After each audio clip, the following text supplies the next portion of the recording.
Okay, hi guys. I think I'm live now. Do let me know if you can see me, if you can hear me, if everything is audible and visible, then we'll start the session.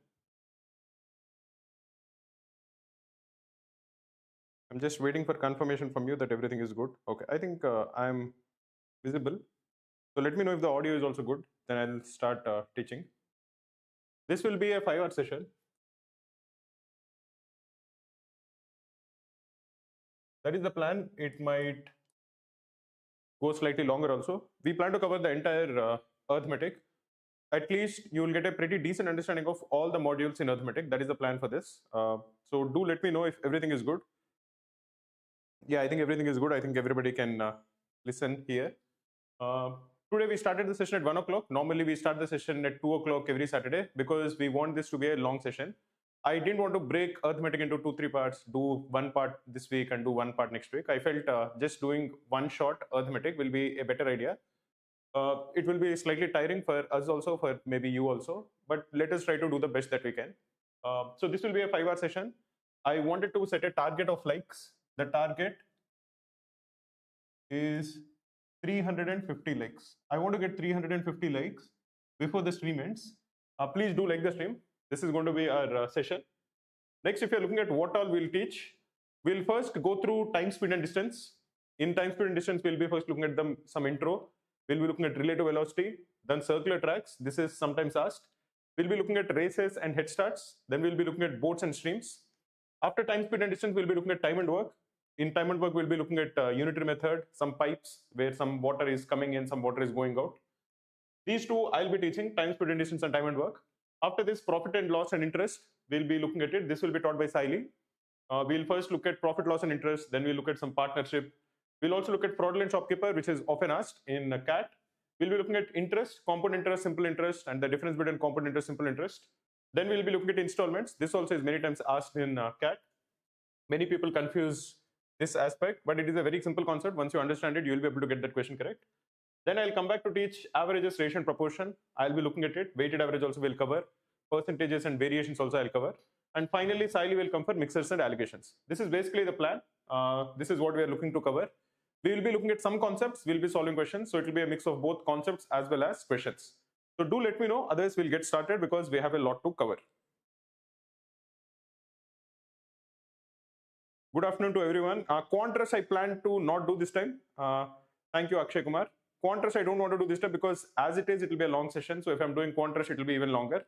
Having said that, I'll see if in the middle I get some interest. I might do it in the middle just to give a break to people.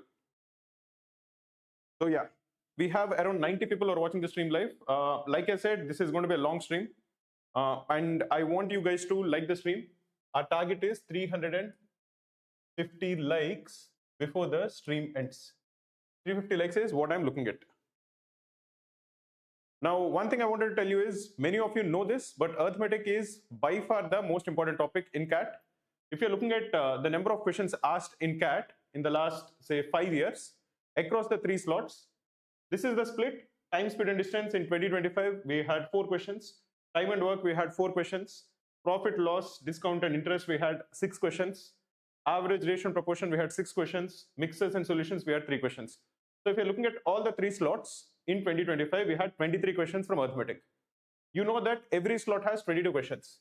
So total questions is 66.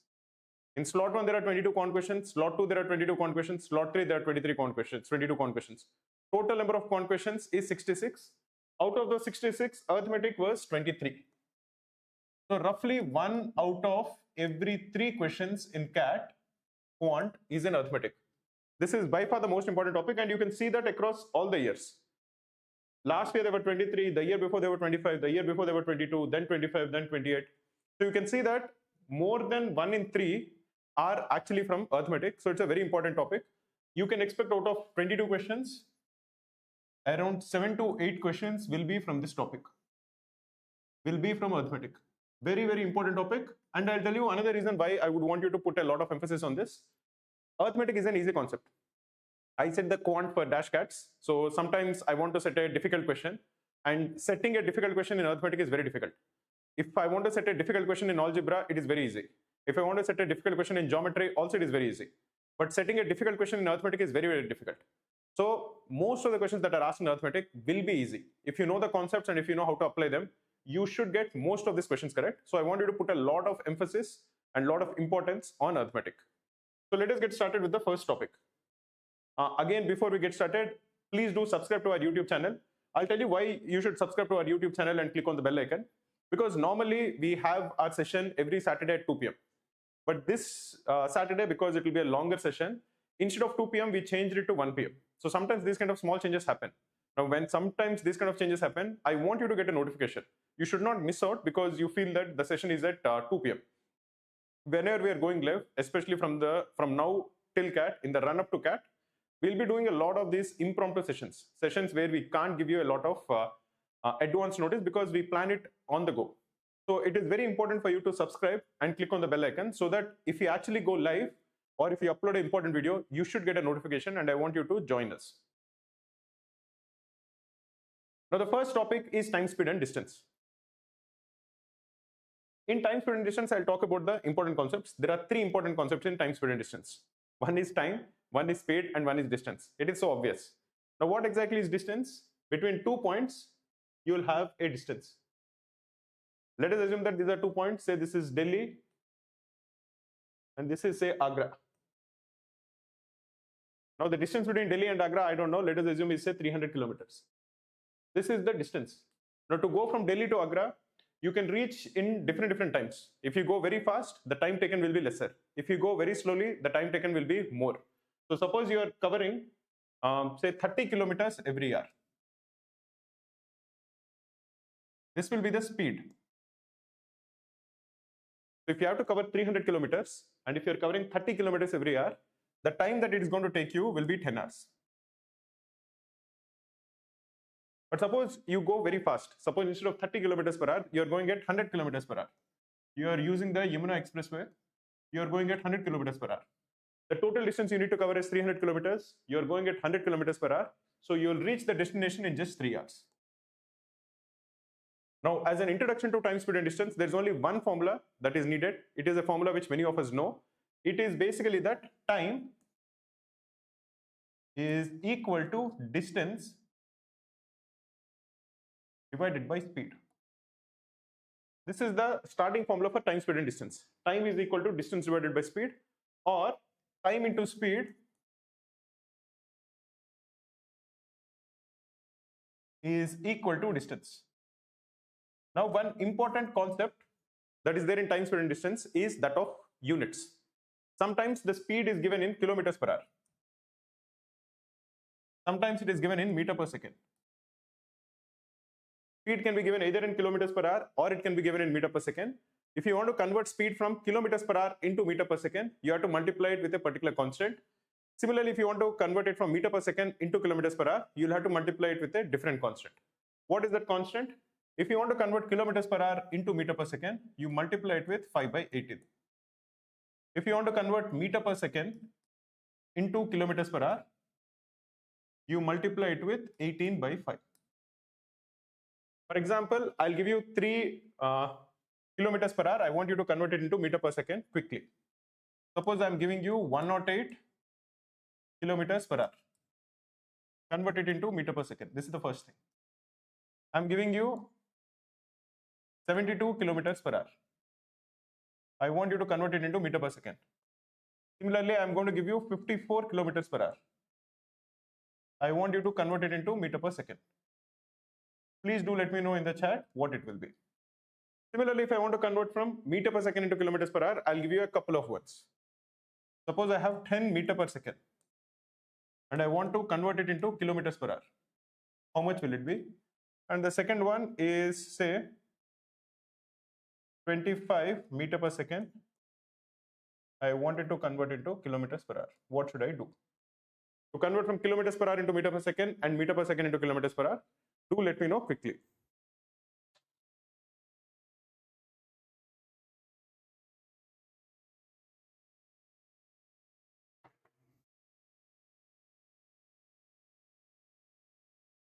Okay. Many of you got it correct. So I'll quickly explain. Remember that if you want to convert kilometers per hour into meter per second, what should you do? If you want to convert kilometers per hour into meter per second, you should multiply it with 5 by 18. So what is 108 into 5 by 18? 108 is 6 times 18. So this will be 6 into 5, that is 30 meter per second. What is 72 kilometers per hour when you convert it into meter per second? You have to again multiply it with 5 by 18. So this is 72 into 5 by 18. This is again 4. What is 4 into 5? It is 20 meter per second. What is 54 kilometers per hour when you're converting into meter per second? Again, when you're converting kilometers per hour into meter per second, you just multiply it with 5 by 18. So this will be 54 into 5 by 18. This is 3. 3 into 5 is 15 meter per second. Suppose you want to convert meter per second into kilometers per hour. What should you do? If you want to convert meter per second into kilometers per hour, you have to multiply it with 18 by 5. So 10 meter per second, if you're converting it into kilometers per hour, this will be 2. So this is 36 kilometers per hour. Similarly, if you want to convert 25 meter per second into kilometers per hour, again you just multiply it with 18 by 5. What is 5 into 18? This is 90 kilometers per hour. So this is how you convert kilometers per hour into meter per second and meter per second into kilometers per hour. Let us look at one question. Okay, this is the first question, guys. Try to solve it. I've given you just 1.5 minutes. This is slightly easy. Try to do it.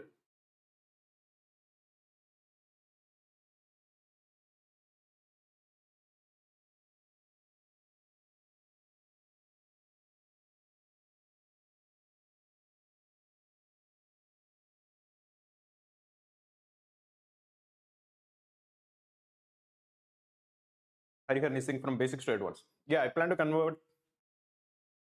to cover everything, basics, advanced, everything.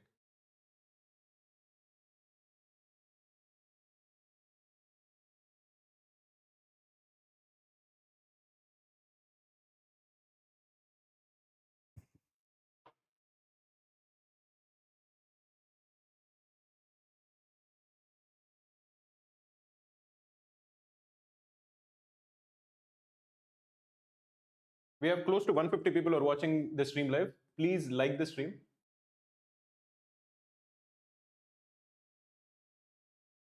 The target for today is 350 likes. And we got close to 93 likes. So we still need 257 likes needed. So please do like the stream, guys. I didn't give a lot of time for this because I felt this was a slightly easy question, but I'll give you another maybe 30 seconds to try to solve it. I know this is slightly easy, but because this is the starting, I wanted to give you some more time so that I want you to feel confident that, okay, I can get this question correct. Also, the question is slightly lengthy. It is not very easy to immediately understand it. That's the reason I'm giving you slightly more time.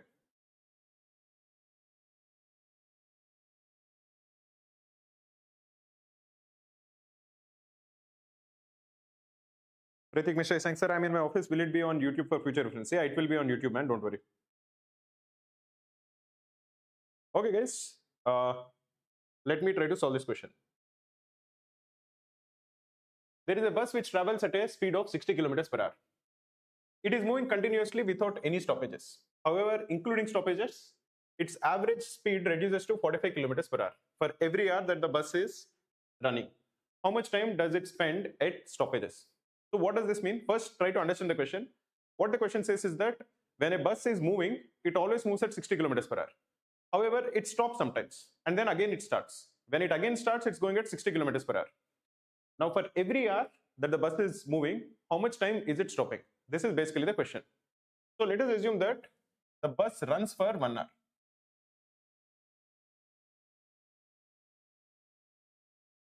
And suppose it is stopping for T hours.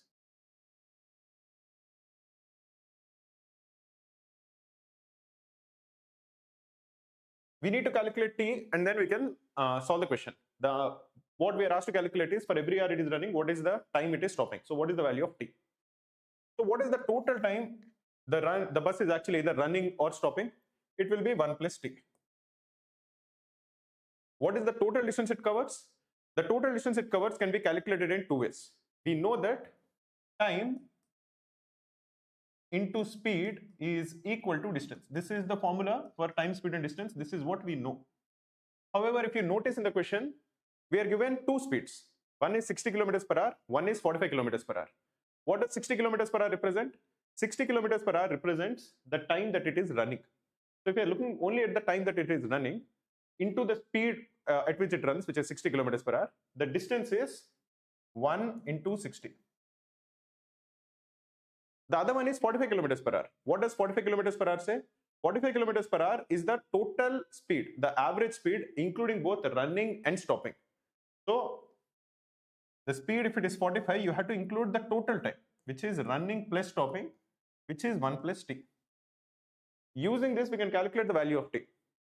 So this will be 60 is equal to 45 plus 45t, or 15 is equal to 45t, or the value of t is 15 by 45, which is equal to 1 by 3 hours.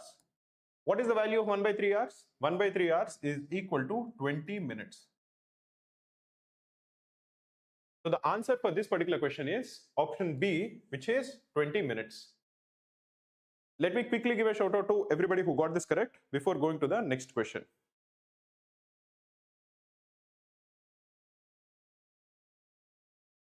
We have Shubhang, Aparna, Vidyut, Akshay, Chaitanya and Sai Prashant. Maybe more of you also have given it correct, but I couldn't get it. Let us go to the next question. But from the next question, I will definitely give shout out to everybody who got this correct. This is the second question, guys. We have 2 minutes for this. Try to solve it.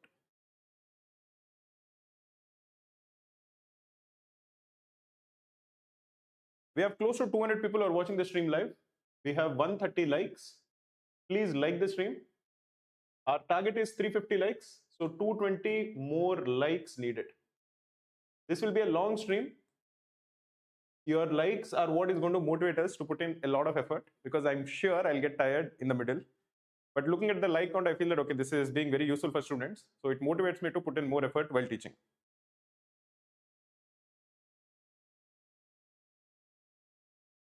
Babaji is saying that I am currently enrolled in Cracku Intense Crash Course. It would be good if you can make a video on how to cover this course and get the best of it, as I'm finding it difficult to balance both practice and complete the video lectures. I totally understand it, Babaji. I actually asked my staff to make a video on it. We will release it very soon, because I think the video is already recorded. We are just editing it and we'll put it out. That is for students who are enrolled to Cracku. What is the best way to make the best use of the course? We are making a video on it.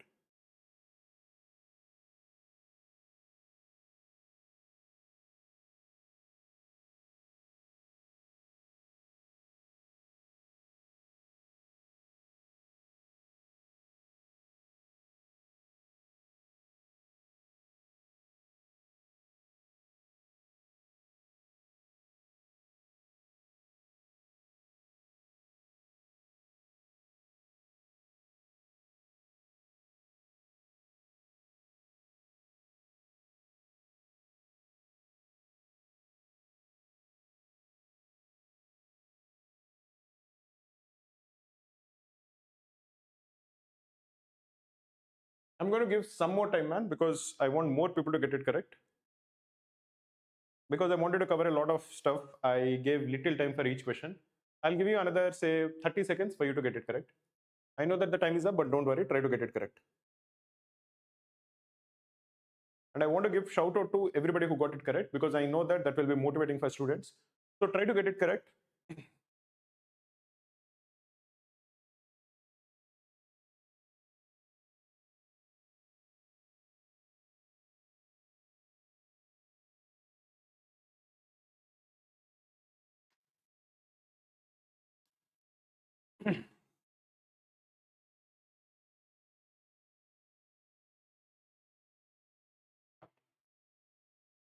Okay.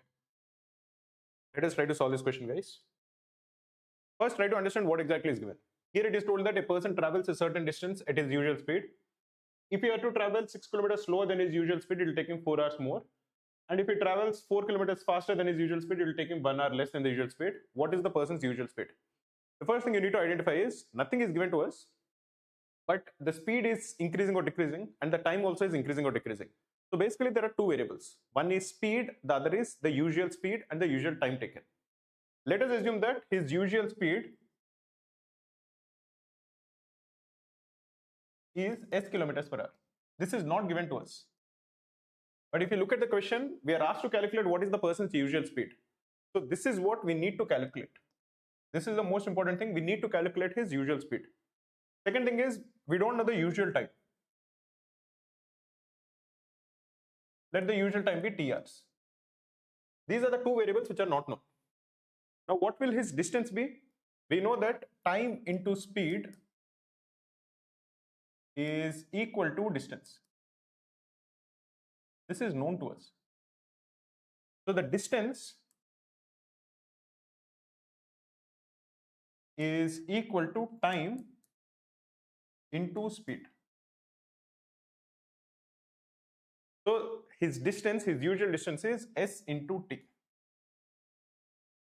Now what is given? We are told that suppose he were to travel 6 kilometers slower than his usual speed. If he is traveling 6 kilometers slower than his usual speed, his speed will be s minus 6. Now how much time is it going to take? We are told that he would take 4 hours more to complete. His usual time taken is t. If he is taking 4 hours more, the time taken will be t plus 4. So what we are told is that this also is equal to his distance. If he is traveling at 6 kilometers per hour slower, that is s minus 6, he is going to take 4 hours longer. So he is going to take t plus 4. But the total distance covered will remain the same. So s minus 6 into t plus 4 is equal to s into t. If you expand this, we are going to get st minus 60 plus 4s minus 24 is equal to st. We can cancel this, we can cancel this. We are going to get 60 minus 4s is equal to minus 24. Or 4s minus 60 is equal to 24. Or 2s minus 3t is equal to 12. This is the first equation that we are going to get in s and t. Similarly, another information is given. Based on the second information, we'll get another equation. What is the second information that is given? If he were to travel 4 kilometers per hour faster than his usual speed, he would take 1 hour less than his usual time. So suppose he is traveling 4 kilometers per hour faster than his usual speed. His speed will be s plus 4. And what will happen to the time? The time taken will reduce by 1 hour. So it becomes into t minus 1. Again, the total distance he traveled will remain the same. If he is traveling faster by 4 kilometers per hour, the time taken will reduce, but the distance is not changing. So s plus 4 into t minus 1 is also equal to st. Again, we can expand this bracket. It will be st plus 4t minus s minus 4 is equal to st. Cancel this, cancel this.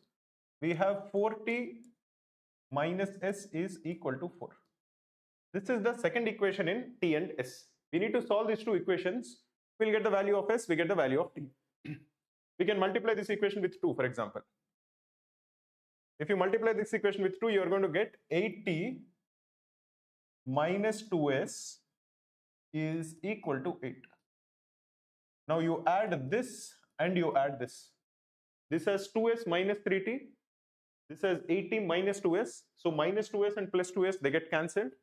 You are left with 5t is equal to 12 plus 8, which is 20.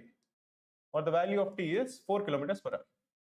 Substitute this in any one of the two equations, you will get the value of s. If you substitute it here, 4 times t is 16, minus s is 4, or the value of s is 12 kilometers per hour.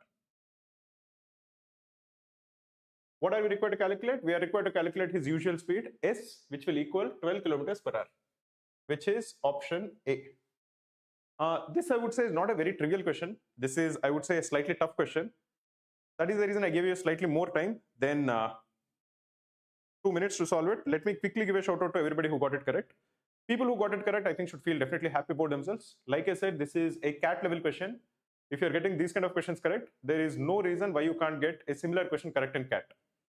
The people who got it correct are Jyotish, Jigyanshu, Yashwadhana, Pallavi Tiwari, Shubhang, Priyanshu, Manav, Ritu Panwar, Khushi Sharma, Ekta, Vanshi, Somil Soni, Atul, Harsh, Chandan Dhillon, Manav Goyal, Nihar, Sai Prashant, Manikantha, Avantika Jaini, and Vedantika.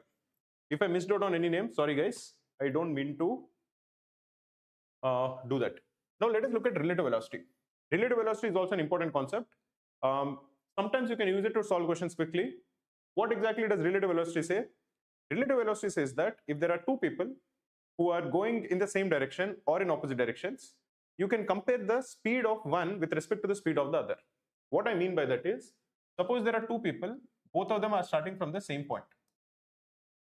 Suppose one of them is going at 10 kilometers per hour and another guy is going at 5 kilometers per hour.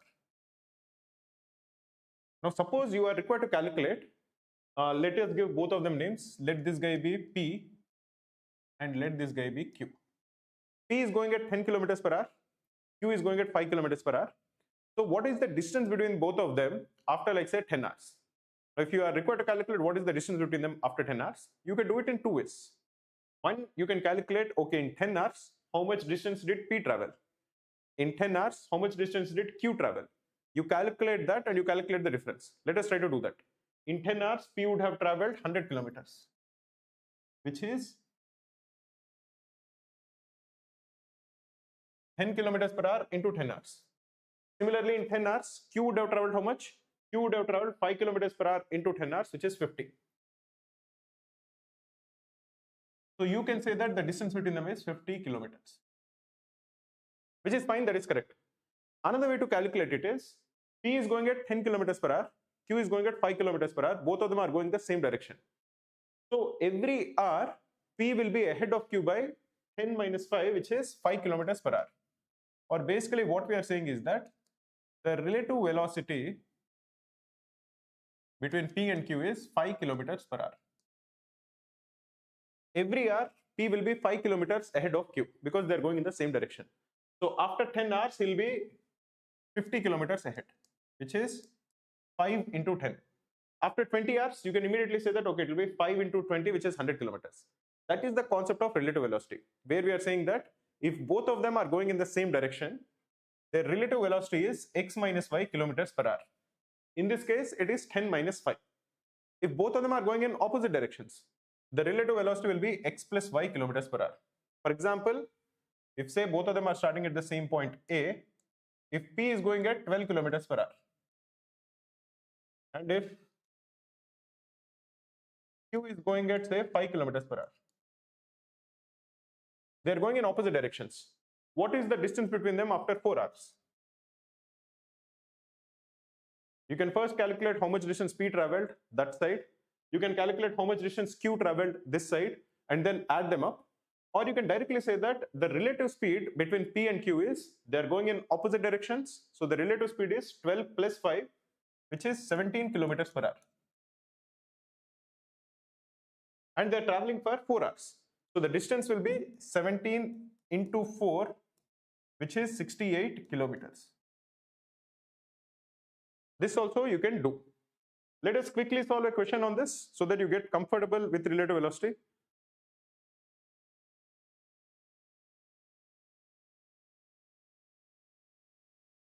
I'm giving you 2.5 minutes for this. Again, I would say this is a slightly lengthy question, but that is okay.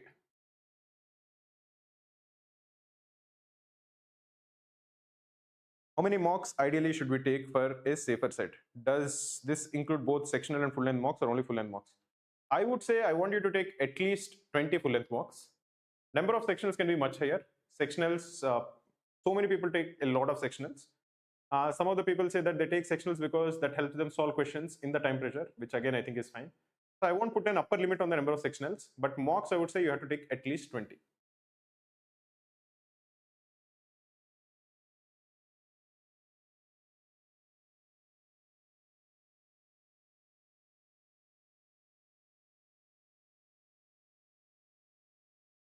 Okay guys, we have 150 likes. We need 199 more likes needed. Please like the stream. I want to get to 350 likes before the stream ends.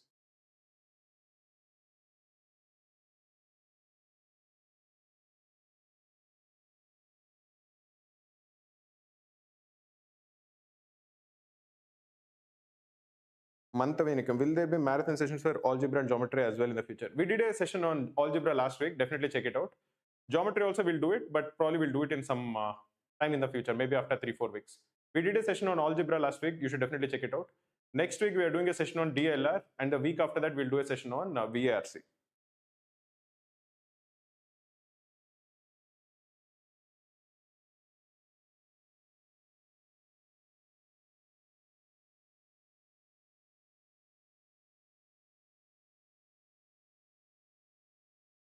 Khushi Sharma is saying, sir, could you please make a video on analyzing mocks to understand the problem areas better? Thank you. Sure, I'll do that.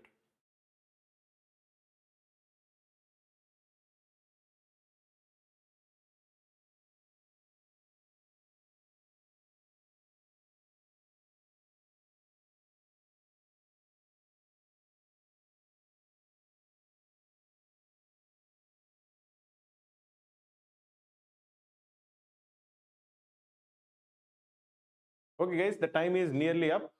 Try to solve it.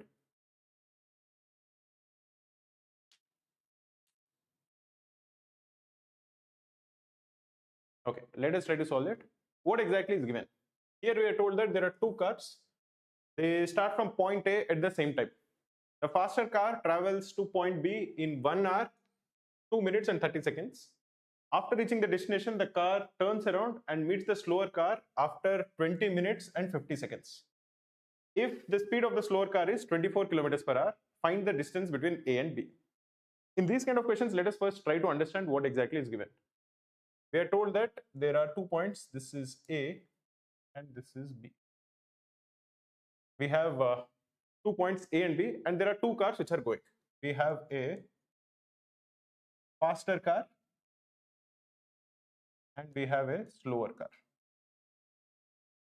Slower car speed is given, it is 24 kilometers per hour. Do we know the speed of the faster car? We don't know it. Do we have a comparison between the speed of the slower car and the faster car? We don't have it. What exactly do we have? That is the second thing you should ask. We know the total time it has taken the faster car to go from A to B. How much time did it take? It is given to us. We are told that the faster car reaches point B in 1 hour, 2 minutes and 30 seconds. 1 hour and 2.5 minutes is equal to 1 hour and 2.5 by 60 hours.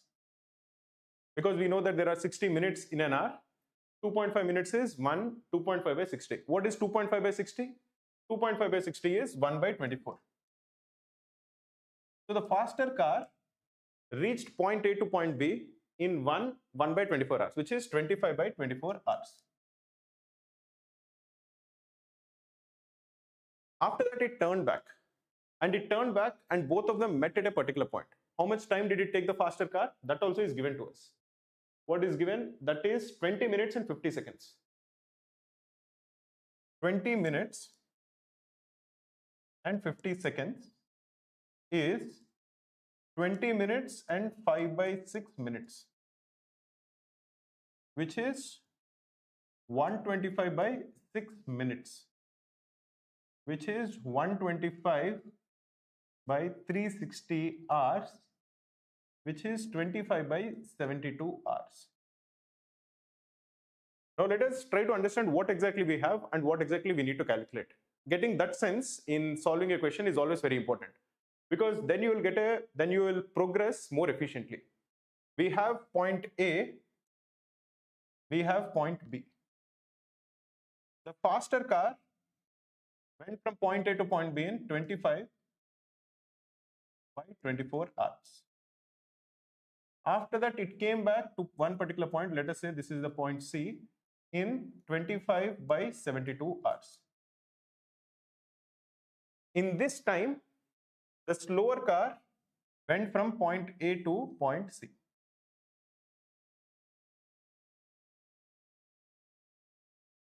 Now, what is the time taken for the slower car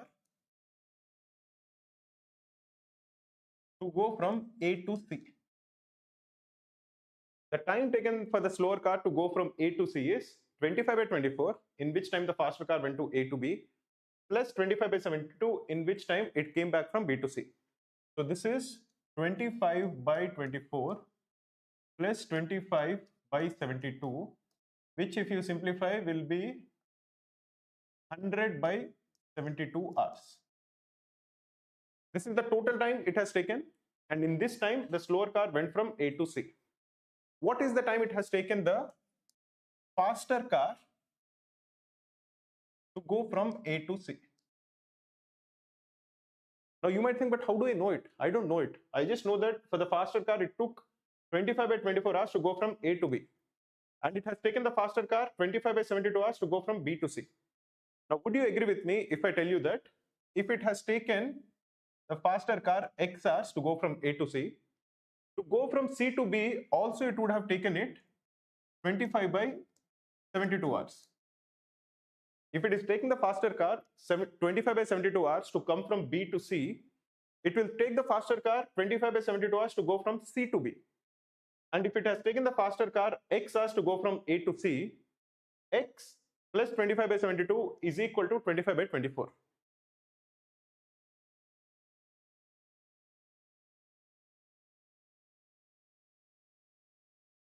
Or the value of X is 25 by 24 minus 25 by 72, which is equal to 50 by 72 hours.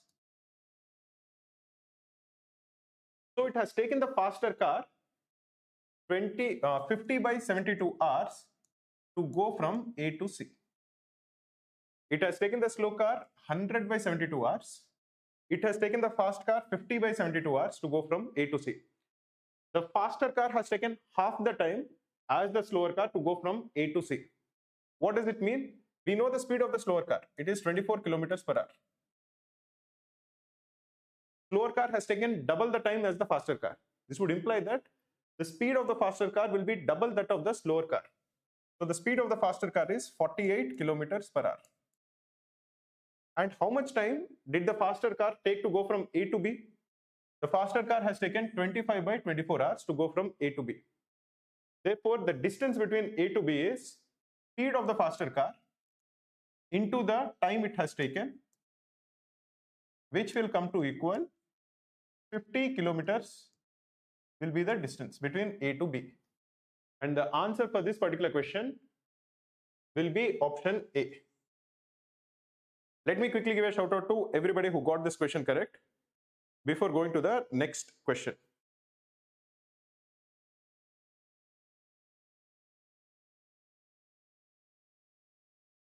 Jyotish Kamandal, Pallavi Tiwari, Manav Goyal, Jigyanshu, Priyanshu Acharya, Chaitanya, Vagabond, Khushi Sharma, Ritu Panwar, Sai Prashant, Chandan Dillon, Pranjal Mishra, and Sujal Shorts. Let us look at the next question. This is an easy question in escalators. Some people have trouble with escalators. I hope you get this question correct. Otherwise, you should understand the explanation.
Okay guys, one more minute to solve it. Try to get it correct.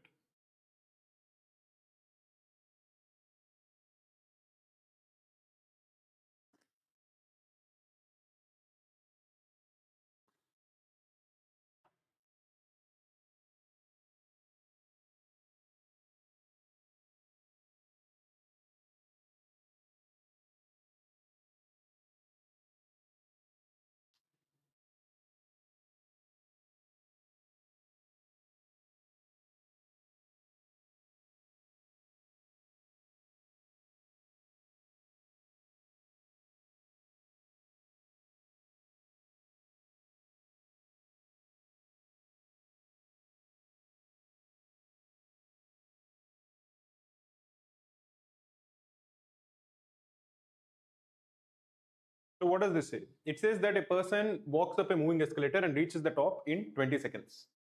If he stands still on the same escalator, he is still carried to the top in 60 seconds. How long will it take to reach the top if he is walking at the same speed while the escalator moves downward at the same speed as before?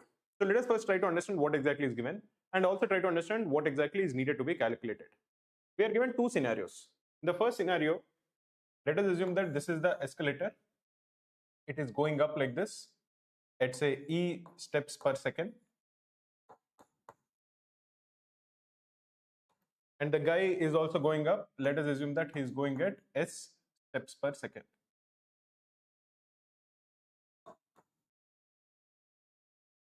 Now he reaches the top in 20 seconds.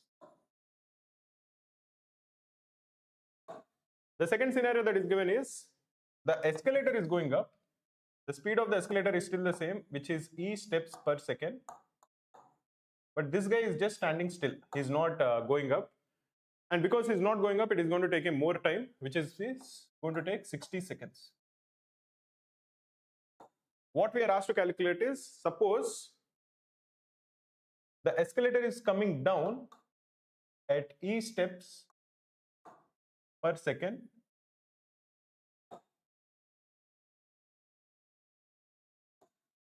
And this guy is going up at S steps per second. How much time will he take? This is what we are required to calculate. So clearly, to solve this question, you need to get an understanding between S and E. How are they related? Now, we don't know the total steps that are there, but suppose he is taking S steps per second and the escalator is helping him. It is going in the same direction at E steps per second. He is going to travel S plus E steps every second, and it is taking him 20 seconds. So the total steps will be 20 times E plus S. In this case, the escalator is going E steps per second. He is not moving. It is taking him 60 seconds. So the total number of steps is 60E. Now both of them have to be the same. The total number of steps on the escalator has to be the same. So we'll get an understanding of the relationship between S and E. If 20 times E plus S is equal to 60E,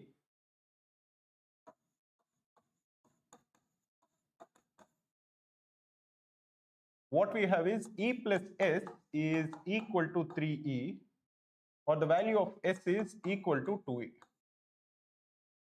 If S is equal to 2E, what is happening in this particular case?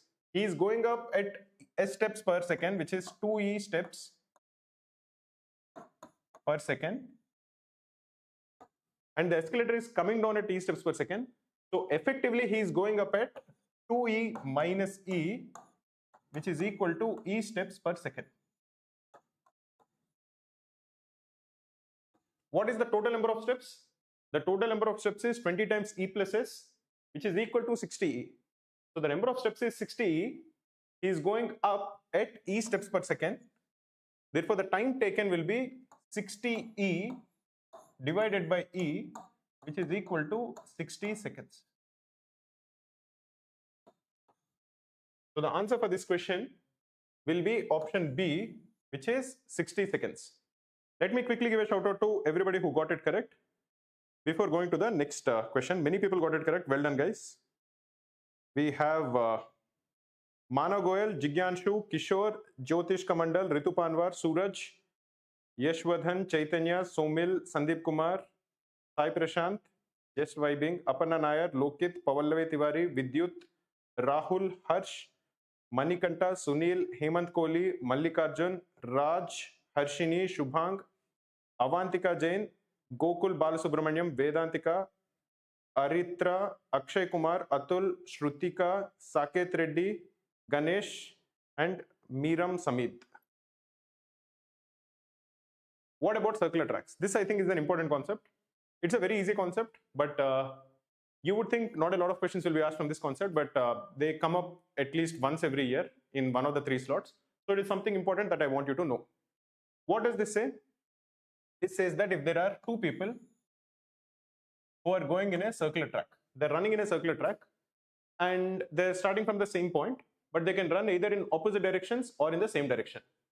Let us assume that their names are A and B.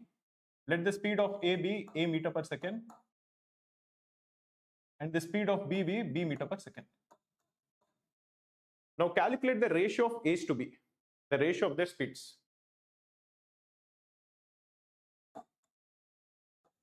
And bring it down to the least possible form.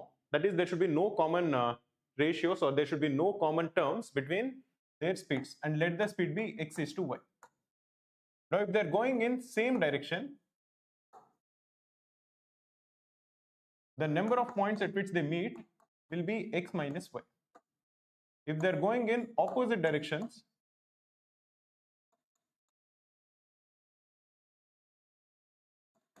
the number of points at which they meet is x plus y. What do I mean by it? Suppose there are 2 guys, suppose their speeds are 8 meter per second and 12 meter per second. What is the ratio of their speed? The ratio of the speed is 8 is to 12. But can this be reduced? Yes, this can be reduced, because 4 is a factor of both 8 and 12. So 8 is to 12 in the simplest form will be 2 is to 3. So if the ratio of the speed is 2 is to 3, if they're going in the same direction, how many points do they meet? If it is the same direction, it will be the difference. So the number of points at which they meet will be 1. If they're going in opposite directions,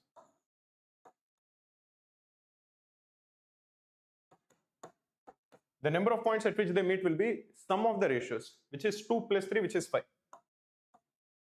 So remember, when you're given the speeds of 2 people, calculate the ratio, but it is very important that you reduce it to the least possible form. That is 8 is to 12, you should not leave it as 8 is to 12. You can simplify 8 is to 12 to equal 2 is to 3, such that there are no common factors other than 1 between 2 and 3. For example, if you are given 6 is to 9, if one speed is 6 meter per second and the other one is 9 meter per second, the ratio of the speed is 6 is to 9, but this also can be reduced. Reduce it to 2 is to 3.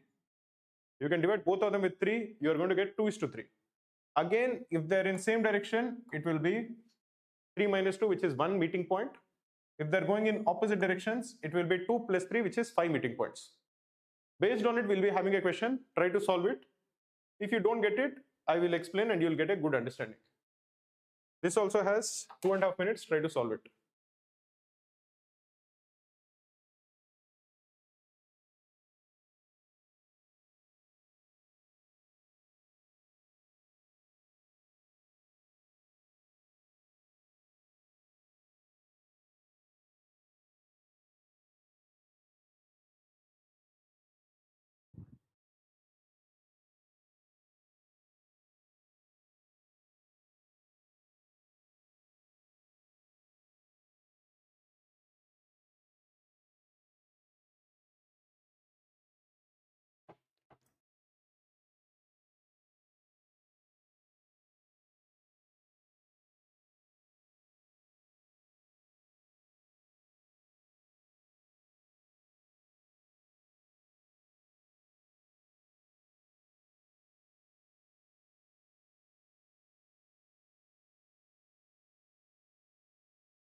We have 175 likes, guys. We have close to 150 people are watching the stream live.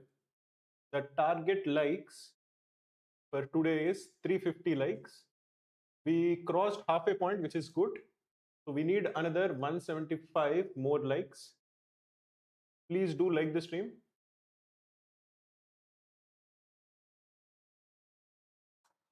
We have 30 seconds for this question. Try to solve it.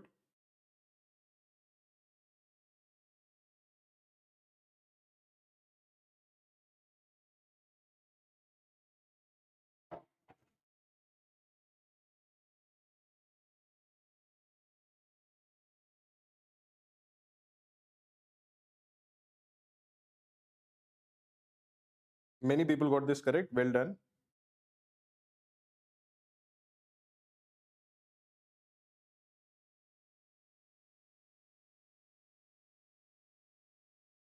Okay, the time is up. Let us try to solve it. First, let us try to understand what exactly is given. We are told that Amal and Bilmal are running around a circular track and they're running in the same direction. The ratio of their speeds is given. It is 4:7. Chetan joins them in running in the opposite direction at twice Amal's speed. If all three begin their run simultaneously from the same point, at how many distinct points on the track will any of them meet each other? So let us first draw a circle. We have Amal and Bimal. They are running in the ratio of 4:7. They are running in the same direction. And then we have Chetan, who is running in the opposite direction. And the speed of Chetan is twice the speed of Amal. So Chetan is running at 8. Now, we are looking for any meeting points of two of them. So the two of them can be either A and B, or B and C, or A and C. So let us look at all the three separately. We'll calculate the meeting points of A and B here. We'll calculate the meeting points of B and C here. And we'll calculate the meeting points of A and C here. Now, what do we know about A and B? Both of them are going in the same direction. The ratio of their speeds is 4:7. And they're going in the same direction. Remember that if the ratio of the speeds is x:y, in the simplest form, if they're going in the same direction, the number of meeting points is modulus of y minus x or x minus y. And if they're going in opposite directions, the number of meeting points is x plus y. This is what we know. So if they're going in the same direction, and if the ratio of their speeds is 4:7, how many meeting points do they have? They will be having 3 meeting points.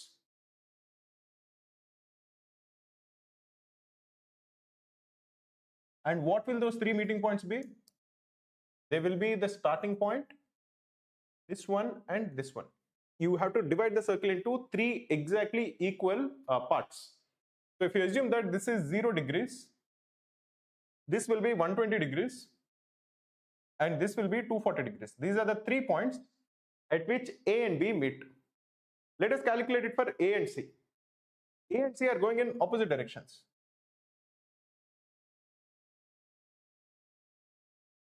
What is the ratio of A is to C? The ratio of A is to C is 4:8. But remember that we have to simplify it into the simplest form. The simplest form simplification of this ratio is 1:2, where you divide both of them by 4. And they're going in opposite directions. So the number of meeting points will be again 3 meeting points. If you are having 3 meeting points, again they will be symmetrical from the starting point. So it will be this one, again this one, and again this one. If this is 0 degrees, this is 120 degrees, and this is 240 degrees. Now you will notice that A and C meet at the exact 3 points as A and B. What about B and C? B and C are also going in opposite directions. B is going at 7 meters per second, C is going at 8. They are going in opposite directions. The ratio of their speeds is 7:8. This is the simplest form of this ratio. So the number of meeting points will be 15 meeting points.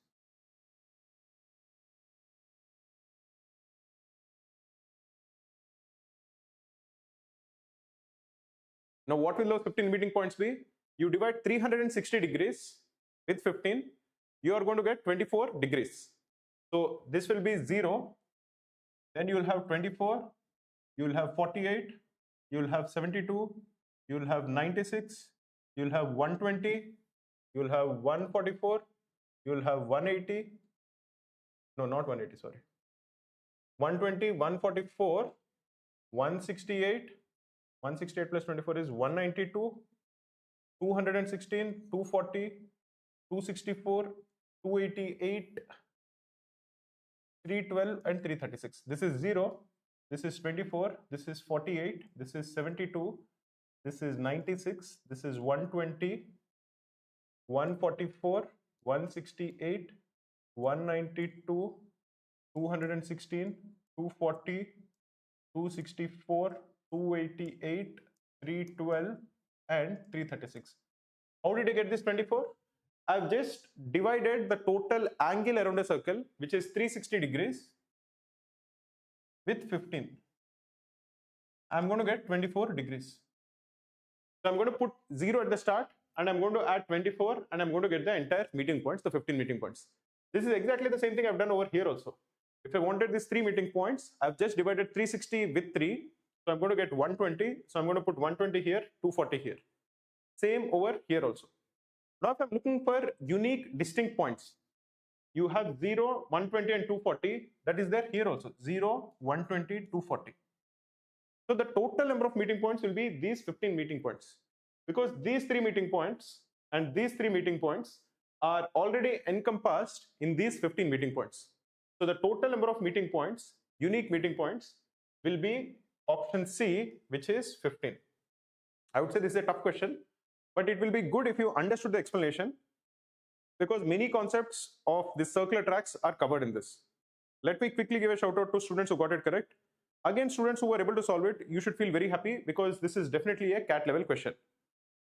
Jigyanshu, Manav Goyal, Ritu Panwar, Jyotish Kamandal, Yashwadhana, Chaitanya, Pallavi Tiwari, Lokit, Harshini, Shubhang, Sai Prashant, Himanshu, Raj, Rishi, Prithwani, Akshay, Pragnya, Dhruv, Vedantika, Vidyut, Avantika, and Aritra.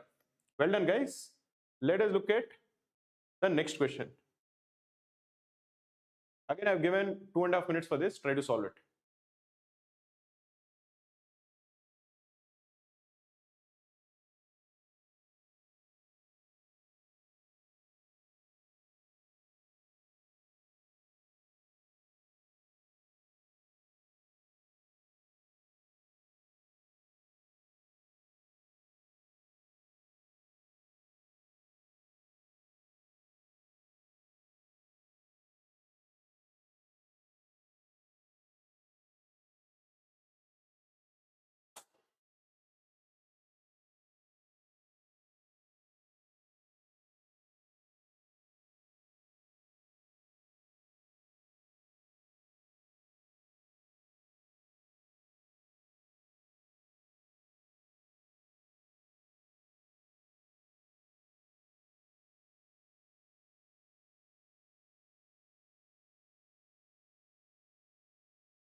Okay, guys, try to solve this question. We have again 150 people who are watching. We got 195 likes. If you have just joined the stream, please do like the stream. It will mean a lot to us. Last 10 seconds. Try to solve it. I'll give you maybe another 10-15 seconds if you're close to solving it.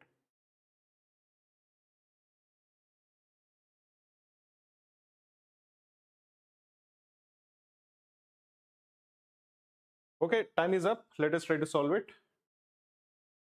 So what exactly is given? I always say that you have to first understand what is given and you have to figure out what is needed for you to try to solve this question quickly. Now what is, if you are reading the question, you are told that there are two guys, Ram and Shyam. They are running between A and B. The ratio of the speeds is given, it is 1:7. Ram is starting from A, Shyam is starting from B. They run towards each other and meet for the first time after 5 minutes. If the distance between A and B was 20% larger, the point at which they would have met is 840 meters from B. Find the time taken for them to meet if the speed of Shyam increases to twice what it is now. Now, I'll solve this question first normally using what I would have done, and after that I'll solve it using a shortcut. I'll tell you both the ways in which you can solve this question, so that if a similar question comes, you'll be able to answer it. Normally, I would always recommend you to understand the concept behind it. Don't go with shortcuts, because concepts are always applicable. In any question, if you understand the concept, you'll get it correct. Shortcuts are applicable only in specific conditions. So if you are just knowing the shortcut, you will not be able to apply it in every question. So let us first try to see. We have the 2 points. This is A and this is B. We have Ram here. We have Shyam here. The ratio of the speed is 1:7. So if you assume that Ram's speed is s meter per second,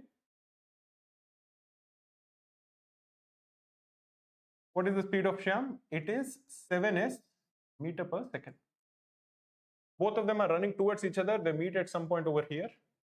And Ram would have covered how much distance, because both of them met after 5 minutes. 5 minutes is 300 seconds. They met after 300 seconds. In those 300 seconds, the distance run by Ram is 300 into s, which is 300s. What is the distance run by Shyam? His speed is 7s meter per second. He ran for 300 seconds. So he would have covered 2100s. So the total distance between A and B is 2400s. This is the total distance between them.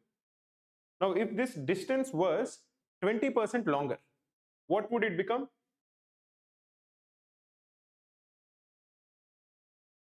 It would become 2400s into 1.2, which is equal to 2880s.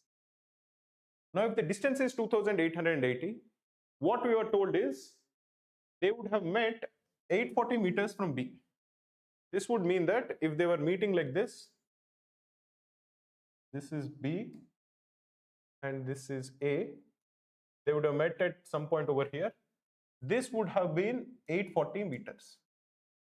Remember that this is the side of Shyam. He is running at 7s meter per second. This is the side of Ram. He is running at s meter per second.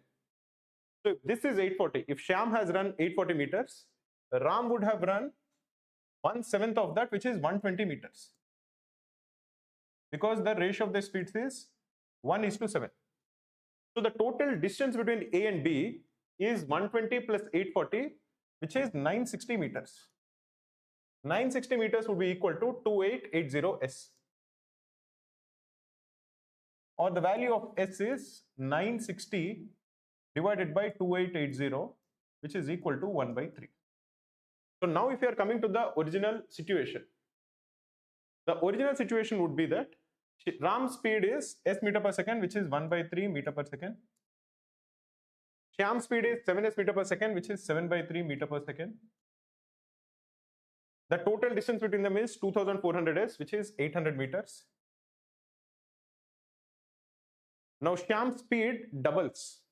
We are asked to calculate the time it would have taken if the speed of Shyam increases to twice what it is now.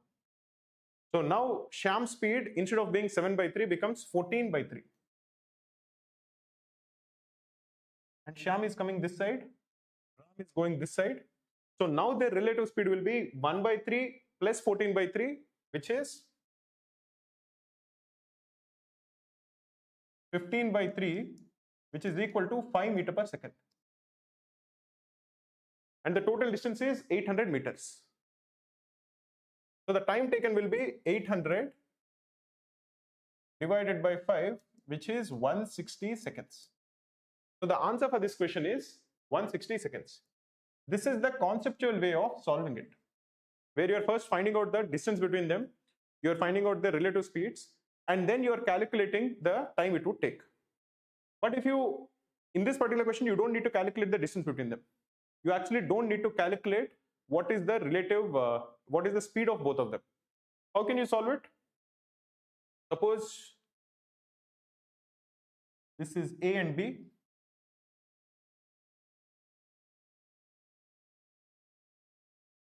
And this is Ram and this is Shyam. The speed of Ram is s meter per second. Speed of Shyam is 7s meter per second. 7s. And it has taken them 5 minutes, which is 300 seconds.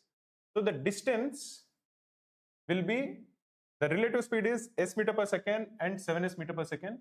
So it is 8s, which is the relative speed, into the time taken, which is 300, which is 2400 s. This is the distance between both of them. Now in the situation where Shyam doubles his speed, Shyam is coming at not 7s, he is coming at 14s. And Ram is going at s meter per second. Now what is the relative speed? The relative speed is s plus 14s, which is 15s. This is the relative speed, this is the distance between them. So what is the time taken? Time taken will be 2400 s divided by 15s. This is equal to 160 seconds. So the answer for this particular question, again, it will be the same, which is 160 seconds. Let me quickly give a shout out to students who got it correct, and then I'll go to the next question.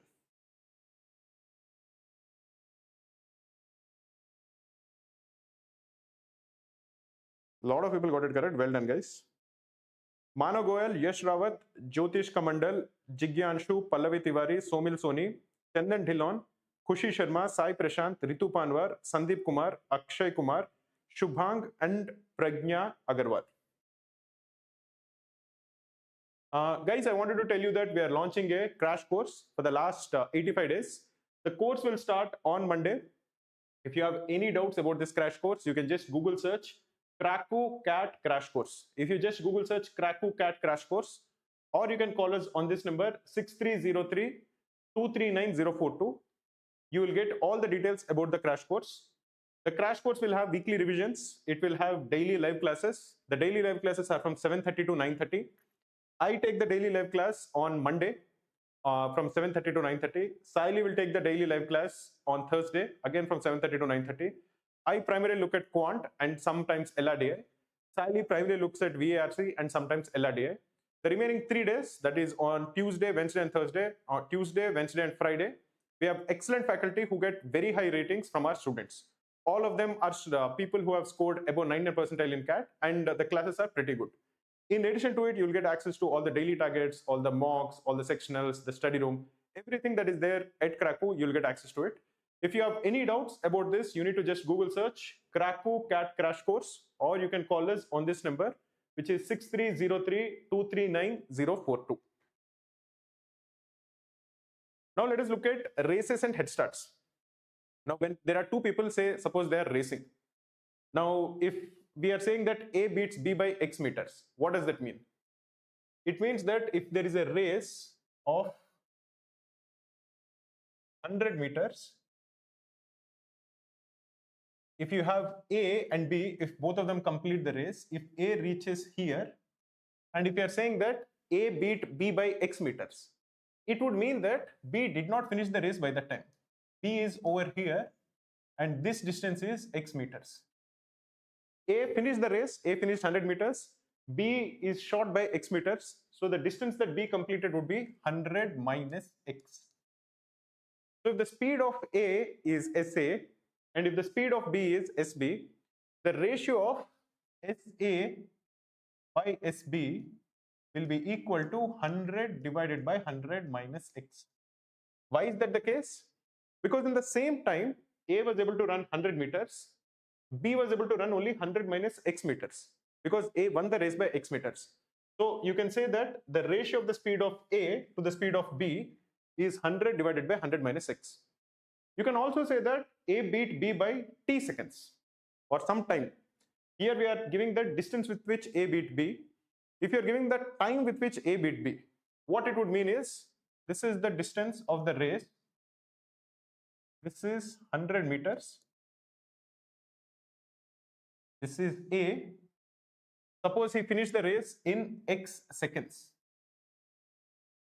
Then B finished the race in x plus t seconds. B has taken more time to finish the race. Now, what is the speed of A? Speed of A will be 100 by x. What is the speed of B? Speed of B is 100 divided by x plus t. Or looking at it another way, x is equal to 100 by SA. This is the time it has taken A to finish the race. It is 100 meters divided by his speed. What is the time it has taken B to finish the race? It is x plus t seconds, which is 100 divided by speed of B. The difference between both of them is equal to t. That is 100 divided by SB minus 100 divided by SA is equal to t. So when you are given anything about a race, there are two ways to look at it. Either one person has beaten the other person by x meters, or he has beaten the other person by t seconds. And if you understand what it actually represents, you can solve the questions quite easily. This is the first question. Try to solve it. I would say this is a slightly tricky one, but not a very tricky one.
Okay guys, the time is up. Let us try to solve this question.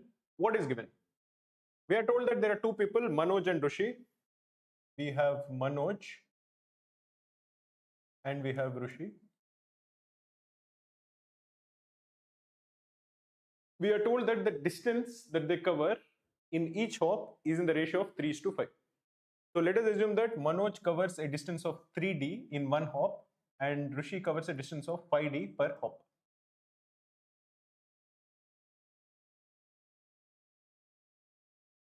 Now Rushi completes the race in 60 hops. So what is the total distance? The total distance that is needed to cover or finish the race is the distance that Rushi covers in one hop, which is 5D, into the number of hops that is needed for Rushi, which is 60. So the distance that is needed to be covered is 300D, which Rushi covers in 60 hops. So how many hops will Manoj take to complete the same race? The distance is the same. It is 300d. The distance that Manoj is covering in one hop is 3d. Therefore, the number of hops Manoj is going to take will be 100 hops. Now, what is given is that both of them are able to do only one hop per second. That is given to us. Both of them take 1 second to complete each hop. So the time taken by Rushi to complete 60 hops is 60 seconds. The time taken by Manoj to complete 100 hops is 100 seconds. Now, if you want both of them to finish the race at the same time, what should be done? Manoj has to start 40 seconds earlier. That is, Rushi has to wait 40 seconds before he starts hopping. And in this 40 seconds, how many hops will Manoj complete? Manoj is doing one hop per second. So Manoj will be finishing 40 hops and then Rushi will start. So the answer for this particular question is 40 hops. Let me quickly give a shout out to everybody who got this correct before going to the next question.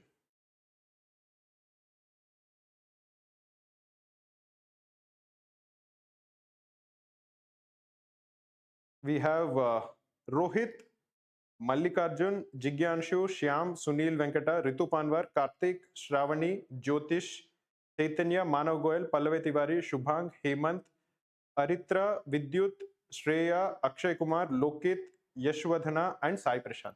Well done, guys. Now let us look at boats and streams. This is a sub-concept of relative velocity. It basically covers, you need to just understand the concept. This is mostly about boats which are in a stream. So if you have a stream which is going in one direction, let us assume that the speed of the stream is r meter per second. Now if there is a boat which is going in the same direction at m meter per second. Suppose this is the speed of the boat when the water is not moving. Now because the water is moving at r meter per second, its speed downstream, that is when it is going along with the river, will be m plus r. This is when the boat is also going in the same direction as the stream. But suppose it is going upstream, that is it is going against the speed of the current, then its speed will be m minus r. That is, suppose it is going this side. Suppose it is going this side and the stream is going this side. If it is going at m meter per second in still water, when the water is not moving, because the water itself is taking it on the opposite direction, its speed upstream will be m minus r and its speed downstream will be m plus r.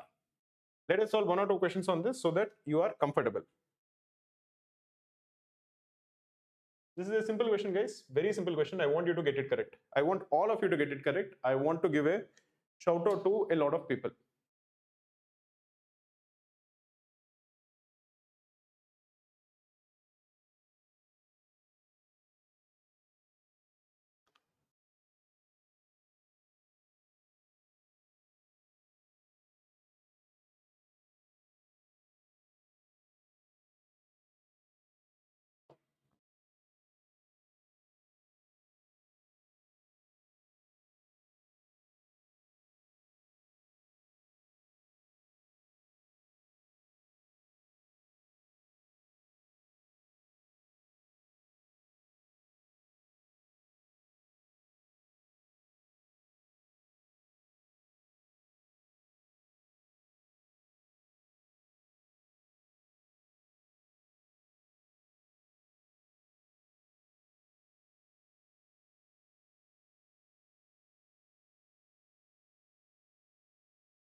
Okay, guys, the time is up. I'm going to give you another 5 seconds or 10 seconds.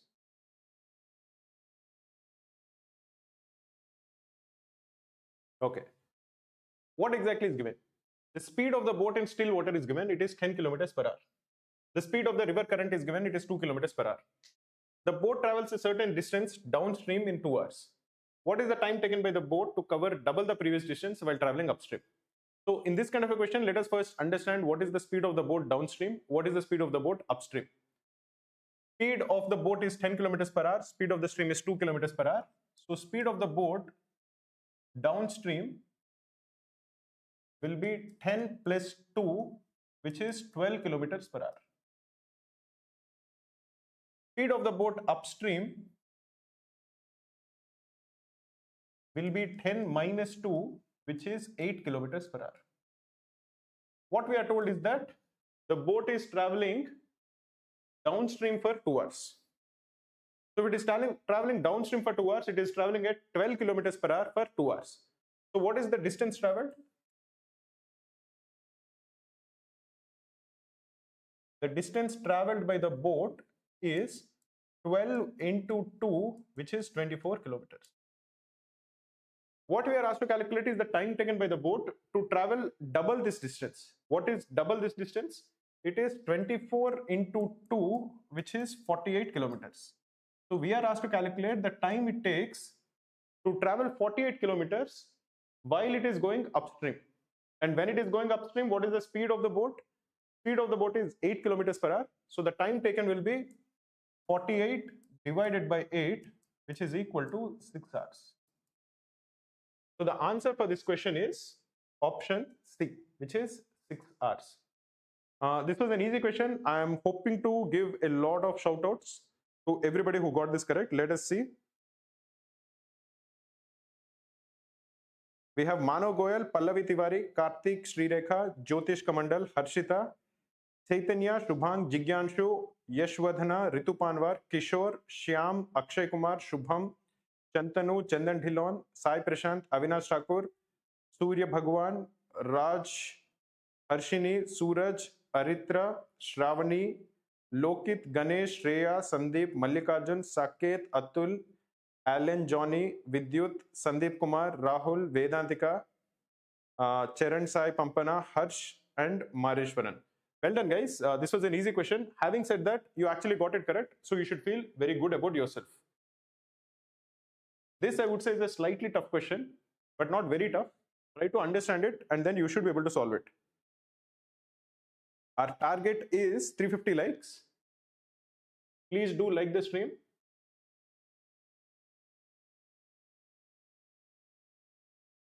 We have 219 by 350 done. We just need another 131. So please do like the stream, guys.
Okay, many of you are getting it correct. This is good.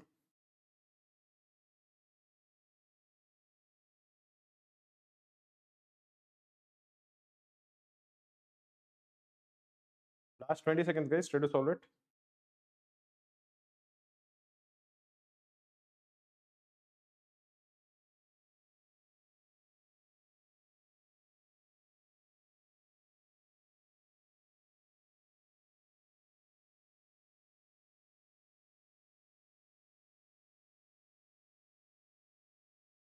Okay, the time is up. Let us try to solve it.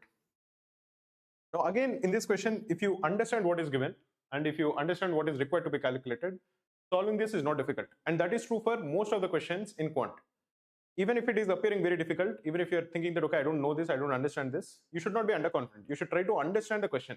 Many times I tell people that, okay, I'm really struggling. If student tells me that I'm really struggling, I'm not able to answer any question, I always tell them the first step to solving a question is understanding the question, understanding what is given and what is required to be calculated. Once you get that, you will figure out that solving is the next step and it is not that difficult. Understanding what is given is the most important and key concept. Here, you are given the speeds of two trains, which is 108 kilometers per hour and 90 kilometers per hour.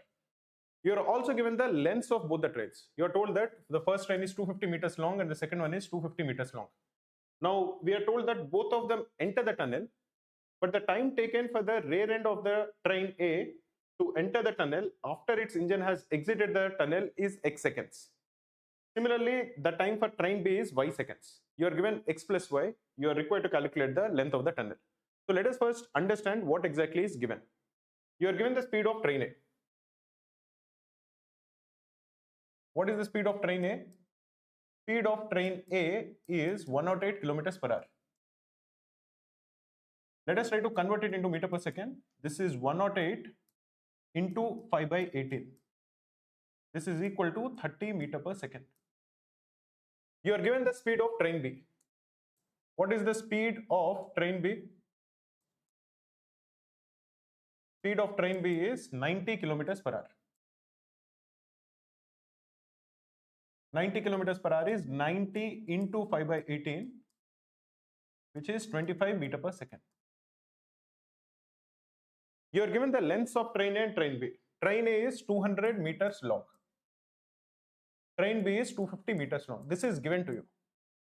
You are given one more piece of information about the time it takes for the rear end, that is the back of train A, to enter the tunnel after the front of the train crosses the tunnel. What does that mean? Let us assume that this is the tunnel. A train will enter over here and it will exit over here. Now suppose this is the train at the point where the front of the train is exiting and this is the rear end of the train. You don't know the length of the tunnel. Let us assume length of the tunnel is t. For train A and for train B, you know the length. This length, this entire length is given to be 200 meters. This is 200 meters. This is when the front of the train is leaving the tunnel. How will it look when the rear end is just about to enter the tunnel? At that point of time, this will be the rear end and this will be the front of the tunnel. This also is 200 meters. So what is the distance that the train has moved?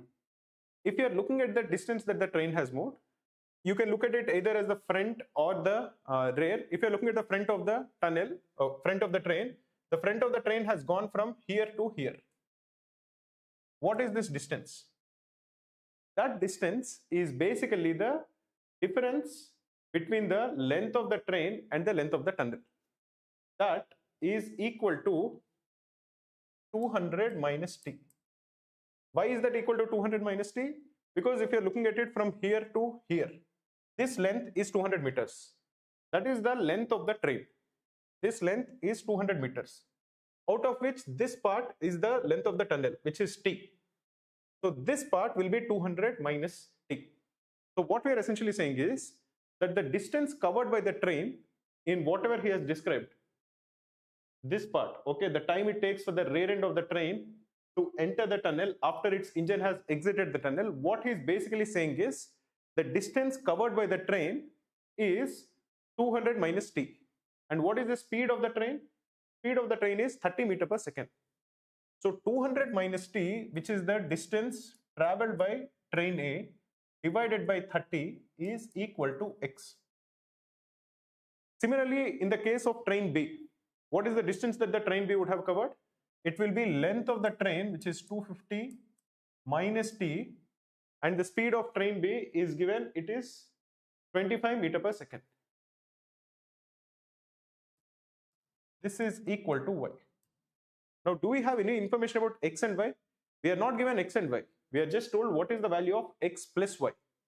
So if you are adding both of these equations, the right hand side will be x plus y, and the left hand side will be 200 minus t by 30 plus 250 minus t by 25.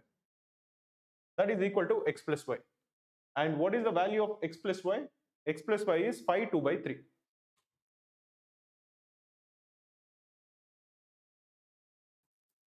Pi 2 by 3 is 17 by 3. You can simplify this. This is 20 by 3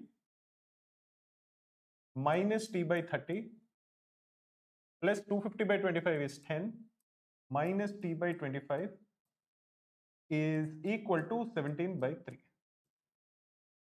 20 by 3 minus 17 by 3 is 1. 1 plus 10 is 11. So 11 is equal to t by 30 plus t by 25. This is equal to 11t by 150. You can cancel it. So the value of t is 150 meters. So the length of the tunnel is 150 meters, which is option B.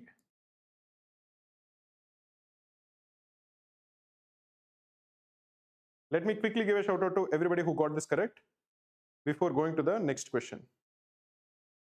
The people who got it correct are Shyam Jigyanshu, Harshita, Manav Goyal, Jyotish Kamandal, Ritu Panwar, Sai Prashant, Pallavi Tiwari, Vagabond, Avinash Thakur, Sandeep Kumar, Shantanu, Atul, Lokit, Chandan Dhillon, and Shubhank. Okay guys, now let us start with time and work. This is the second part. I will be looking at time and work also. Now, time and work, I would say many times is often asked. This also is an important concept, but this is a relatively easier concept as compared to time, speed, and distance.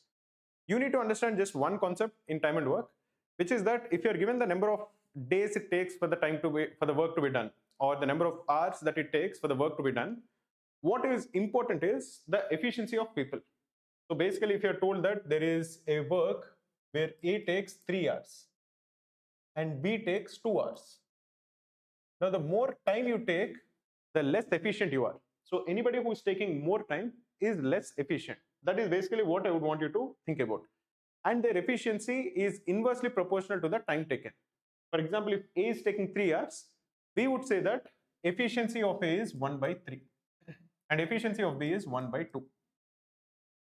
And normally when you are adding two people, that is if you are saying that A takes 3 hours to do the job, B takes 2 hours to do the job, how much time do they take to do the job together? Then more than comparing the times that they take, comparing the efficiencies makes more sense. That is easier. And when you are comparing the efficiencies, there is something called the LCM method. The LCM method is basically a name that people use, where you assume that total work that needs to be done is the LCM of the time taken by A and B, which is in this particular case 2 and 3, which is say 6 units. Now you can assume the total work to be any number. If you assume this to be the LCM of these two numbers, the calculations become easy. There will not be any fractions. So if the total work that needs to be done is 6 units, if A is taking 3 hours to do it, what is the amount of work done by A in 1 hour?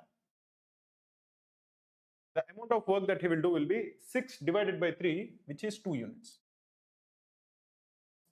And what is the amount of work done by B? It will be 6 divided by 2, which is 3 units. Now, like I said, you can add the efficiencies. That is how much work that they did, you can add. So if both of them are working together, they will finish 5 units of work in 1 hour. And the time it takes for them to finish will be 6 by 5 hours. So this LCM method, many times it is useful in solving the questions easy. We will understand how to use it in the upcoming questions. Let us get started. This is the first question. Try to solve it. This is an easy question. I hope you get it correct.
Tapindra Sanle saying you should come to visit ITB. Comptom is closed. Campus Hub also is closed. Yeah, man, that's that is sad to know, but it's okay.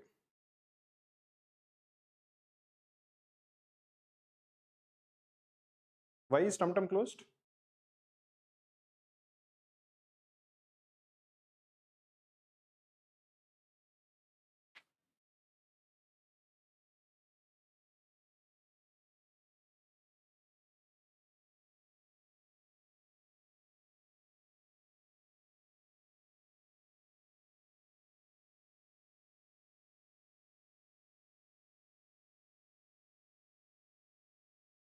Okay, guys, last 20 seconds. Try to get it correct.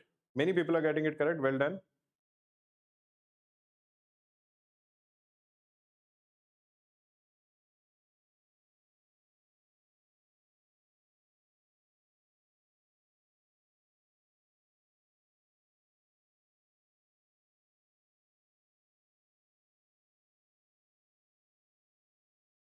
Okay. In this question, we are told that there are 10 men who can complete a job in 12 days and 20 women can complete the same job in 8 days. If a man and a woman work together to complete 175% of the total work, in how many days will the job get done? So we have 10 men who complete the job in 12 days. And we have 20 women who complete the same job in 8 days. So one man will complete the job in how much time? One man will complete the job in 120 days. Because if 10 men are taking 12 days to finish the job, one man will finish the job in 120 days. Similarly, if 20 women are taking 8 days to complete the job, one woman will complete the job in 20 into 8, which is 160 days. Now, in these kind of questions, comparing the times that they take to finish the job is not super useful. The efficiency is much more important. So let us assume that the total work that needs to be done is the LCM of 120 and 160. We can assume this total work to be any number. If you assume it to be the LCM of these two numbers, many of the fractions get cancelled and it becomes easy to solve it. So this is equal to 480 units. Now, a man takes 120 days to do 480 units of work. So in one day, how much work will he do? He'll be doing 480 divided by 120, which is 4 units. Similarly, a woman takes 160 days to do 480 units of work. So in one day, she does 3 units of work. Now, what we are told is, if a man and a woman work together, how much work will they do in one day? They will be doing 4 plus 3, which is 7 units. Now, if they're doing 7 units of work every day, how much time will they take to do a work which takes 175% of the total work? We assume that the total work is 480 units. So now the new work will be taking 480 into 175%. This is 480 into 175 by 100. This is the total work that needs to be done. You can divide this and this with 25. This is 7 by 4. This is 120. So the new work will have 840 units of work that needs to be done. A man and a woman will be doing 7 units of work per day. So the time or the number of days it takes them is 840 divided by 7, which is equal to 120 days. So the time it takes for a man and a woman to complete a job, which takes 170% of the total work, is option B, which is 120 days. Let me quickly give a shout out to everybody who got this correct before going to the next question.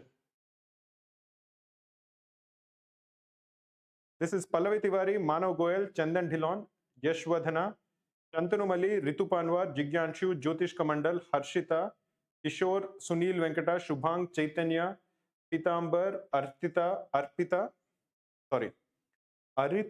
sorry for that, Aritra, Mareshwaran, Shravani, Sandeep Kumar, Mayur,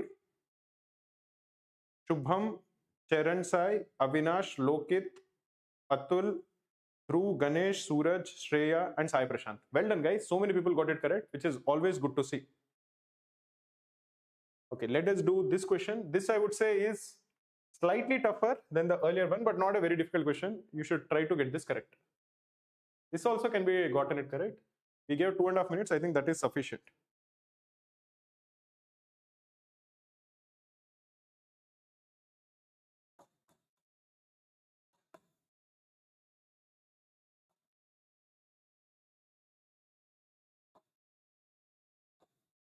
Guys, please do like the stream.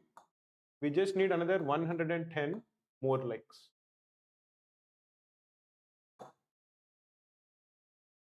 To hit the target.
Okay guys, time is up. Let us try to solve this.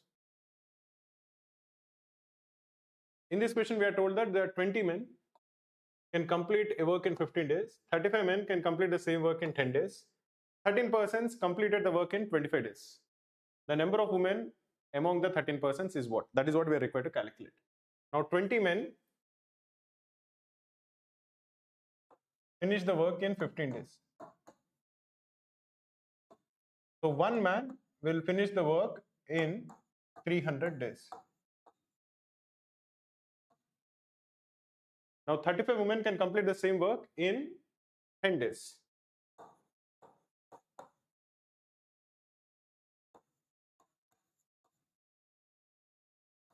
So one woman can complete the work in 350 days.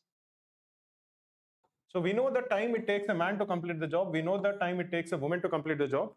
But it is important for us to compare their efficiencies, not necessarily the time that they take to complete the job. So let us assume that the total work that needs to be done is the LCM of 300 and 350. What is the LCM of 300 and 350? That is 2100 units. Now, a man can do 2100 units in 300 days. So in one day, a man will be able to do 7 units of work. Similarly, a woman can do 2100 units in 350 days. So in one day, she will be doing 2100 divided by 350, which is 6 units of work. Now we don't know the number of men and the number of women in the group. We'll assume that there are M men and W women. Each man can do 7 units of work. Each woman can do 6 units of work. So in one day, what is the work that this group does? This group will be doing 7M plus 6W units of work in one day. What is that equal to? Because the group finishes the work in 25 days. The total work that needs to be done is 2100 units. So the group finished 2100 units of work in 25 days. So in one day, they will be doing 2100 divided by 25, which is equal to 84 units of work. What is the total strength of the group? Man plus woman is equal to 13. Now we have two equations. We need to calculate the value of M and N. 7M plus 6W is 84. M plus W is 13. We can multiply this equation with 6. We are going to get 6M plus 6W is equal to 78. 7M plus 6W is 84. 6M plus 6W is 78. You subtract one equation from the other. You are going to get M is equal to 6. M plus W is 13. So the value of W is 7. So the number of women in the group is equal to 7, which is option B. Let me quickly give a shout out to everybody who got it correct before going to the next question.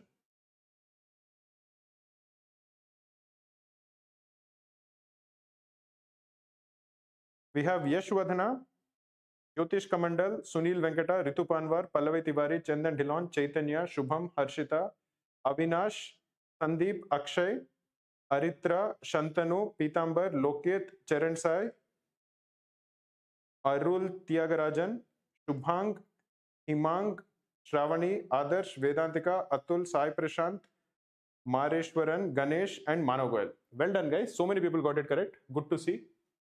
Next, we'll be quickly discussing unitary method, which is basically what I have already discussed. Instead of calculating or instead of comparing the time it takes for them to finish a job, we can compare their efficiencies. For example, if you're told that there is a person who can complete a work in D days, there is one person who can finish a job in D days, then we will say that, okay, what is the fraction of the work he'll complete in one day? We can say that that is his efficiency. If he's taking D days to complete a job, in one day he'll be doing 1 by D amount of work. So if you assume that the total work that needs to be done is 1 unit, if he's taking D days to complete 1 unit, in one day he'll be doing 1 by D units of work. This is basically his efficiency.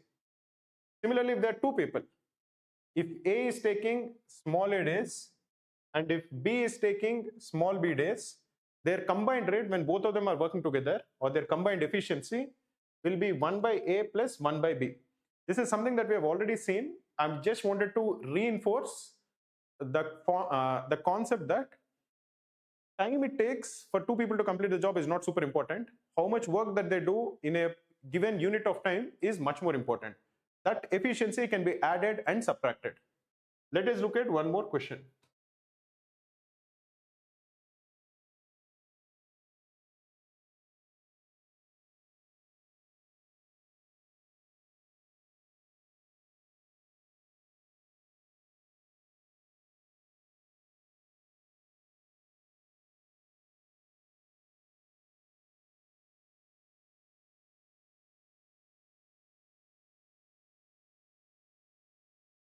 We got 250 likes, man. This is very nice. We just need 100 more likes to get our target of 350 likes. So if you have just joined the stream, please do like the stream.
Okay, guys, let us try to solve this. A, B, and C can can complete a piece of work in 10, 15, and 20 days respectively. So we have A, B, and C. A can complete the work in 10 days. B can complete the work in 15 days. And C can complete the work in 20 days. We are given the time it takes for these guys to finish the job. It is important for us to compare their efficiencies. So let us assume that the total work that needs to be done is the least common multiple of 10, 15, and 20. What is the LCM of 10, 15, and 20? It is 60 units. So let us assume that the total work that needs to be done is 60 units. So what is the work done in one day? A takes 10 days to do 60 units of work.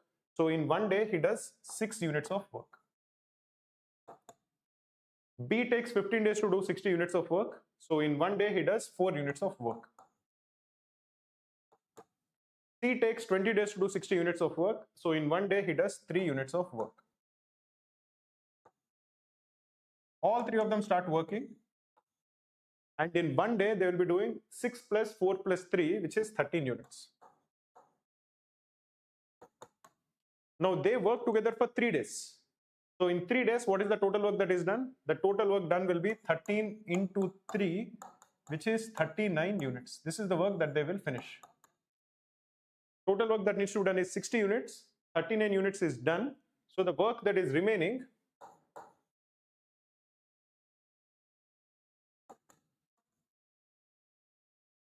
will be 60 minus 39, which is equal to 21 units.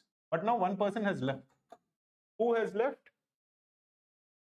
A left. So now B and C are working together. If B and C are working together, the work that will be completed in 1 day is 4 plus 3 only, which is 7 units. So the time it takes is 21 divided by 7, which is equal to 3 days. So B and C will take 3 days to do the remaining 21 units. A, B and C worked for 3 days. B and C worked for 3 days. So the total time it took to finish the job is 6 days. So the answer for this question is option B, which is 6 days. Let me quickly give a shout out to everybody who got this correct before going to the next question.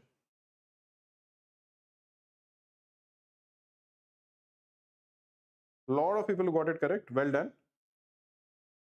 Sunil Venkata, Yashwadhana, Manav Goyal, Chaitanya, Jigyanshu, Jyotish, Naman, Pallavi, Ritu, Shubhang, Adarsh, Rahul, Parth, Shubham, Lokit, Shantanu, Sai Prashant, Hemant, Paras, Mareshwaran, Arul, Mayur, Atul, Charan Sai, Aritra, Dhruv, Ganesh, Vedantika, Avinash, Shreya, Akshay, Vidyut, Shravani, Pitambar, and Chandan Dhillon. Well done, guys. Let us look at the next question.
Last 1 minute to solve this, man. Try to solve it.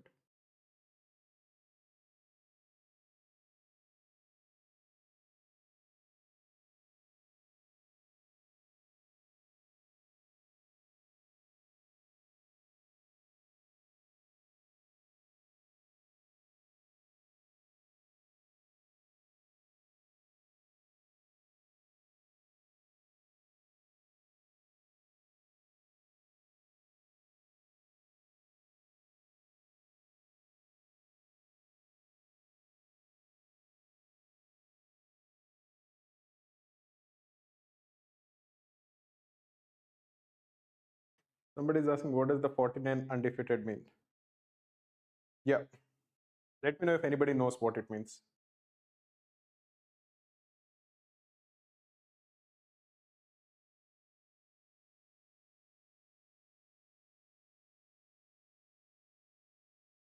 Okay, guys, the time is up. Let us try to solve it.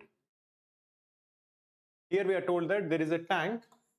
This is filled by 3 pipes together. The pipes are P, Q, and R in 8 hours. After 6 hours, the pipe R is closed and the remaining pipes fill the tank in the next 6 hours. In how much time can R fill the tank alone? Let us assume that in 1 hour, the amount of water filled by pipe P is P liters, by Q is Q liters, and by R is R liters. So in 1 hour, when all 3 of them are open, what is the total amount of water that is filled? It will be P plus Q plus R. And when all 3 of them are open, how much time does it take?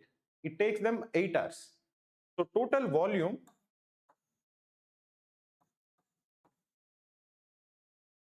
is 8 times P plus Q plus R. This is the total volume of the tank. What we are told is, if after 6 hours pipe R is closed. So if you are having, for the first 6 hours, all three of them are open, P plus Q plus R. And after that R is closed and only P and Q are open. How much time does it take? It takes the remaining pipe 6 hours to fill the tank. So the tank is again filled if all three pipes are open for 6 hours and only P and Q are open for 6 hours. So now the total volume from this standpoint will be 6 times P plus Q plus R plus 6 times P plus Q. This is the total volume. This also is the total volume. Both of them have to be the same. So 6 times P plus Q plus R plus 6 times P plus Q is equal to 8 times P plus Q plus R. Or 6 times P plus Q is equal to 2 times P plus Q plus R. Or 3P plus 3Q is equal to P plus Q plus R. Or the value of 2 times P plus Q is equal to R. So the amount of water that is filled by pipe R in 1 hour is equal to 2 times the amount of water filled by P and Q together in 1 hour. What is the total volume? The total volume is 8 times P plus Q plus R. So if you're looking for 8 times P plus Q plus 8 times R, this is the total volume. This is equal to, if 2 times P plus Q is equal to R, 8 times P plus Q is equal to 4R. I'm just multiplying this equation with 4. So this would imply that the total volume is 4R plus 8R, which is equal to 12R. This is the total volume of the tank. If the total volume of the tank is 12R and R fills R liters per hour, what is the time taken for R to fill it alone? It will be 12 hours. So the answer for this particular question will be option D, which is 12 hours. Let me quickly give a shout out to everybody who got this correct before going to the next question.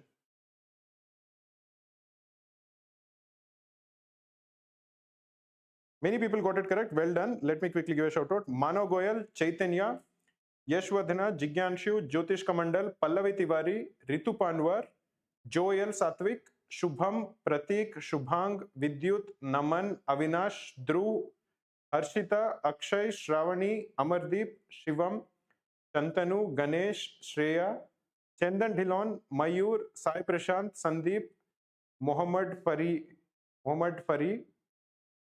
Charan Sai Pampana, Pitambar, Lokit, Praneeth, Mareshwaran, and Shikhar Srivatsav. Guys, I wanted to tell you about the upcoming streams. Most of the streams happen on Saturdays. Most of the streams will happen on Saturday at 2 p.m. But the next stream, we'll be having it on September 6th. On Teachers' Day, that is September 5th, I'll be actually traveling to Symbiosis. So I will not be around. That is the reason we shifted it to one day on Sunday. So next stream will be on Sunday, 2 p.m. Most of the other streams will be on Saturdays at 2 p.m.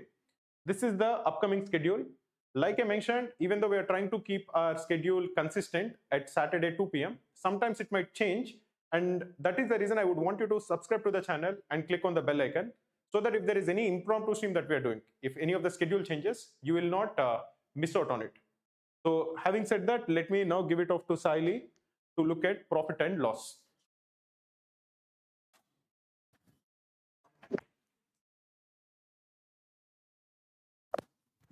So good afternoon, everyone. I hope everyone is still very eager to learn profit and loss, and we'll be covering profit and loss. Then Maruti will come back for averages, ratio, and proportion. So good afternoon, everyone, and let's get started. Okay.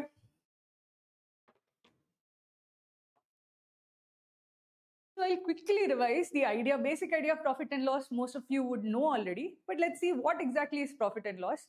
So you have any article, whenever you have any article, it will have its cost price. That is the price that at which either it was made or bought. Now, if you sell it at any price which is higher than this cost price, if selling price is greater than the cost price, then that positive difference is called as the profit. But unfortunately, if suppose you sell it at a price lower than the cost price, then you get the loss. So profit is nothing other than selling price minus cost price, and loss is nothing other than cost price minus selling price. It is essentially the difference between the two. If its selling price is greater than cost price, it's a profit, otherwise it's a loss. Now we have certain other percentages which are defined for profit and loss. The three main important percentages that are defined are percentage profit, percentage discount, and percentage markup. To understand how each of these is related, let's actually look at the entire life cycle of how a product is sold.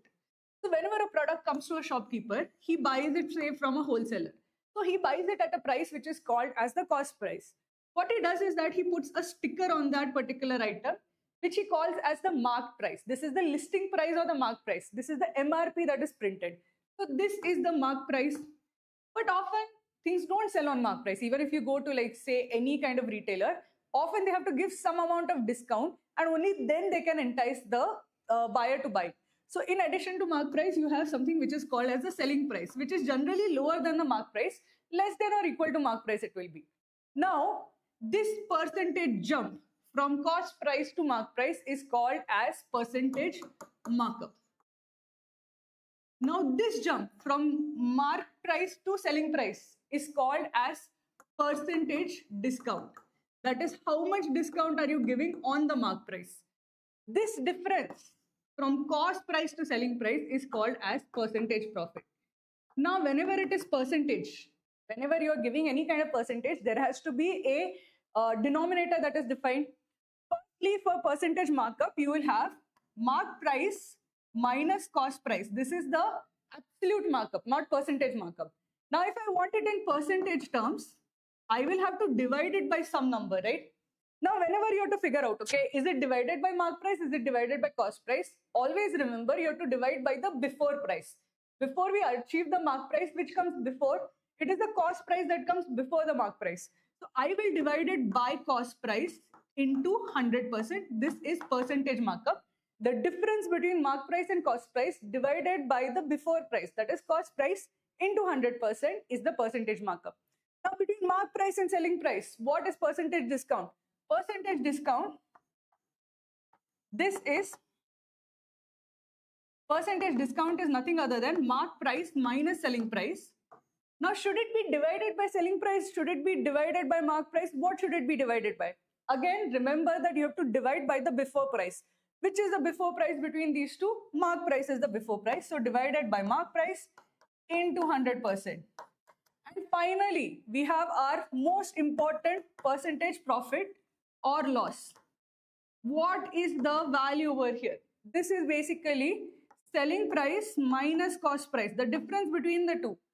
But what should I divide it by? Should I divide it by selling price or should I divide it by cost price? Here, which is the before price? The before price is the cost price. So divided by cost price into 100%, you get the percentage profit. These are the basic ideas you should remember. This is percentage markup, this is percentage discount, this is percentage profit and loss. If I just say profit or loss, it's just the numerator, selling price minus cost price. If I just say discount, not percentage discount, it is just the difference between mark price and selling price. If I just say markup, not percentage markup, it's just the difference between mark price and cost price. This is a very basic idea of what the basic terminology in profit and loss is. There's one more term which a lot of you might not know. It rarely comes, but just for the sake of being 100% like syllabus coverage, I'll also tell you what is percentage margin. Now, percentage margin flips this slightly. Till now, what have we done? Difference divided by before price is the, for everything it is difference divided by before price. Percentage margin slightly changes it. It is selling price minus cost price divided by selling price into 100. This is basically into 100%. This is percentage margin. Now you would say that, okay, why would I look at percentage margin? Say you and I, for a normal shopkeeper, he looks at his profit percentage. But for larger companies, okay, when larger companies report their profit loss or revenue, they have like revenues in crores. There they look at their margin. Why? Because a lot of these top companies report their revenue figures. So whenever somebody wants to know whether they are very profitable or not, they want to see how much margin of the revenue is the company keeping. So if I make 100 crores in revenue and my margin is say 3%, it means that my profit is 3% of the revenue figure, which is 3 crores. This is very rarely used in CAT. In CAT, mostly you will get percentage profit, percentage loss only. But in case a profit, like percentage margin is mentioned, profit margin is mentioned, I don't want you to be at C. I want you to know very well what profit percentage margin is. Basically selling price minus cost price. And instead of cost price in the denominator, you have selling price in the denominator. Will not generally come. But quite often you will need this concept, particularly in financial analysis later on. You will use this concept, okay? So this is the basic ideas. The first question I'm giving you is a simple question on this. Not very difficult, just basic ideas of this. Try to solve this one, okay? Good afternoon, everyone. Good afternoon.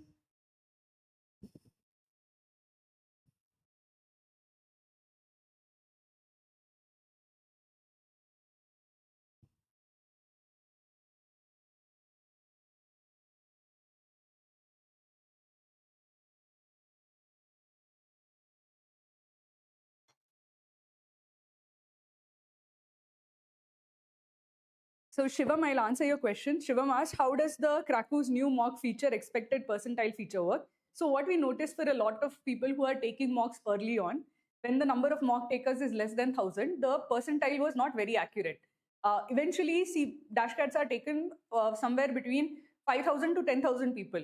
But that does not happen in the first week. It happens over time. So for the initial mock takers, it is slightly discouraging when they see lower percentiles, because generally it is being compared against other toppers. So to give you a more accurate idea of where the eventual percentile will be, we have put a expected percentile value there, so that we tell you exactly where we see roughly your score in the larger curve of scores. Where do we see that particular percentile to be? The actual percentile will be based on the current test takers, but eventually the actual percentile, as the number of test takers increases, it will tend towards the expected percentile. The expected percentile will give you a more accurate idea of where we see the actual percentile to be over time. Good afternoon. So some answers I have gotten, but I want more people to attempt, okay? There are so many of you on the stream, so please more should attempt. And I see a lot of people have liked the stream already, but in case you have not liked the stream, please like the stream now.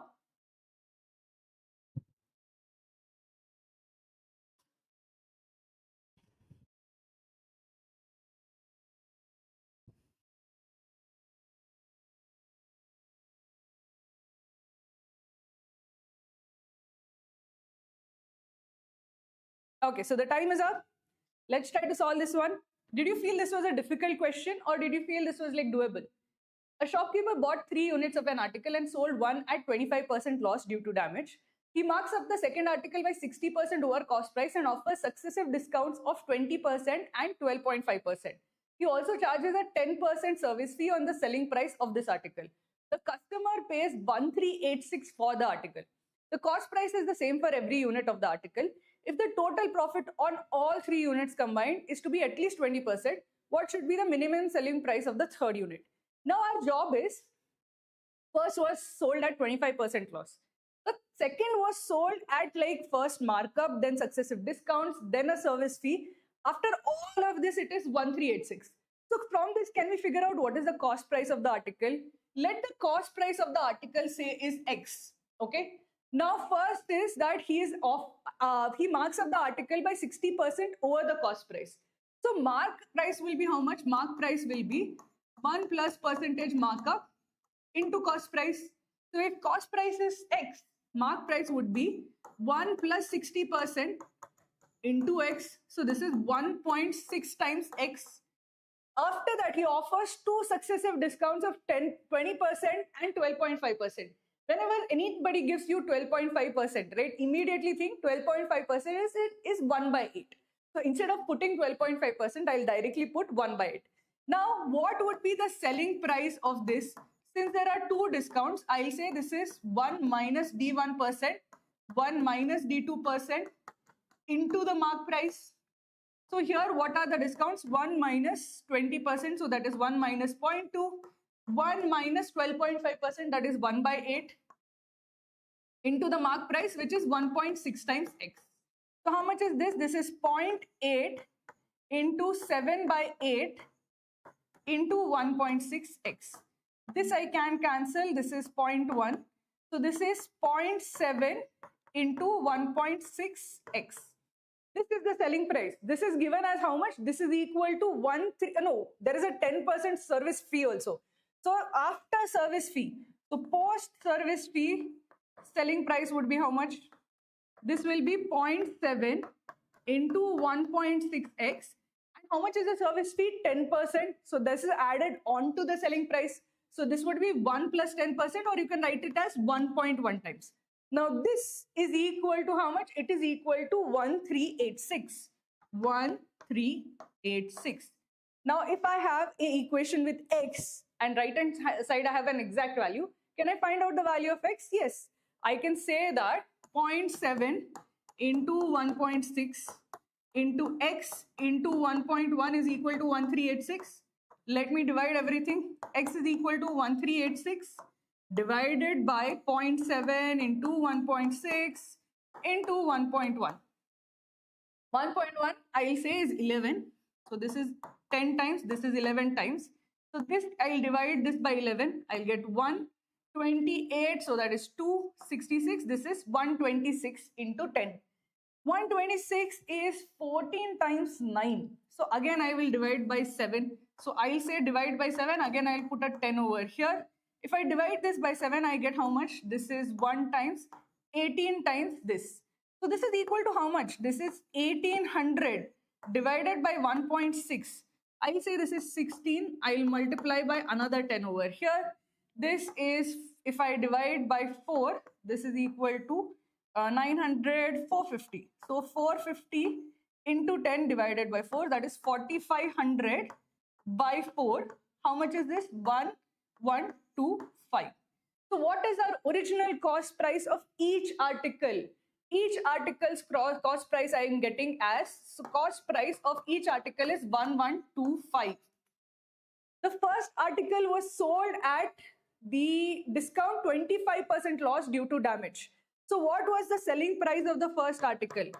Because it was sold at 25% loss, it means that the selling price is 1 minus percentage loss into cost price. This is equal to how much? This is 1 minus 25%. So that is 75% into cost price, or either I can say that 3 by 4 times cost price, that is 1125. This was the selling price of the first item. This is equal to 3375 by 4. This is equal to how much? 8, 1, 6, 4, 16, 1. So 843.75. This is the selling price of the first item. The selling price of the second item I know is 1386. I need to find out the selling price of the third item such that I get 20% overall, at least 20%, but I'll find at the border case at exactly 20% what is the selling price. So at exactly 20%, the overall total selling price will be the total cost price into 1.2. 1.2 why? Because I need a profit of 20%. What is the total cost price? There are 3 items. Each of them have the same cost price. So this is 3 into 1125 into 1.2. How much do I get? This is 3375 into, this is, I can write this as 6 by 5. This, if I divide, this is 675 into 6. 675 into 6 is how much? This 150, 450, 360, 3600 plus 450. So that will be 4050. Correct? Did you guys also get 4050 as the total selling price? Somebody had put it in the chat. Did you also get 4050 as the total selling price? Yes, Jigyanshu had put it. So the total selling price is 4050. One selling price is 843.75. The other selling price is 1386. So the balance, whatever is this, has to be our original value. If I add this plus 1386, what do I get? 1386. This is 9.75, 12. So this is 922. So 2229.75 from 4050. If I remove this 2229.75, I'll get this is 4, this 10 times, this is 0.05. Okay, from this is 2, this is 18. So I get the balance value that has to be collected from the third article. At least 1820.25 has to be collected from the last article for me to get a overall profit of 20%. So how much is the value? 1820.25. Now for some of you, this might have been a bit difficult, but each step is very obvious.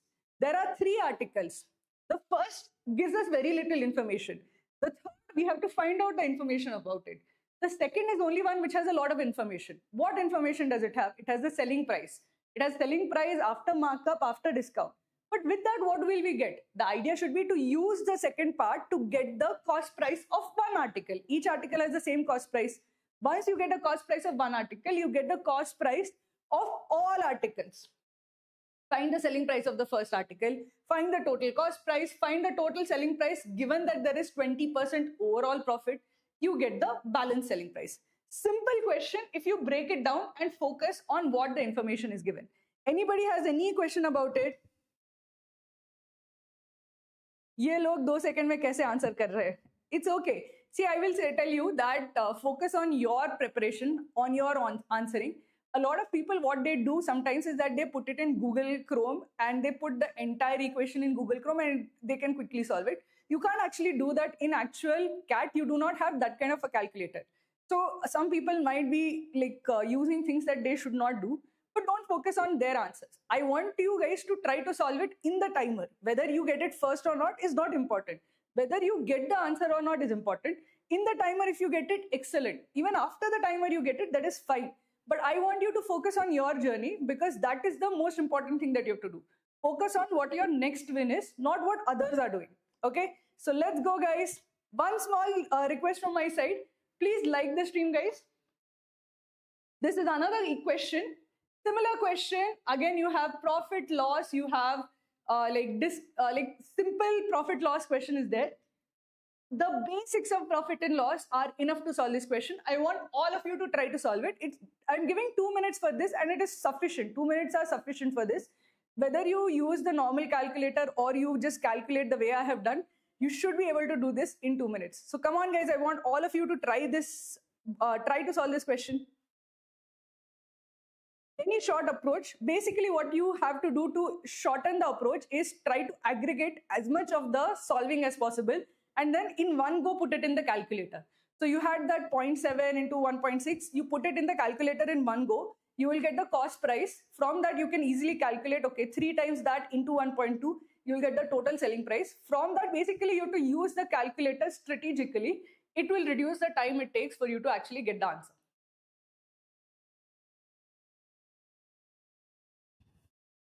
Vedantika, don't write the inequality, find the border case. So there, did I write the inequality? No.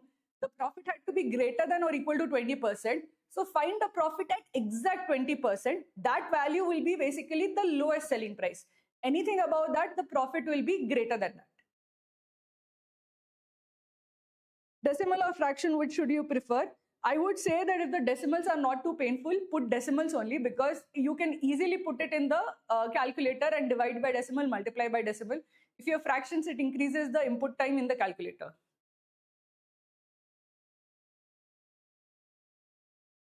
Come on, guys, let's go. Let's solve this one.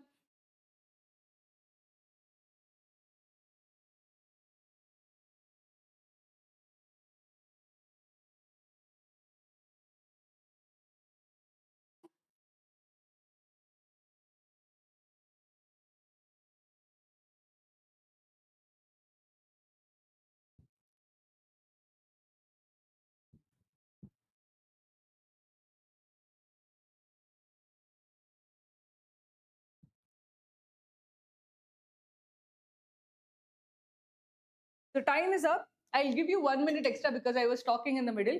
Everyone try to solve this one. Just 1 minute extra I'm giving. Try to solve this question.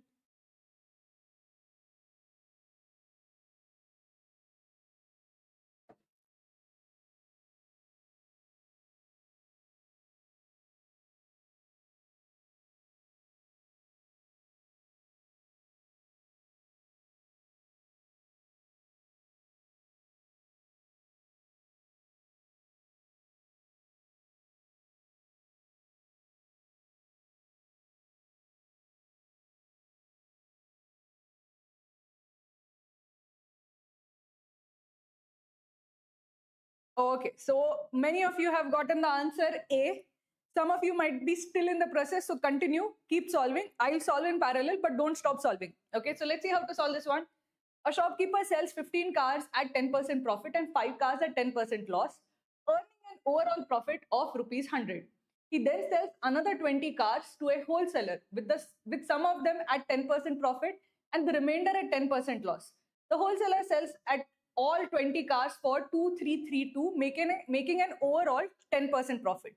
Find the ratio of the number of cars sold at profit by the shopkeeper in the first transaction to the second transaction. In first transaction, how many does he sell it at profit? He sells how many at profit? He sells 15 at profit, right? So from that, I know that it is 15 without even solving the question. I know it is 15 cars that he sells in the first transaction at profit. I know that it is unlikely to be 2 because then the bottom denominator will have to be like a fraction, which cannot be the case. So from that only I can eliminate this as a possibility, and it cannot be 9 also. As long as it is a fraction of integers, it will be 15:16 or 3:4. Nothing other than that. So let us try to figure out. I was able to eliminate 2 out of 4, but there's a possibility in some cases you can eliminate 3 out of 4. You don't even need to solve, because if 15 is the first value in that fraction, it cannot be 2, it cannot be 9. It cannot be, just cannot be, because then the denominator would have had to be a fraction. Only then will you get 2 or 9 in the ratio part. So from that, I'm able to eliminate 2 of the options. In case you are able to eliminate 3 like this, just mark off the answer. But at least I know it is not C or D. Let's take a look at the question. So 15 cars are sold at 10% profit and 5 cars at 10% loss. Suppose each car is say 100x. So how much is 10% profit? 10% of 100x is 10x. So for 15 cars, I earn 10x. And for 5 cars, I lose 10x. 10% loss is again 10x only. So minus from this, I'll say 5 into 10x. This is the loss I am making. This is giving me an overall profit of 100 rupees. Money I make minus money I lose is equal to 100 rupees. 150x minus 50x is equal to 100. So 100x is equal to 100, which means that x is equal to 1.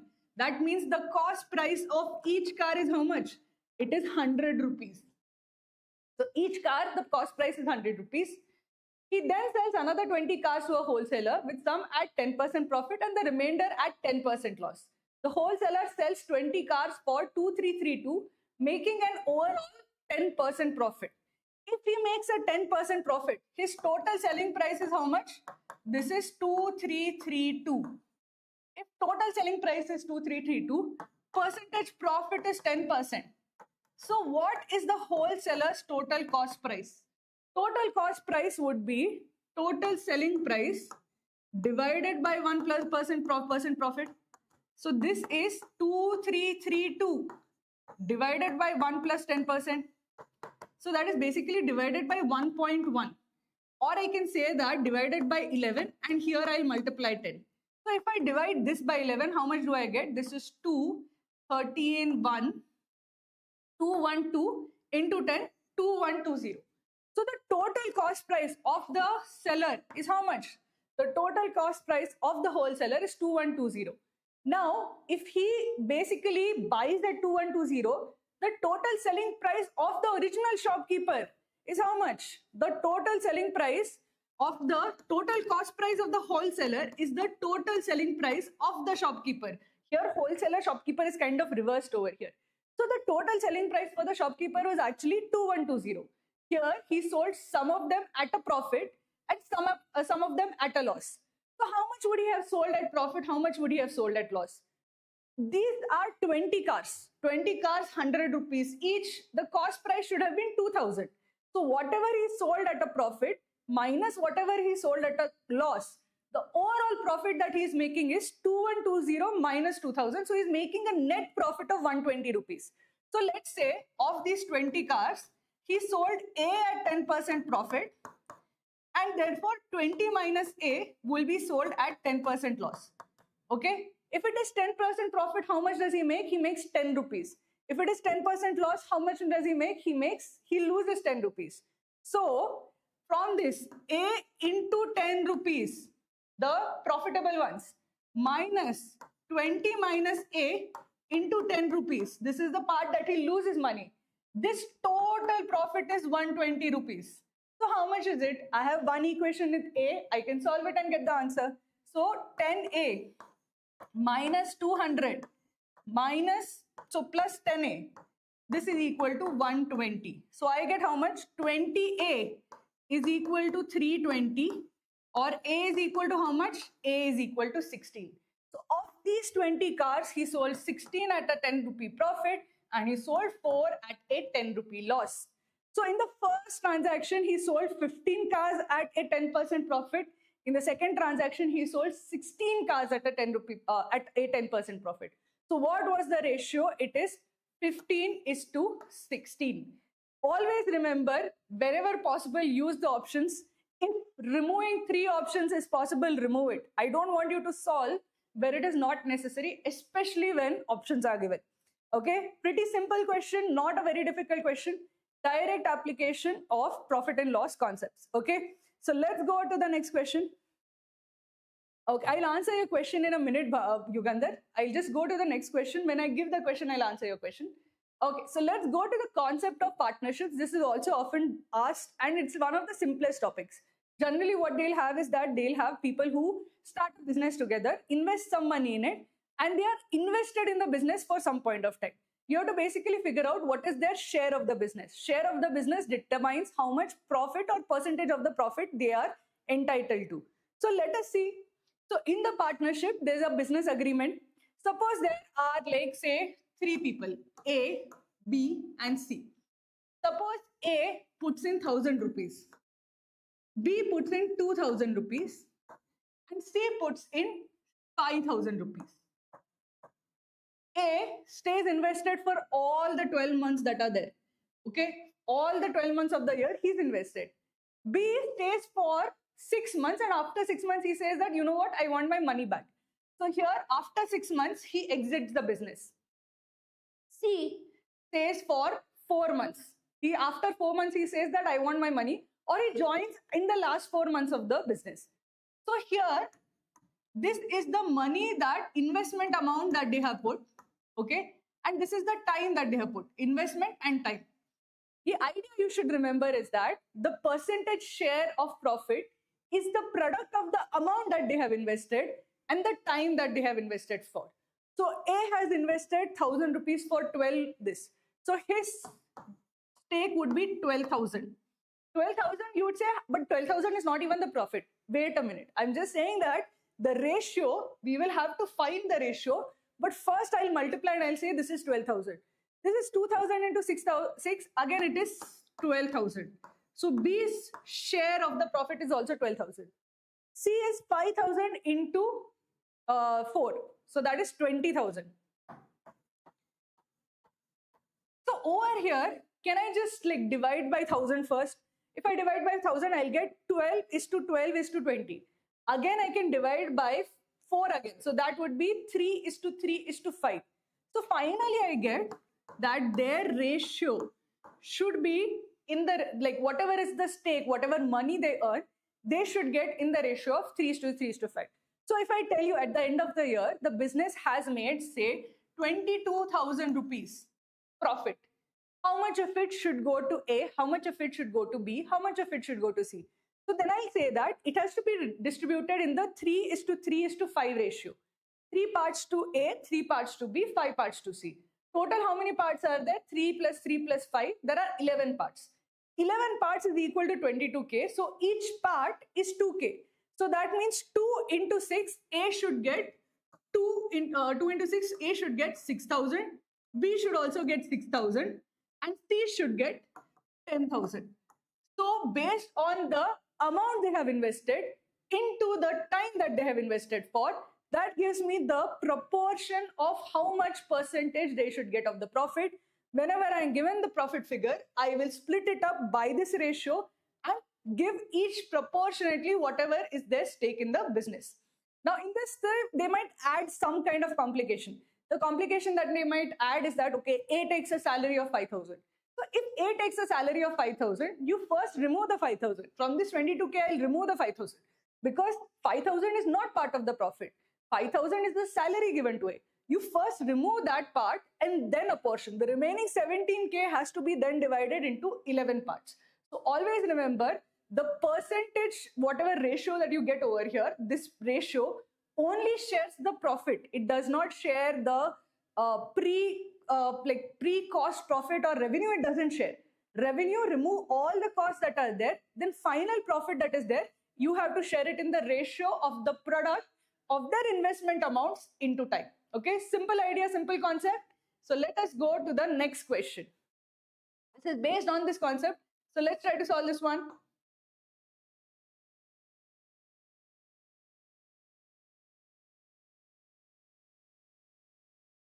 So Yugandhar says, hello ma'am, I worked in my family business after graduation, but have not taken any salary. Would I be able to put it as a work ex? It will be difficult for you to prove it. See, to prove your work experience, you need a few things. You need an offer letter, you need salary slips, you need, if you have bank statement, that's good.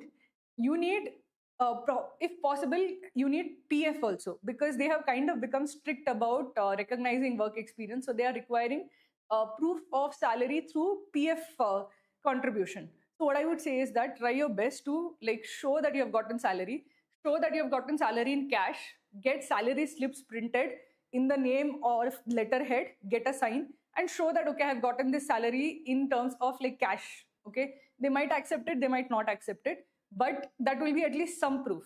The best proof that you can do right now is that make sure that you get your firm registered in PF, do the basic PF contributions, and also make sure that they give you money in terms of salary to your bank account. Okay, that would be one way of establishing that you're actually working there.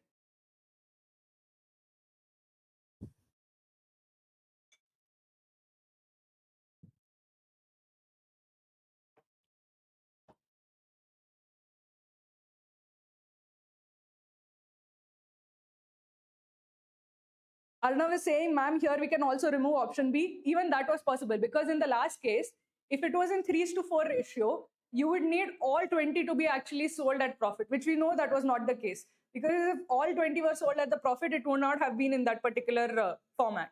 So that also you could have eliminated option B, directly said it is option A. But in case all of these cases are there, just try to see what can you eliminate from the options. You should be able to eliminate 2 or 3 options, then you can find the correct answer. Many of you are able to answer this. I've gotten correct answer from Jigyanshu, Jyotish, Tejas, Yash, and Shubhan. So anybody who is still trying, please try. Last 15 seconds left.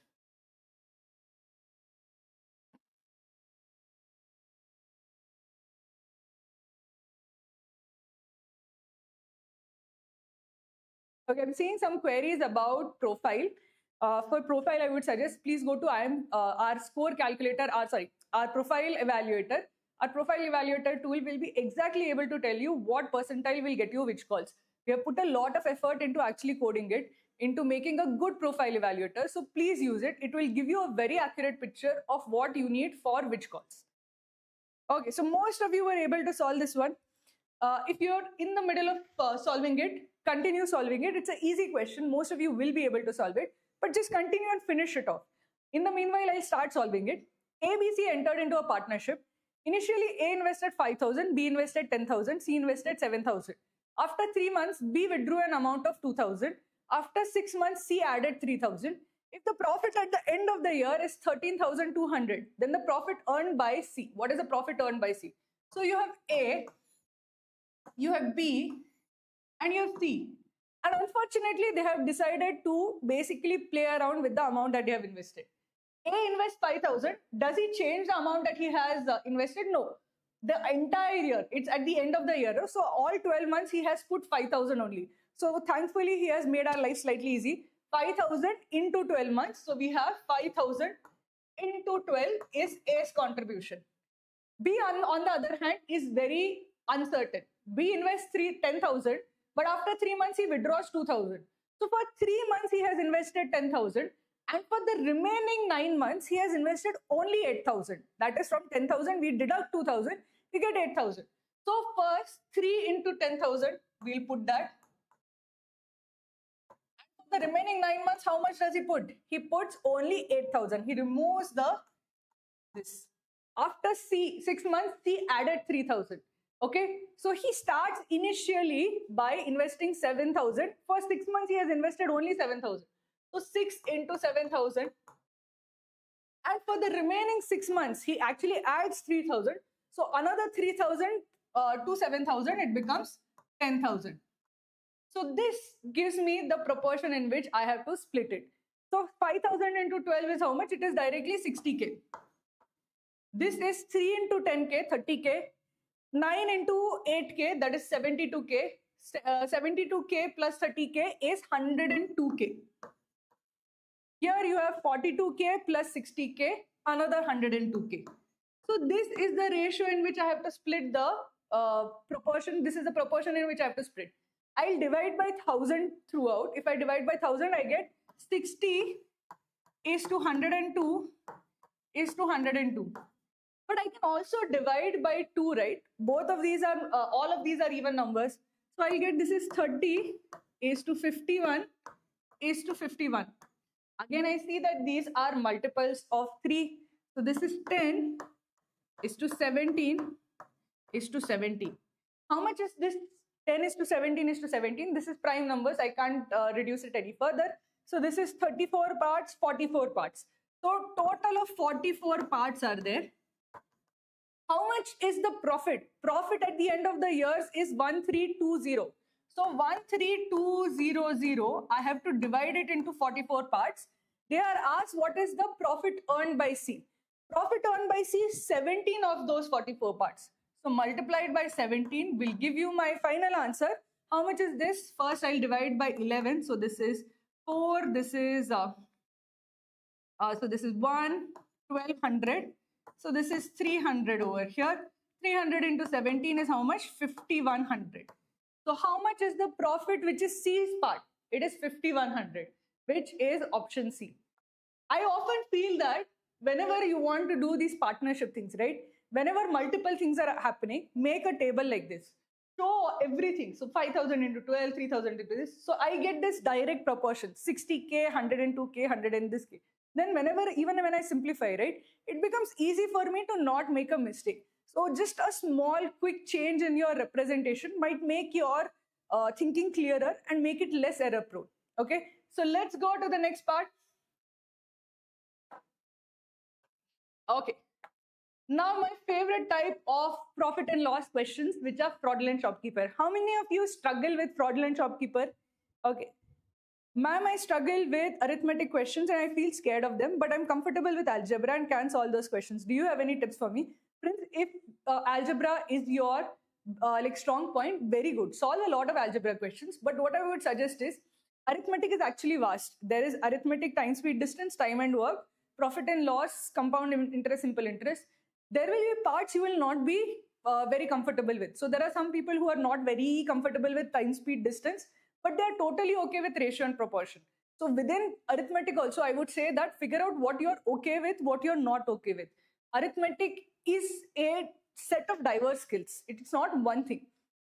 So I don't want you to actually say that I'm bad at arithmetic. Figure out which part of arithmetic you're not good at, because it will be it's not possible that it will be all of arithmetic.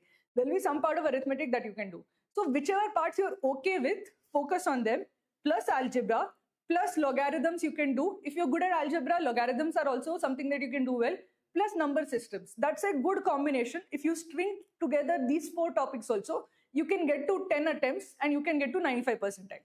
Okay, so, okay. CAT seems easy if these are the type of questions asked. Basically, I'll tell you one thing, that the question difficulty in a mock or even in CAT is not much higher than this. What happens is that you're not really prepared mentally for just easy questions. When it actually comes in an exam format, you are in a different zone, you're in a different kind of mindset, and even simple things often seem difficult at that point of time. Okay, so let's go. The guys who have just joined us and who have not liked the stream yet, a small request from my side, please like the stream. Now let's go for fraudulent shopkeeper. So these are the kind of questions I used to always struggle with. Till I came up with a format which I follow every single time, and now I never make a mistake in Fraudulent Shopkeeper. So how do you actually deal with Fraudulent Shopkeeper? What I do is I put a table like this. This is my buy side. This is my sell side. Okay. Whenever the shopkeeper cheats while buying, I write this is stated quantity, this is actual quantity. This is actual quantity, this is stated quantity. Suppose he cheats while buying. Instead of getting, say, 1 meter of cloth, suppose he gets 1100 meters, that is, he gets 1.1 meters of cloth.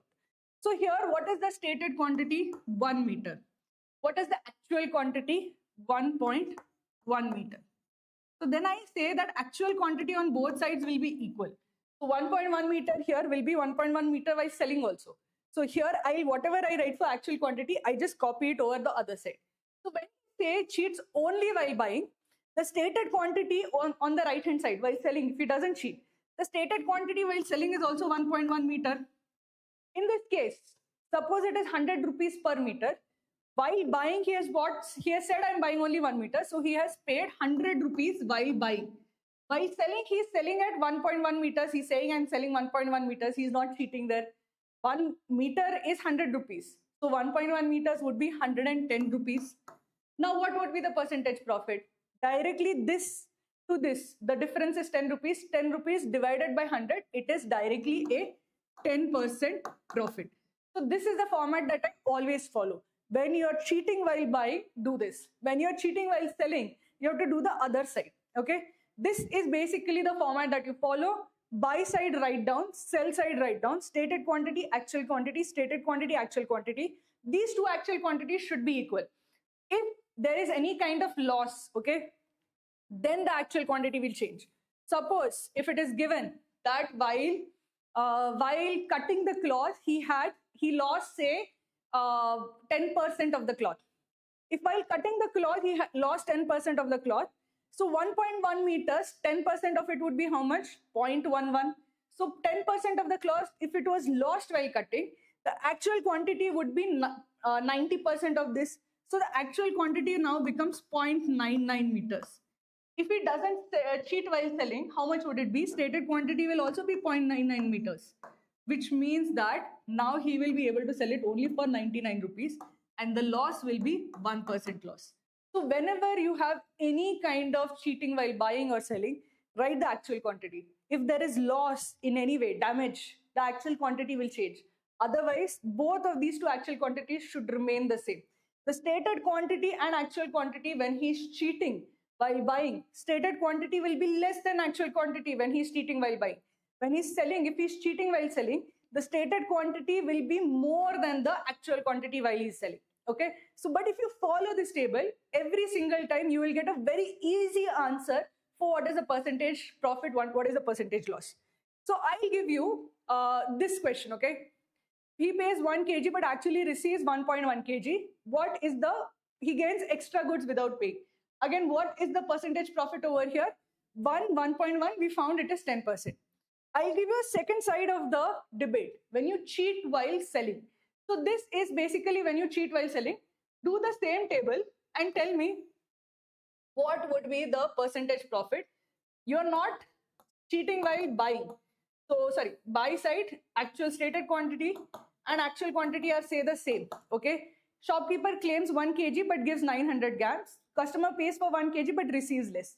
So here stated quantity is 1 kg, actual quantity is 1 kg. He's cheating while selling. Here actual quantity is only 900 grams. So what I'll do is actually over here, I'll change this because my actual quantities have to be same, right? So if actual quantity is 900 grams, when stated quantity is 1 kg, I'll say that 900 grams I'll write here. I'll put 900 grams also over here. So stated quantity and actual quantity, if he doesn't cheat while buying, is the same. So this will also be 900 grams. If 1 kg is 100 rupees, 900 grams will be how much? It will be 90 rupees. 1 kg is 100 rupees. If he does not have markup, how much would it be? 1 kg, again he'll sell at 100 rupees. So what is his percentage profit in this case?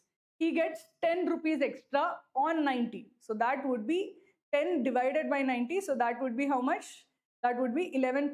So this is basically what you have to do. Each time he's cheating while buying, write stated quantity, write actual quantity. If he's cheating while selling, stated quantity, actual quantity. The two actual quantities should be equal. If there is no damage, there is no loss. If there is damage, there is loss. Put it such that the actual quantities represent real change.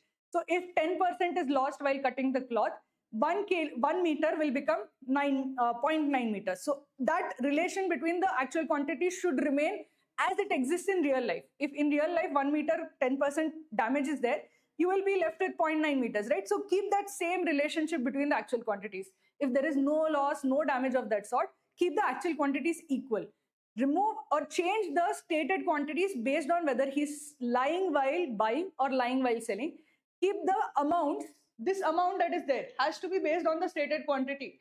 Okay, these are linked to the stated quantities, not to the actual quantities. Once I get the buy price and the sell price, I get the percentage profit. Very simple. Follow this one method and you will find all questions of this very, very easy. If you didn't understand the method, don't worry. With this question, I'll show it properly, but try that method while solving this question. So I'm giving you 2 minutes. Let's try to go.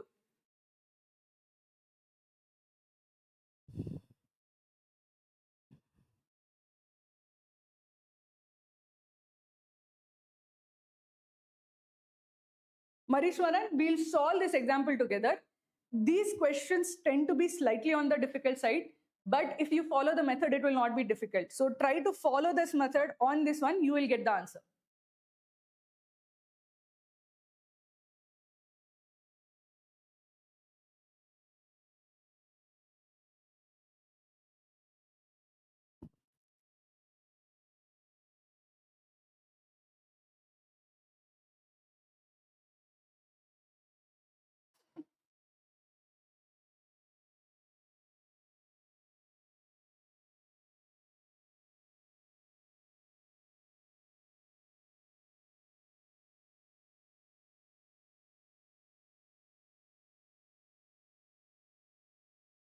Okay, one reminder for everybody who is preparing. If you guys need a structured way to prepare for CAT, if you're worried there's only 3 months left, do take a look at our new batch, which is starting on Monday. It's a 3-month crash course, and we have very little time on our hands, so I don't want you to waste your time on unnecessary things.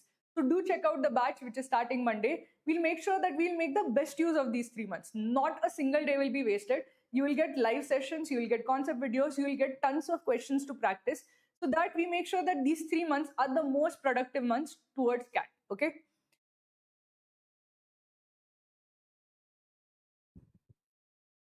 Okay, Nancy, if you are, see, I'll tell you one thing, okay, guys. If you find one particular topic non-intuitive, difficult to visualize, keep it for the end. I can tell you that, okay, now solve hundreds of questions of geometry, but I don't know whether it will make a huge difference to your score. In fact, I would say that if something is difficult, non-intuitive for you, focus on the things that are intuitive for you. Focus on algebra, focus on arithmetic, focus on things that you don't struggle with. Because geometry is 3 questions. If you spend the remaining 3 months on those 3 questions, it might not be the best return on your time spent. In fact, spend that time on things you're actually okay with, like arithmetic, algebra, logarithms, number systems, on modern maths, anything you are actually better at, it would be a better use of your time.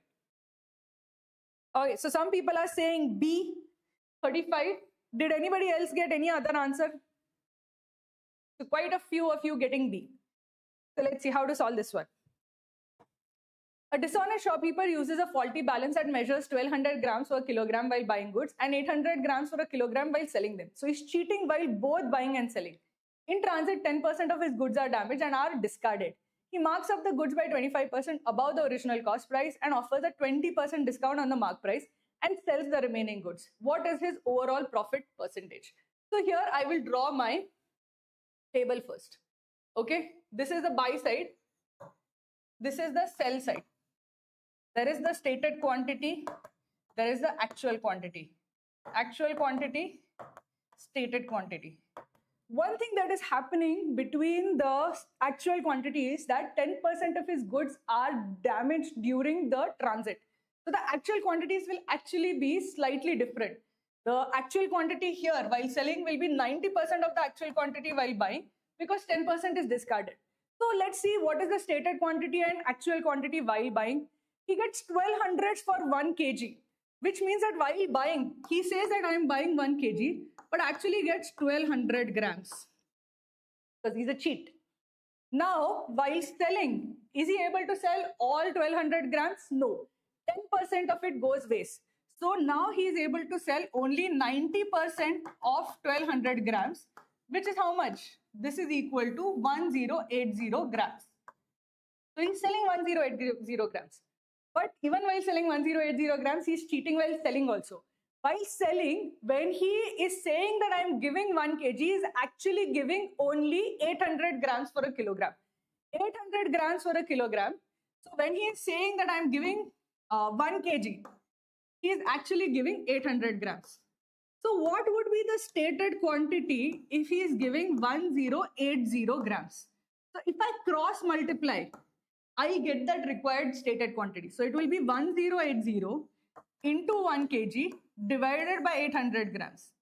So how much is this? This is basically 5 by 4. 5 by 4, if I divide this, this is 270 into 5. 270 only, right? 200 plus, yeah.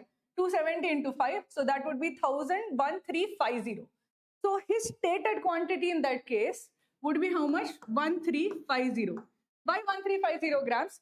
Because 1350 into 80% is basically the actual quantity is 1080. So if he's actually selling 1080, he's claiming to sell this 1350 grams. So therefore, this is his stated quantity.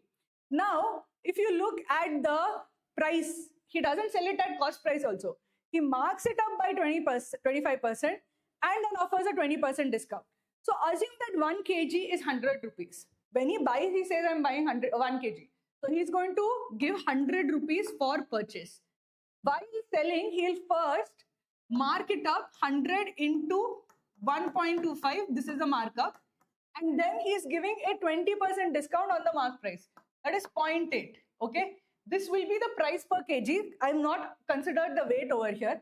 But this would be the price into 1.35 kgs. This will be the final price at which he will sell. So what is this price?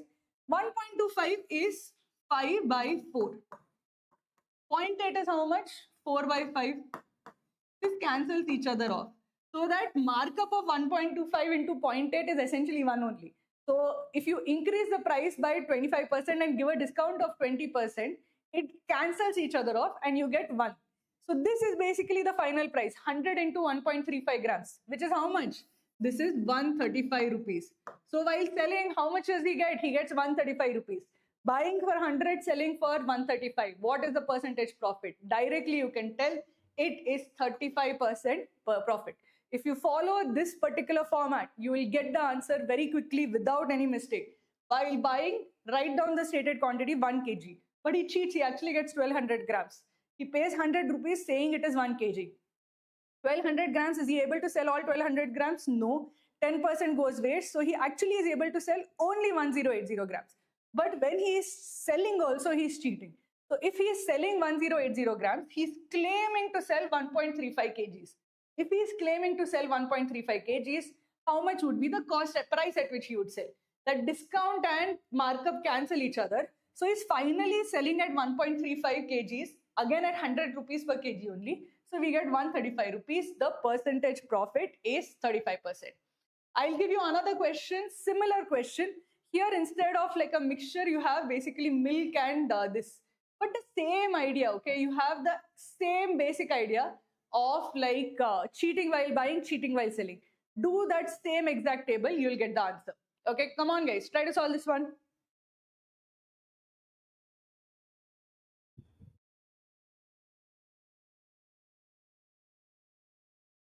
It's not a loss for him because he has cheated both while buying as well as selling. He is making a profit based on that. If he had not cheated while buying and selling, and if he had to discard 10%, he would have made a loss of 10%. Okay, come on guys, let's solve this one.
Okay, so some of you have gotten the answer. I won't tell whether it is correct or not, but well done, Pallavi, Jyotishka, and Tejas for trying to solve the question. I want everyone to at least try to solve the question. Whether you get the answer or not is secondary. Trying is important. Come on, guys, everyone should try to solve the question. You have 22 seconds left.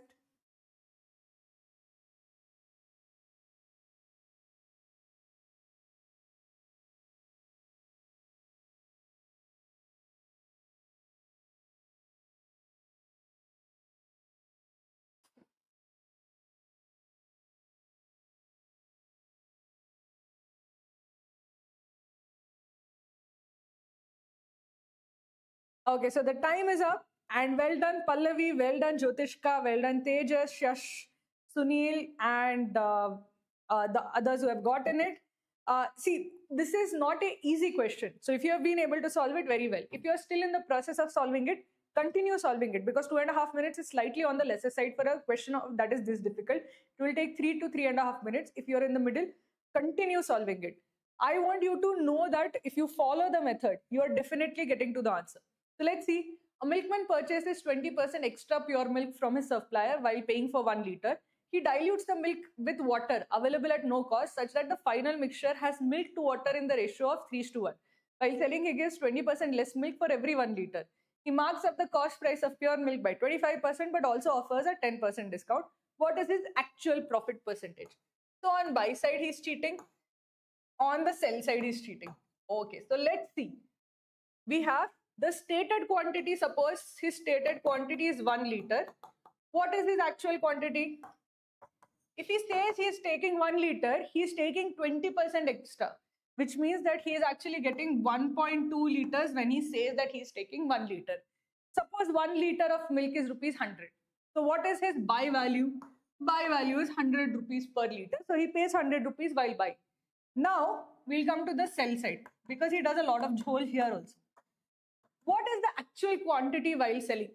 He's diluting the milk. So if he's diluting the milk, he's adding water.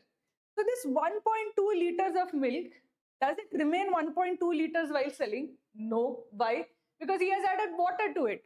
So it would be, so 3 parts out of 4 of the mixture. Okay, whatever is the mixture volume, this is 1.2 liters. Because milk is to water ratio is 3:1. So 3 out of 4 parts is milk. This 3/4 of the final volume is 1.2 liters. What is the total mixture volume then? The mixture volume would be, M will be 1.2 into 4 by 3. This is 0.4 times. So this is 1.6 liters. So essentially is adding 400 ml of water to dilute it. So this 1.2 liters becomes 1.6 liters of this diluted mixture. Because the buyer doesn't know that he has diluted. He's thinking, okay, I'm getting 1.6 liters. But that also doesn't give 1.6 liters. He cheats again while selling. So what does he actually give? What is the stated quantity? For the quantity, if the actual quantity is 1.6 liters, what is the stated quantity? While selling, he gives 20% less milk for every 1 liter of milk. Which means if he gives 1 liter of milk, he gives 20% less, which means that he gives only 0.8 liters. So what should be the stated quantity such that he gives 1.6 liters of this mixture? If he is giving only 80%, that means I'll cross multiply 1.6 divided by 0.8. The stated quantity has to be 2 liters. Then the actual quantity will be 1.6 liters. So the stated quantity is that I'm actually selling 2 liters of milk. So here he's claiming to sell 2 liters of milk and in fact giving 1.6 liters of this mixture. Now what would be the selling price? In the selling price also he has done some this. He marks up the cost of the pure milk by 25%, but also offers 10% discount. Our initial cost price was 100 rupees per liter. Now you multiply with 1.25, which is the markup, but also offer a 10% discount. So that is 0.9 after discount. So how much is this? How much is this? This is 125 into 0.9. So that is basically 125 into 0.9 would be basically, from this I remove 12.5. I'll get 112 0.5. This is the final value of this. This is basically the cost per liter. But is he selling 1 liter? No. How much does he sell? He's selling, I'm selling 2 liters. So what would be the final selling price? It would be 112.5 into 2. So I get that he's actually selling for 225 rupees per liter. So he sells this thing that he bought for 100 rupees and did all of this whole. Finally, he sells for 225 liters, 225 rupees. So what is his profit percentage? His profit percentage is 225 minus 100, 125 divided by 100 into 100%. It is 125%. Once I write down my buy value, I write the stated quantity, actual quantity, convert it over here from this stated quantity, get the final price. By starting with 100 over here, I directly get the profit percentage. I don't have to calculate because by writing 225, I know that the profit percentage has to be 125%. So always, as much as possible, write it down in this format so that immediately you can say that, okay, profit percentage is 125%. Ma'am, how would we solve by effective cost price method? I have stopped that effective cost price method because I feel that it is error prone, especially when there is cheating at both buying and selling ends. The effective sales price, effective cost price you end up making a mistake. I also used to get confused with that, so I have changed over to this method where the chances of making a mistake are much lesser. If you follow the stated quantity, actual quantity, the chance that you will actually make a mistake is much lesser. So I would say that abandon the effective cost price, because there, the more you have, the more you see the fiddling around that they do, the less likelihood it is that you will get to the right answer. Okay. Okay, please repeat the 2 liter part. Okay, Atul, I'll tell you how you got the 2 liter part. I hope you got how we got 1.6 liters, because he is basically adding 1 parts of water to 3 parts of milk. So if you have 1.2 liters of milk, he'll add 0.4 liters of water. You get a total 1.6 liters of the solution. But while selling also, he's cheating. When he says that I'm selling 1 liter, he's actually giving only 20% lesser. He's only giving 0.8 liters. If he's actually selling this 1.6 liters, how much will he claim to sell? He will claim to sell 2 liters. When you sell 2 liters, you will give 0.8 into 2, 1.6 liters. So if the actual quantity is 1.6 liters, the stated quantity will be 2 liters. Only then he will actually give 1.6 liters. Because while selling also, he gives 20% lesser than the claimed amount. So the stated quantity in the selling transaction is 2 liters. Okay? I hope it is clear now. Okay, will it stay on YouTube after the stream ends? Yes, it will stay on this. Can we directly multiply profit or loss percentage for every this? Generally, the reason why I don't do that is because what happens is that people don't realize, should they divide by it, should they multiply by it? Because of that, there is often a mistake that occurs. If it is very clear to you, you can just multiply, whether when you're multiplying, you can figure out whether you have to divide by that figure, multiply by that figure. If it is clear to you, do it directly. But generally, when multiple things are happening, cheating while selling, markup, discount, it becomes very difficult to keep track of all that is happening. So because of that, I made this method so that it is error proof. Okay. Okay. So let's go to the next. Okay. This is also a question on this, and it is no. This is a general profit and loss question. Okay, not related to cheating. But it is a simple question. Try to solve it. It's basically based on simple concepts of profit and loss.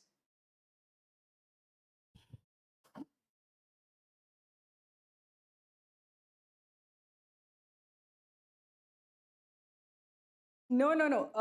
Actual quantity on sell side to be 3/4 of 1.2 liters. No. 1.2 liters is the input. He is going to add water to it. So if in a mixture, if you have 1.2 liters is pure milk. 1.2 liters is pure milk. How much does he add so that the final milk is to water combination is 3:1? So if the ratio is 3:1, 1.2 liters of milk has to be with 0.4 liters of water. Then that ratio is 3:1. So he has to add 400 ml of water, which means that the combined mixture will become 1.6 liters. So always be careful when you're calculating also, that don't just multiply by a fraction. You have to figure out what is the change that is happening.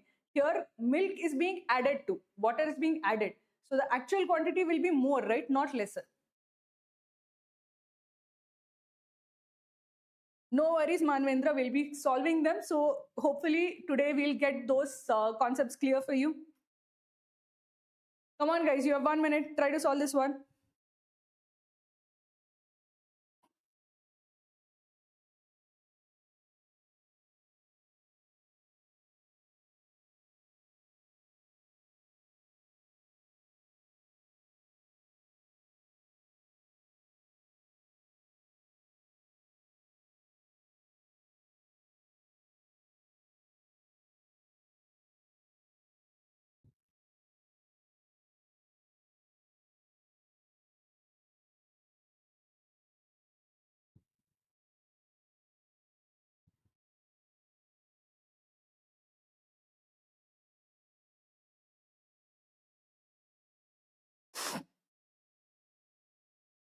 Can I leave CI and installments for CAT exam? You can leave, but I would say that don't, because it's easy questions generally. They're very easy questions. You should not leave easy questions when you're like preparing for CAT. Don't leave the easy parts.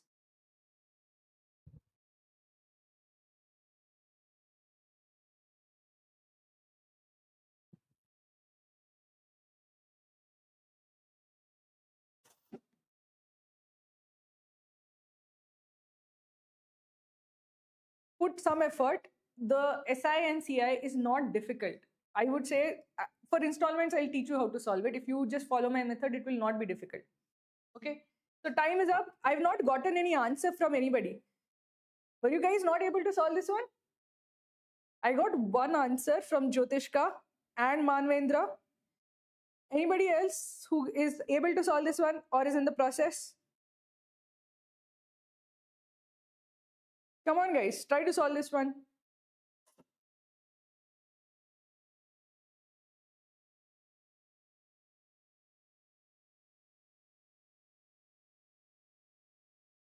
Okay, Pallavi also got the answer. So some of you are struggling with this question. No worries, we'll try to solve this one. A shopkeeper earns twice as much of profit he would have made after selling a domestic rose as on an imported rose. So imported rose is double profit of domestic rose. A customer places an order for 100 roses, a certain percentage of which he wants to be of imported quality. The shopkeeper misheard him and sends him the asked percentage of domestic roses by mistake. In the transaction, he ends up making 12.5% less profit than he would have made had he given the customer what he had asked for. How many domestic roses did the customer want? So we have what is the actual split and what is the mistake. Because of the mistake, what did the shopkeeper actually said? So actually, out of the 100 roses, say A were supposed to be imported and 100 minus A were supposed to be domestic roses. Okay. What actually happened? The shopkeeper misheard it and sent 100 minus A imported roses and A domestic roses. As a result of this, he earned 12.5% less profit. When I hear 12.5% less profit, what do I immediately think? 12.5% is 1/8 lesser. So he would have earned some profit. He actually ended up earning 7/8 of the actual profit. So let's say that the profit for a domestic rose is, say, X. What is the profit per unit of imported rose then? It will be 2X. Here also it is 2X imported rose. Here it is X. So what is our equation? The actual profit should have been 2X into A plus X into 100 minus A. This would have been, this is the actual profit is 8 by 7 times the, he earned 1/8 lesser. So it would have been 8 by 7 times the what happened due to mistake. So what does he now earn now? He earns 100 minus 8 into 2X plus AX. This is the actual profit that he earned after the mistake. So what should we do? I have an equation. There is A in it, there is X in it, and there is like one equation only. But if I look closely to the equation, every element of this particular equation has X in it. So can I just eliminate the x? I can divide throughout by x and just cancel it off. This x, this x. I just divide the entire equation by x and x is gone. Now I have one equation with just one variable. I can solve it and get my final answer. I'll multiply this by 7. So I'll get this as 14a plus 700 minus 7a is equal to 8 times 100. So if I expand this, this is 200 minus 2a plus a. Okay, so this is basically 200 minus a. If I multiply, I get 600 minus 8a is equal to this side also. If I remove, this is 7a plus 700. So what do I get? I bring my a's over here. I get 15a is equal to how much? I get this is equal to 900. So what do I get? A is equal to 900 divided by 15. I get a is equal to 60. So basically, he wanted, initially how much did he want? He wanted 60 imported roses and 100 minus a, that is 40 domestic roses. But what did he get? He got 40 imported roses and 60 domestic roses. We are asked, how many domestic roses did the customer want? He actually wanted 40, but he ended up getting 60. So the correct answer to this question is 40. He wanted 40, but got 60 roses. Okay, 60 imported, 40 domestic. All of you are correct. Is CP same for both roses? It is not mentioned. Doesn't matter because I did not consider cost price. I just considered the profit value. We are told that the profit is double, not percentage profit. Profit is double. So whatever is the cost price, doesn't matter. Just say that X is the profit. Per domestic rose, I'm making say 10 rupees. Then for each imported rose, I'll make 20 rupees. What the percentage profit is, cost prices, doesn't matter. Finally, what is the change in profit? That is the only case that is I'm considering. So I assume that X is the profit on domestic rose, then 2X is the profit on imported rose. Now what happens, because it is one equation, okay, throughout, and I have the relation that it is like 1/8 lesser. So this the ratio of the actual scenario versus what should have happened, that ratio is 7:8. So from that, I basically was able to eliminate the value of the profit entirely. I'm left with one equation with A. I solve it, I get the correct answer. Okay, ma'am, can you explain it again? Okay, fine, I'll do it. Actually, I think because of this is basically what our order should have been, and this is what the shopkeeper sent. Okay, this was what was sent. The order should have been A of imported roses and 100 minus A of domestic roses. What is given is that the profit per item of imported rose is twice that the profit of per item of domestic rose. So here, let's say profit per unit of domestic rose is X. Profit per unit of imported rose will be 2X. What would be the profit in this case? Total profit would be 2X into A plus X into 100 minus A. Okay. What was actually sent, because the shopkeeper misheard it, 100 minus A of imported roses was sent, A of domestic roses was sent. So what was the actual profit? That is 100 minus A into 2X and A into X. Now the author says that it is 12.5% lesser because of this mistake. So 12.5% lesser means what? So from 1, I remove 12.5%. What is 12.5%? It is 1/8, which means that in the real scenario, he managed to get only 7/8 of the profit he should have gotten. That means 8 times the actual cent profit is equal to 7 times the profit that should have been there based on the order. Okay, so from that particular equation, I can say that what is the cent profit? 100 minus A into 2X, A into X. This into 8 is 7 times this profit. Once I have that equation, I had this equation over here, okay? This is the equation that I got. This profit is 8 by 7 times this profit. I remove X throughout because every single term has X. X is here, X is here, X is here, X is here. So I can divide the entire equation by X. The minute I remove X, what do I get? I get one equation with only one variable, which is A. I solve for that variable, I get A is equal to 60. So I go back and I say that the person who ordered it wanted 60 imported roses and 40 domestic roses, but he instead got 40 imported roses and 60 domestic roses. Okay. Okay.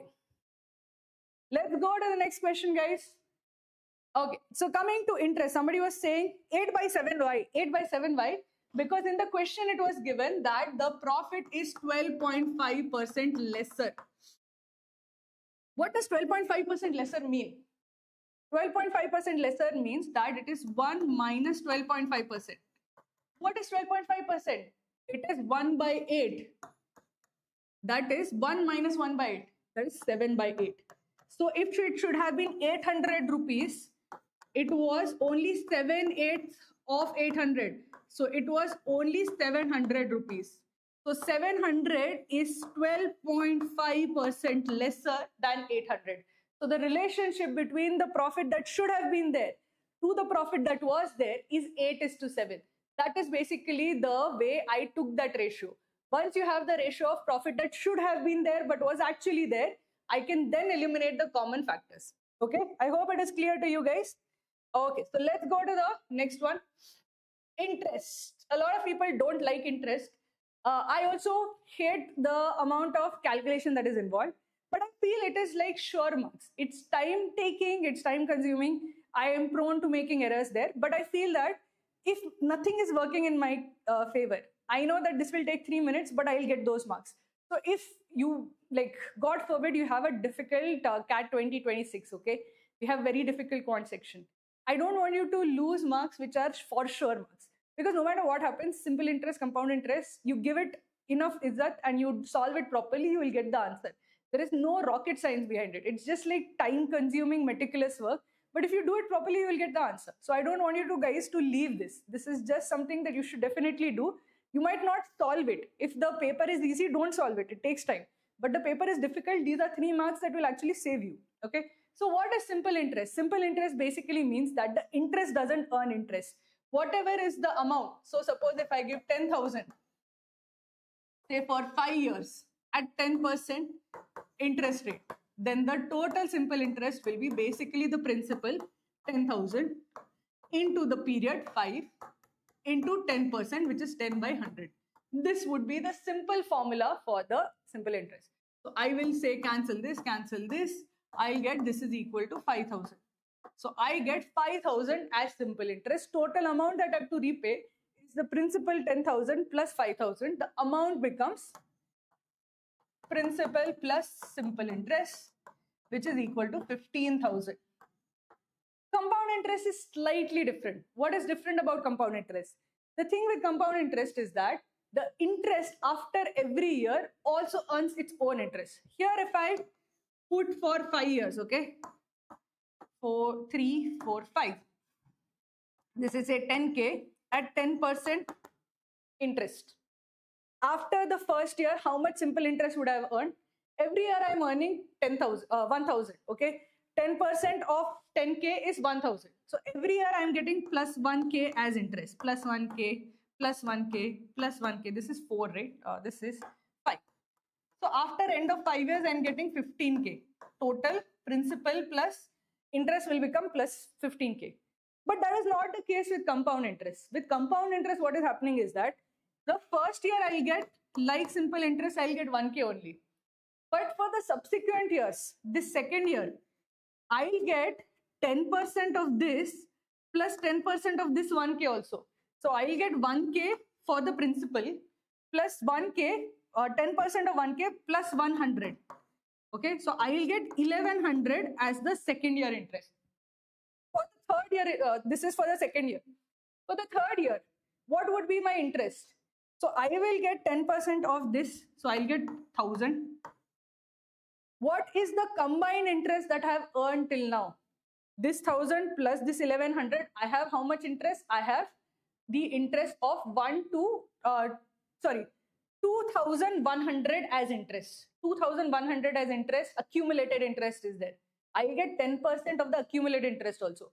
So 10% of 2,100 is how much? 210. So I'll get an additional 210. So I'll get 1,210 as the interest for the third year.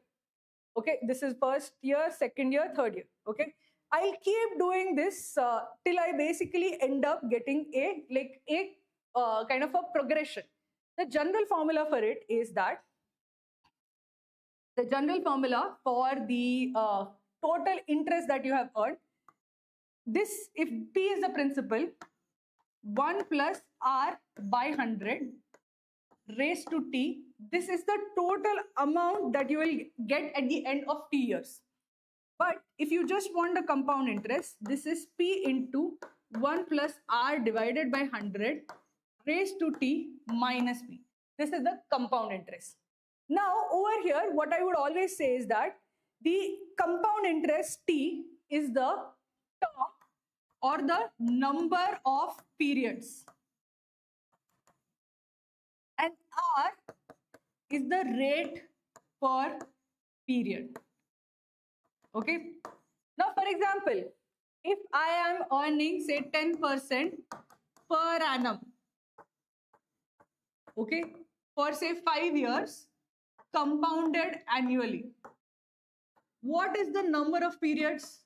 If it is compounded annually, 5 years is 5 periods. So I'll say this is 1 plus 10% by, this is 1 plus 10%, so 10 by 100 raised to the number of periods, that is 5. On the other hand, if it is 10% per annum for 5 years, compounded semi-annually. Semi-annually means every 6 months. If it is compounded semi-annually, how many periods are there? How many 6 months are there in 5 years period? There are 5 into 2, 10 such periods. So then this would be 1 plus this raised to 10. But I have to change the rate of interest also. I have to say the rate of interest per period. If it is 10% per annum, how much is it for a 6-month period? That would be 10% per annum. So divided by 2, so it will be 5% per 6-month period. So this will be 5 by 100 raised to 10.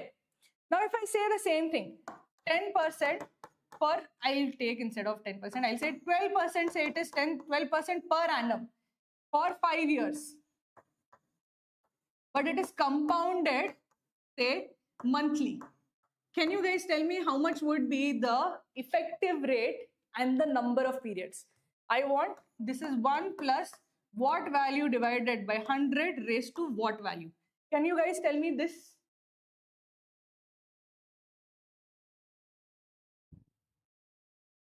Okay, simple thing. What is the effective rate per month and what is the number of periods?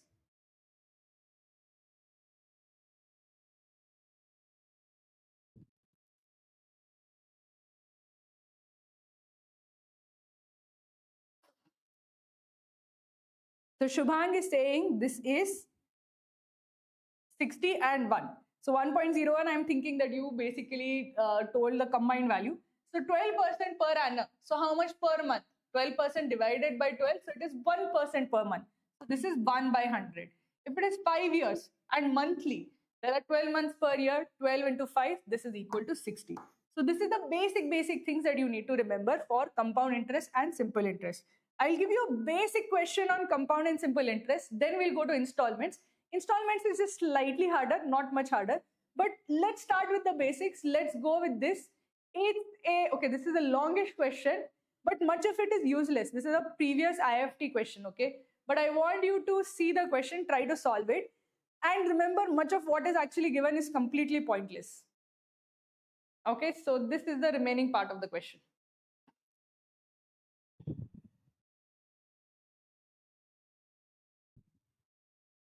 Come on, guys, let's try to solve this one. And I'll give you the time also to solve it. It looks long, but it is trivially simple. Come on, guys. Not trivially simple, but simple.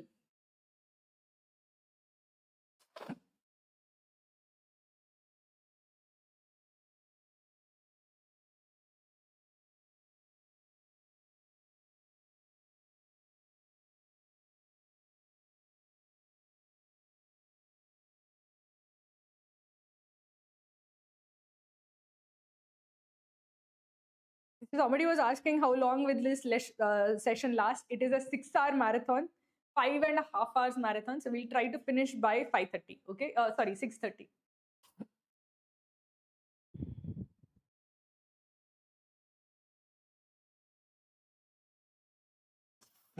Please reduce the font size.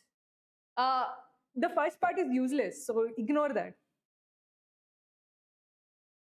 This first part is this part. So she uses 8K of her own savings, doesn't matter.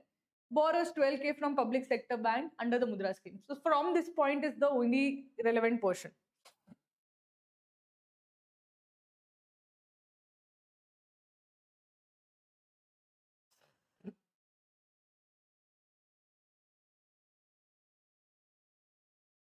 What does the outstanding principal mean? That means that is the what is the remaining balance, because she's paying per month, she's paying, making some payments, right? And another thing, it is you have to calculate only on the initial borrowing. So ignore this 8 lakhs that she takes afterwards, also ignore it. She is paying back the principal equally for 25 years. Okay, so she takes 12 lakhs, pays it back every month, repays it equally. Every year she pays back 1/25 of 12 lakhs. So the next year's interest will be basically only based on the outstanding balance, that is whatever is the principal amount left, which she has to pay back. She won't be charged interest for the amount she has already paid back. Okay, some of you have gotten the answer. Okay, Pallavi, well done. Jyotishka, also well done. Jigyanshu, very well done. Okay, all of you guys who are still in the process of solving, continue solving, don't stop. I'll give you 1 more minute if it is needed. All of the other things are pointless. Basically, you have to calculate what is the combined simple interest, what is the total interest that she pays, given that on the initial borrowing of 12 lakhs, given that she keeps paying back like 1/25 a part of it every year. So I'm giving you 1 more minute, try to solve it. This was like an RC. Yeah. It's a previous year IFT question, so I'm trying to solve it. IFT now does not do its own exam, but at some point of time back in the day, it used to hold exams. This was one question from it.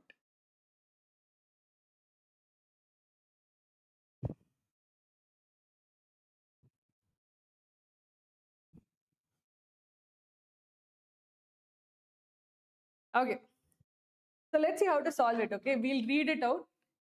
Miss Devjani, after MBA graduation, wants to have a startup of her own. For this, she uses 8 lakh of her own savings and borrows 12 lakhs from a public sector bank under Mudra scheme.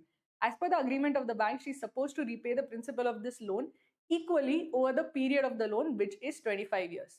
2 years after taking the first loan, she borrowed an additional loan of 8 lakh for financing the expansion plan of a startup. If Miss Devjani clears all her loans in 25 years from the date of taking the first loan, how much total interest does she have to pay on her initial borrowing? Assume simple interest rate at 8% per annum, and interest is calculated only on the outstanding principal. So here you have to ignore so many things, okay? All of this is pointless because what is actually asked is only about her initial borrowing. So we'll only look at if she takes 12 lakhs, okay? She takes 12 lakhs and she keeps paying back in equal installments over the 25 years. If she keeps paying back from 1 year, 2 year, 3 year, over 25 years, how much does she pay back every year? So that would be 1/25 of 12 lakhs. So this is what she will be paying back, right? How much is this? This is, if I divide this by 100 into 100, so this 25, this is 4 times. So this is, she's paying back 48K every year. So the first year, the outstanding balance is 12,000. The second year, the outstanding balance is 12,000 minus 48K. The next year, this is 12 minus 0.48. Next year, the outstanding balance is how much? 12 minus 0.48 into 2 and so on. So I have essentially the last year, the outstanding balance is only 48K and then she finally pays it off.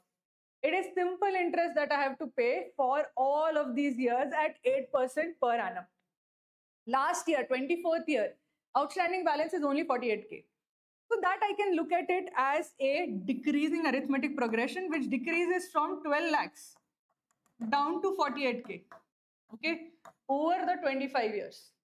I'll do one thing. If I take 48k in common, this is 48k in common, it is 1 plus 2 plus 3 till 25, right? This becomes a arithmetic progression. It's a decreasing arithmetic progression. It goes from 25 times to 1 times, but essentially I'll just flip it around. So if I take 48k in common, it is 1 plus 2 plus 3 plus 4 plus 5. This is the principle for each of the years. Each year I have to take 8% of it. So this multiplied by 8% is the interest on any particular year. So this 48k, whatever is this arithmetic progression, I have to take 8% of it and I will get the simple interest. So how do I calculate this? I will say 8% is 8 by 100 into 48,000. And this is an arithmetic progression that I need to calculate. 1 plus 2 plus 3 till 25. So this is sum till 25 is 26. So 25 into 26, n into n plus 1 divided by 2. This I can say is 13 times. So I can say this is 4 times. This is 2 times. So how much do I get? I get 96,000 into 13. 13 into 96,000. What do I get the value as? So let me try to figure out how much is this. 96 into 13. So this is 18, 27, 28 plus 6, 9, 8, 14. This is 12. So 12, 4, 8, 1, 2, 4, 8, 0, 0, 0. How much is the total interest then? That is 12,48,000. Over the entire period, I am paying 12,48,000 as interest. Okay, this is the answer. What is the outstanding principal? I hope it is this. I think it's PYQ. Yeah, it is a previous year IFT question. Okay, so I hope everybody was able to understand. How did we get over here? We know that she has to forget all of the RC that was there. That was not necessary. The only important thing that we had to calculate was on the 12 lakh borrowing, how much interest does she pay? Now, the interest that she pays is basically 8% of the outstanding principal. The first year outstanding principal is 12 lakhs. So she has to pay 8% of it. So 8% of 12 lakhs.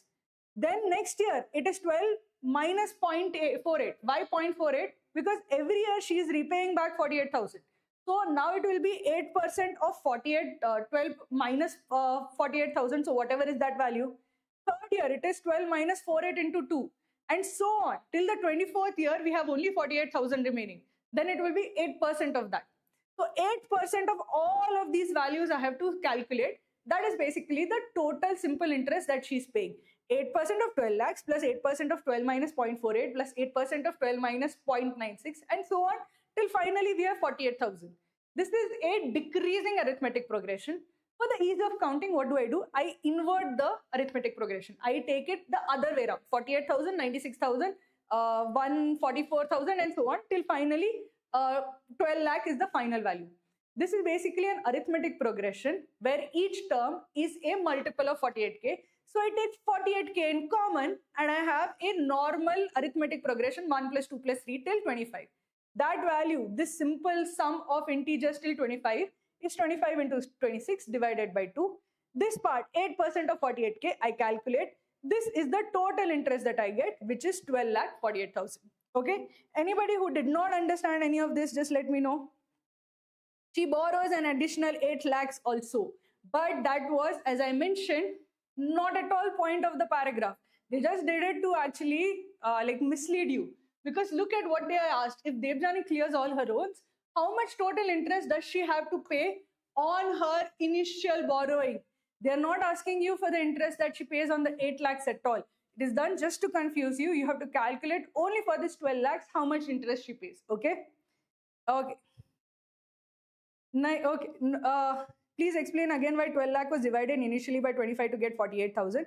Basically, it is given that she keeps paying back every year over 24 years. As per the agreement of the bank, she is supposed to repay the principal of this loan equally over the period of the loan, which is 25 years. So she can't pay 12 lakhs at the end of 25 years. Every year she has to pay a part of the principal, equal part of the principal, which means that 25, if I consider 12 lakhs, I divide by 25. Each year, 12 lakhs by 25 is 48,000. So end of every year, she's actually making a repayment of 48,000.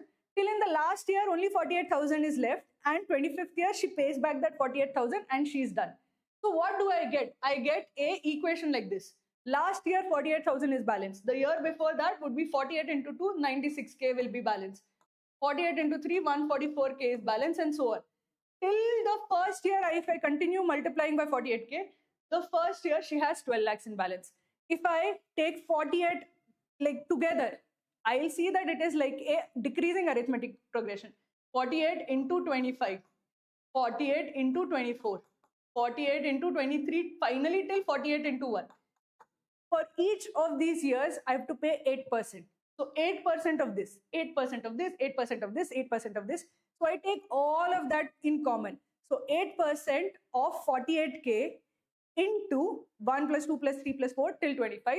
It's an arithmetic progression. I use the sum of arithmetic progression. I get the final value of the simple interest. Okay? Okay, no worries, guys.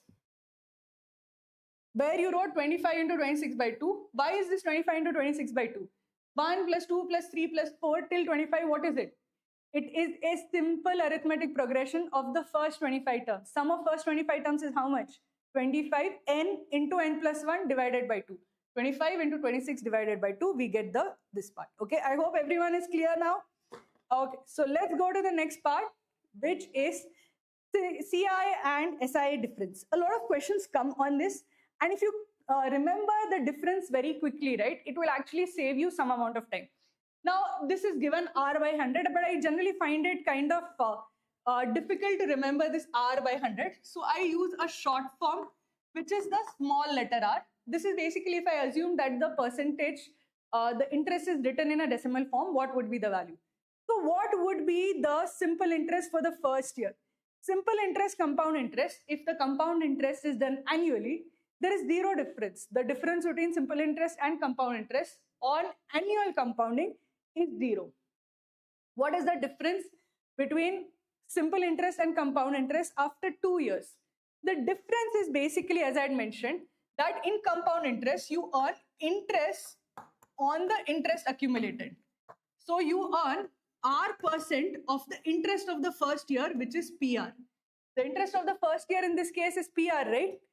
In case of compound interest, you earn interest on this. This is basically the difference. So the second year difference between compound interest minus simple interest is what? It is R% of PR. So this is basically PR square.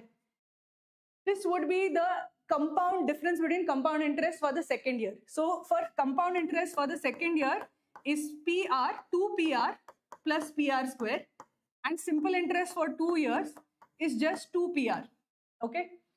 Now tell me what would be the difference for the third year. For the third year, again the difference is that you earn interest on the earned interest. Okay. So basically the difference between CI and SI for the third year would be how much? So third year, this would be basically, I will get 3PR is the simple interest. Compound interest will be how much? Firstly, I will get the 3PR also. But I will also get a part of this, which means that I will get 3PR square plus PR cube. So what is happening over here? I am basically considering if you are P into 1 plus R, if it is square, right? If you expand this, I get P into 1 plus 2R plus R square. This is for the compound interest. This is the amount for the compound interest. If I remove the principal, what do I get? Compound interest will be, if I remove the principal, this 1 gets removed. And compound interest becomes 2PR plus PR square. Simple interest is only this middle term over here. When I have over 3 years, P into 1 plus R, the whole cube. This is the amount. If I consider the compound interest, this is, if I expand this, what do I get? P into 1 plus 3R square plus 3R plus R cube. Out of this, if I remove the principal itself, this 1 gets removed. So what is compound interest? That is 3PR square plus 3PR plus R cube. Okay. Here, what is the difference between compound interest and simple interest? Simple interest is just 3 PR. So this and this basically cancel each other. So the difference would be 3 PR square and R cube. So you just keep thinking that, okay, difference, I would just take a expansion, expand it off, and I will basically see the difference that is there. Each time the difference would be basically the interest earned on the accumulated interest. Simple interest does not give me anything for the accumulated interest. Compound interest will give me something for the accumulated interest. That will be basically the difference between CI and SI. Okay, so if I have that, okay, if I ask you, okay, if I ask you that compound interest after 2 years is say 2100, and simple interest after 2 years is say 2000, okay, each year suppose you are getting 1000 rupees. If it is 2 years 2000, each year you're getting 1000 rupees. What would be the difference between compound and simple interest for the third year? What would you say? It is 10% of say 10k. Each year you are getting 1k for simple interest, but you are getting like some compounding for the this compound interest. What would be the difference? I'll say that for my difference for the third year would be that I'd earn interest on this compound interest also. So I'll earn 10% of this, but I'll also earn 10% of this. So my difference between these two would be the interest that is earned on the accumulated interest. So the interest earned on accumulated interest is the difference between CI and SI. Now, do I have to remember all of it? Is it possible to remember all of it? Is it necessary to remember all of it? No. I generally say that remember or mug up only for the second year. So for the second year, remember that the difference between CI and SI is PR square. Just remember this. Mug up this. This is easy to remember. For everything else, whenever you have to ask, okay, for everything else, just do the expansion p plus 1 r raised to n minus p. Do it because it's not much to do. Remembering all of this is just pointless, okay? I don't want you to mug up unnecessary formulas. Just do the expansion, common terms will cancel off and you'll get the answer. So don't mug up unnecessarily. The only thing that I'll ask you to mug up is that CI minus SI. For the second year, the difference between compound interest and simple interest, for the second year only, that is basically PR square. That's the only thing, if you remember, it will like speed up your calculation. Everything else, all of this, just don't bother mugging up, okay? With that, I'll give you the first question, guys. Try to solve this one.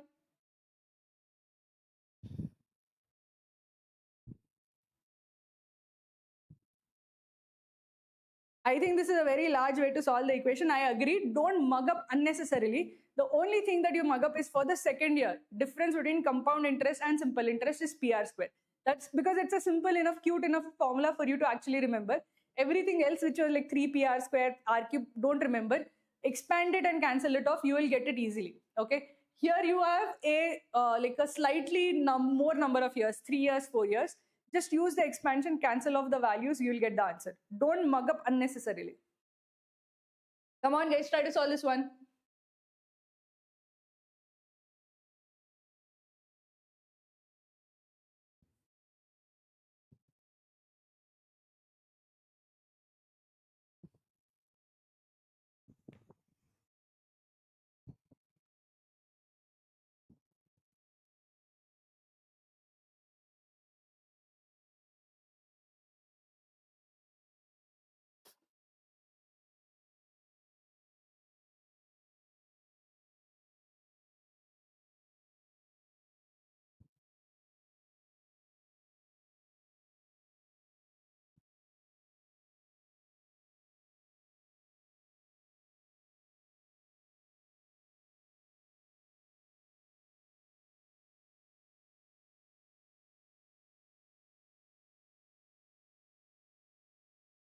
Come on, guys, try to solve this one. This is not a difficult question. Write the equations, write the ratios, cancel off the common terms, you'll get the answer.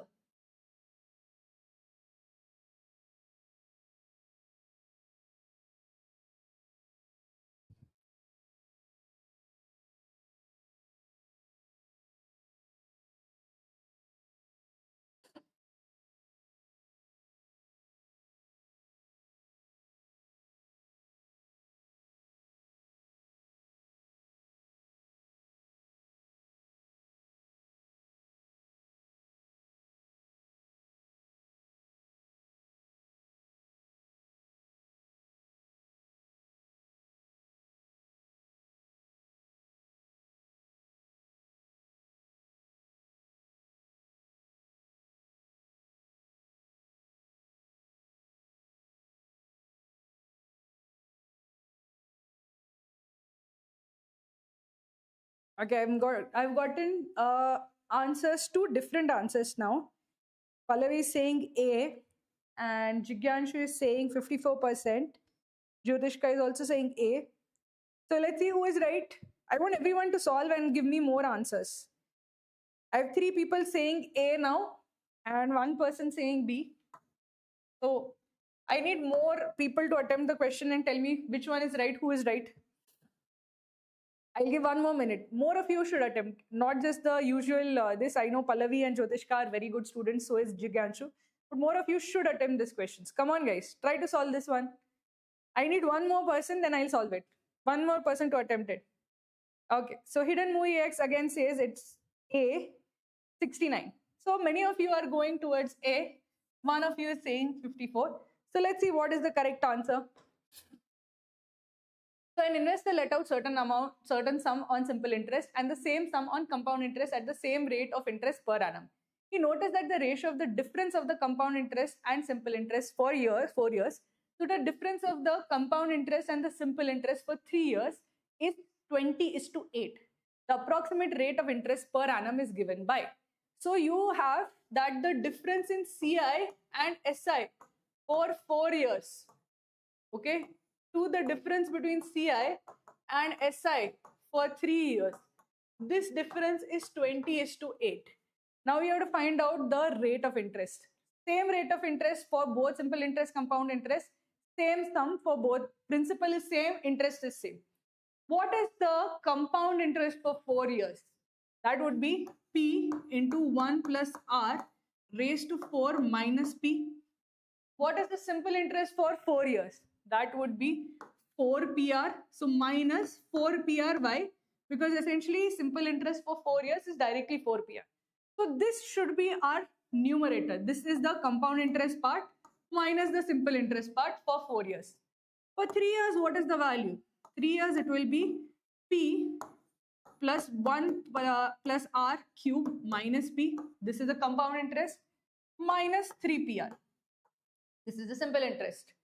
This ratio is supposed to be 20:8. Now, before I cross multiply, before I do anything, I'll try to simplify this as much as possible. The first thing is that I'll remove unnecessary things that are there both in numerator and denominator. Can you tell me one variable that is there throughout in each term in numerator and throughout in each term in denominator? It is the principal P. It is there throughout. It doesn't make any sense to keep it. So let me remove P throughout. It is there as part of every single term. I can divide numerator and denominator by P and get the final value. So I will get, this is 1 plus R raised to 4 minus 1 minus 4R. This is the numerator, and this is 1 plus R raised to 3 minus 1 minus 3R. This is 20:8. Okay, now let me expand this. What is 1 plus R raised to 4? It is nothing but 4 raised to 4R square or 4R plus 6R, R raised to 4, right? So 6R square plus 4R cube plus R raised to 4 minus 4R. This divided by this expansion 1 plus R cube is 1 plus 3R plus 3R square plus R cube minus 3R. This ratio is 20/8. Do we cancel anything? We cancel, and again, sorry, minus 1 is also there. Minus 1, and this is also minus 1. So what do we cancel? This 1 cancels with this 1. This 1 cancels with this 1. This 4R cancels with this 4R. This 3R cancels with this 3R. So finally, what do I get in the numerator? In the numerator, I get 6R square plus 4R cube plus R raised to 4. And in the denominator, I get 3R square plus R cube. This is 20/8. Again, I see that every term has R in it. At least I can divide by R. In fact, the lowest power of R in numerator and denominator is R square. So I can divide by R square. So I divide by R square throughout. So I get 6 plus 4R plus R square divided by 3 plus R is equal to 20/8. So I will cross multiply. Finally, I will cross multiply. After doing all of this, I finally cross multiply. I will multiply this by 8, this by 20. So I get 60 plus 20r is equal to how much? This is 48 plus 32r plus 8r square. So I get a quadratic equation with r. So if I simplify it, 8r square minus plus 12r minus 12 is equal to 0. If I divide by 4 throughout, 2r square plus 3r minus 3 is equal to 0. I'm not very happy. This is not a nice quadratic equation. But okay, let's see what is the value of r. This is minus 3 plus or minus square root of 9 plus 4 times 6, so that is 24, divided by 4. So I get minus 3 plus or minus square root of 33 divided by 4. Any one of you can use a calculator here. 33 would be roughly how much? 33 would be between 5 and 6. It would be more than 5.5 also. Roughly 33 square root would be 5.7.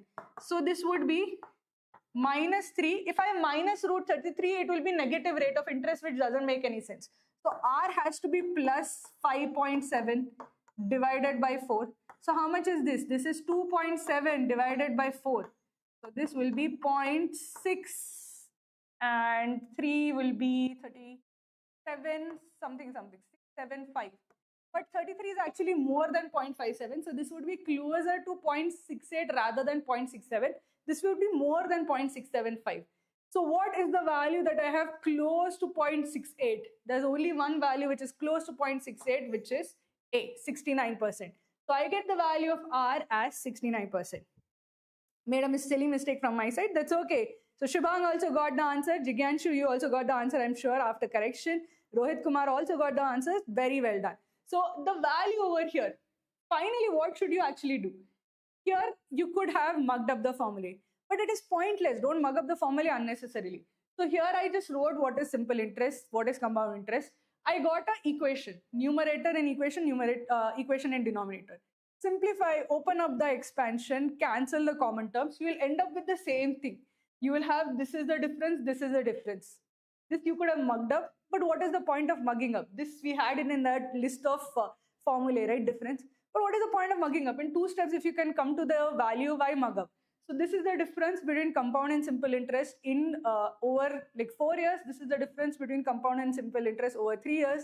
You have this ratio, take r square in common, cancel off r square. Finally, you get some equation. Finally, after doing all of that, we got this quadratic equation for r. R therefore could take 2 values. One value is negative. R has to be a positive value. So we got that finally it is minus 3 plus root square square root of 33 divided by 4. You will get the value as 69% in that case. Okay, simple thing. We can use binomial expansions if they're higher power. I would encourage the use of binomial expansions instead of using this mugging up. Just expand the equation. They won't ask more than 5. For sure, max they will ask is 5. So don't mug up unnecessarily. Went till quadratic equation, didn't solve, thought I'm going wrong. Even this happens to me also quite often, where I feel that, okay, I'm getting a quadratic equation without integral roots, so it must be wrong. But the clue that you should look at is approximate. Whenever they say approximate, it is generally because that the value is not a good value. Then they will say approximate, which means that square root of 33 would not be a mistake. It would be something that was meant to happen. Okay. Is it possible to solve using assumption and unitary method? No. This would require you to actually write down the equation and expansion. Okay. Now let's go to everybody's favorite topic, which is stuck when I saw power of 4. Don't worry, guys. We can basically, you should not get intimidated by quadratic equations. If you're putting the 2 minutes to solve and get to a quadratic equation, take like the leap of faith and continue solving till you get the final answer. So installments is everybody's favorite. So let's see how to solve this. See, if an amount P is borrowed for n years at r% rate of interest compounded annually, X is the installment that is paid at the end of year. So what is the formula of installments? So I'll tell you how to solve installments. There's a very simple way to actually solve installments. And a lot of people don't understand installments intuitively. So I'll try to explain the idea of installments as intuitively as possible. Suppose I take 10,000 today, okay, and I say give back it in 4 installments. How much should I give back? Should I give back 2500? 2500, 2500. Should I give back like this? You would say, yeah, I took 10,000. I'm giving back equal amounts. This value 2500 is equal to 10,000. But is it equal? No. Why is it not equal? Why is it this 10,000 not equal to these values? The reason why it's not equal to these values is because of the concept which is called as time value of money. What is time value of money? So if I tell you tomorrow that, okay, give me 10,000 today, I'll give you 10,000 4 years from now. Will you agree? Will you accept it? Will you say that, yeah, 10,000 today is equal to 10,000 4 years from now? No, there will be two different values. Why? Because money also has a time value. I can take 10,000 from you today. I'll put it in a fixed deposit. I'll earn some interest based on that 10,000. When I give you back only 10,000 tomorrow, I have kept that interest with me. So I have made a profit based on the time value of money. So essentially, every amount has some time value. 10,000 that is there today, 1 year from now, will have 10,000 plus the rate of interest it would get on fixed deposit. 2 years plus the interest it would earn in 2 years, 3 years, 4 years. So if the rate of interest is say R%, the value each time it is getting added is the time value. If I had put the same amount in fixed deposit, what would I have gotten? So amounts have a time value. Over here, what is the value of 10,000? 10,000 at the end of 4 years, if I say, what is the time value of 10,000 at the end of 4 years? I will say 10,000, I will take it at compound interest. So 10,000, if I put it in a bank at R% rate of interest, this would be the value at the end of 4 years. So this is the time value of this 10,000. If I repay back in equal installments of X, what should be the value of X? The value of X should be such that the time value of each of these installments, if I add up, should equal to the time value of this 10,000. So therefore, I will say that this X into 1, 2, 3 years. So this 10,000, this value should be X into 1 plus R% raised to 3 years. This X is compounding for 2 years. So this will be X to 1 plus R% for 2 years. This X is only compounding for 1 year. So X into 1 plus R%. And finally, this X is at the very end. It has no time to compound. So its time value is X itself. This 10,000 into 1 plus R% raised to 4 should be equal to this value. So for example, if R is equal to say 10%, then what I'm saying is that this 10,000 into 1.1 raised to 4 should be this X into 1.1 cube plus this X into 1.1 square plus this X into 1.1 plus X itself. If I take X in common, what do I get? This is 1.331 plus 1.21 plus 1 plus, 1.1 plus 1. So if I take this value and divide by this sum, I will get the value of X. In general, if you have to calculate installments, equal installments, unequal installments, just understand the time value of money. How much is this money valuable? I should not consider it in absolute terms at all. You have to say the time value of money is basically the amount compounded over the final value. So if I'm comparing at the final value over here after these 4 years, then I'll say this 10K after 4 years will be 10,000 into 1 plus R raised to 4. This final value should be equal to the sum of the final values of each installment.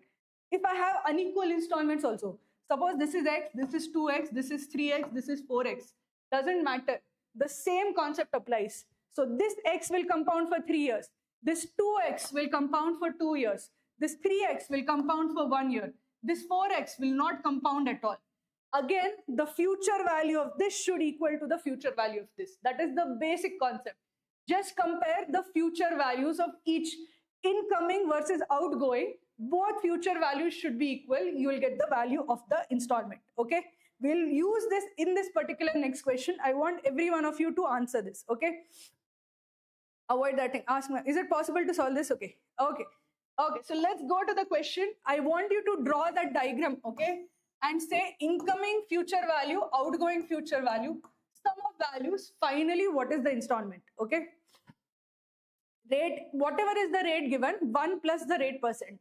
The rate for the installment and the original value throughout is the same, okay? Remember, if it is 10% accumulated, 10% has to be multiplied to the initial value, the loan amount, as well as the installments value. The rate on both sides of the equation will be same, okay?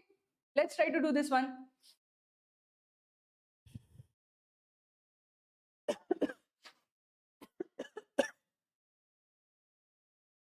Oh, I didn't start the timer.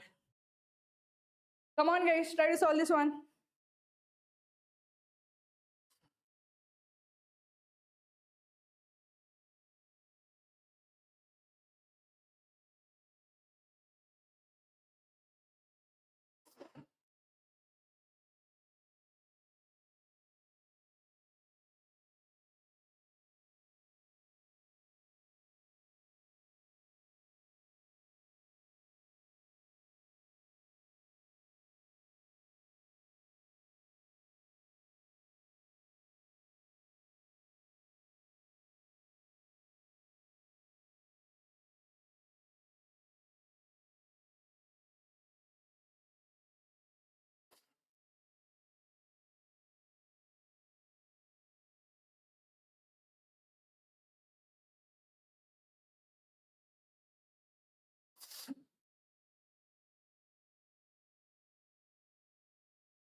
Last 40 seconds, guys, come on. I've gotten some answers, but I want more people to answer.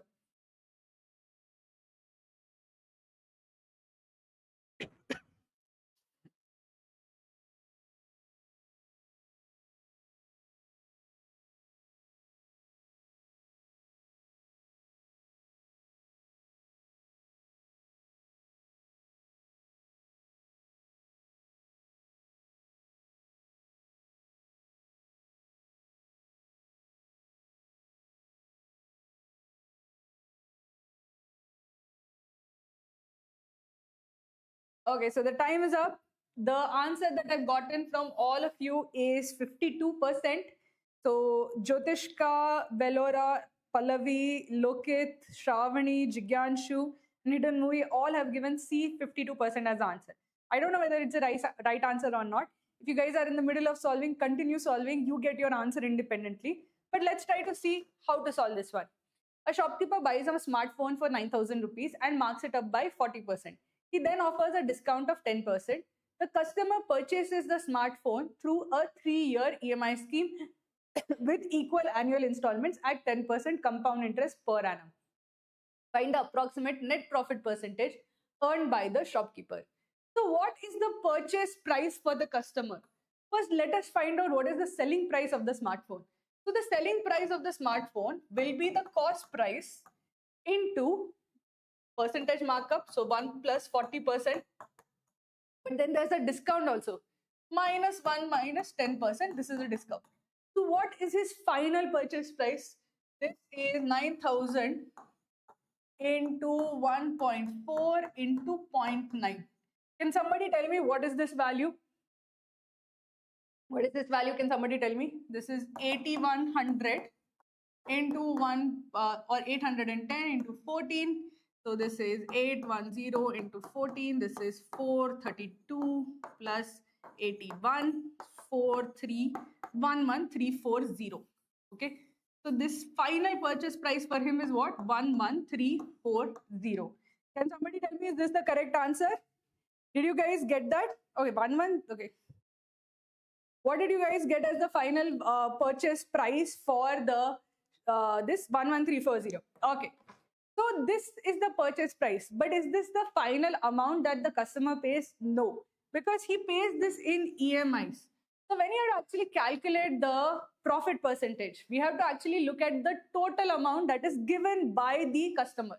So the total amount would be, suppose the incoming is 11340. He pays through 3 equal EMI scheme. So 1 year he'll pay X, second year he'll pay X, third year he'll pay the final EMI X, such that the sum of these EMIs is equal to 11340. So how much does he pay? What is the total X value that he pays, such that these are of equal value? The installments is at 10% compound interest. So 11340, what is the final value at the end of 3 years? We'll consider all of them at the end of 3 years. 11340 compounds for 3 years. This one compounds for 2 years. This one compounds for 1 year. This last one does not compound at all. So 11340 compounds for 3 years. So that would be 1 plus 10% raised to 3, or I will say 1.1 cube. This value should be the sum of the future values of each of those installments. So that will be X into 1.1 square plus X into 1.1 plus final X. This would be the sum of each of these installments. How much is this? X into, this is 1.21 plus 1.1 plus 1. How much is this value? This will be X into 3.31. So 11340 into 1.1 cube is equal to 3.31x. How much is the value of x? Can somebody quickly calculate and tell me what is the value of x in this case? 11340 into 1.331 divided by 3.31. What is this value that you're getting? Can somebody either calculate quickly or use the calculator and tell me this answer? How much is this answer? Mati, can you tell me this answer? Use calculator and find out. Okay, so this is 4559. Okay, this is the value of each individual installment. So how much does he pay in total? What he pays in total is 3 times x. So that would be 3 times 4559. How much is this? This is 7 to 15. So 17. Again 1, 16, 1. So 13677. So this is the total value that he is paying. Okay, 559.9 or 559. That's 5. So he totally pays 13677 to the shopkeeper. The shopkeeper purchases it at 9,000, but he gets 13677 for it. So what is his profit percentage? His percentage profit is equal to how much? This will be equal to 13677 minus 9,000 divided by 9,000 into 100%. This is how much? 4677 divided by 9,000, or if I cancel this, divided by 90. How much is this value? This is, if I'll cancel this, divided by 9, 5, that's okay, 52%, okay? This is roughly 52%, okay? So the final value, which is what is the value that we get? We get option C, 52%, okay? So this is how you solve the question. First, figure out what is the incoming value. Then say this is the incoming value. These are the 3 installments. Compare and equate the future value of each installment. Future value of this, future value of each installment, both of those sides of the equation should be equal, and then we'll get the final answer. Okay, so I'll hand over to Maruti, who will continue with averages, ratio, and proportion. And okay.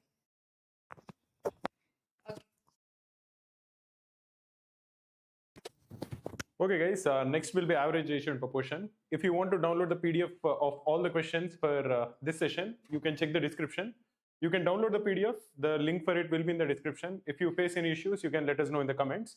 Otherwise, this should be useful for you to revise all the questions that we have gone through in the stream.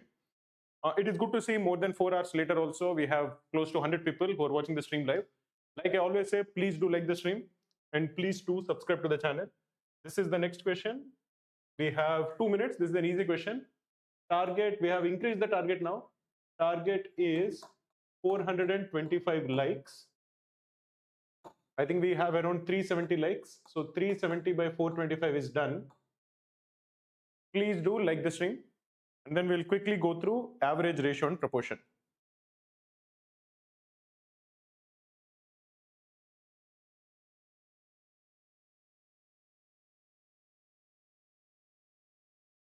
Hardik Tomar is saying these are good quality questions. Yeah, these are all CAT level questions. I don't think we have given a lot of questions which are easier than CAT. So these will be very useful for students.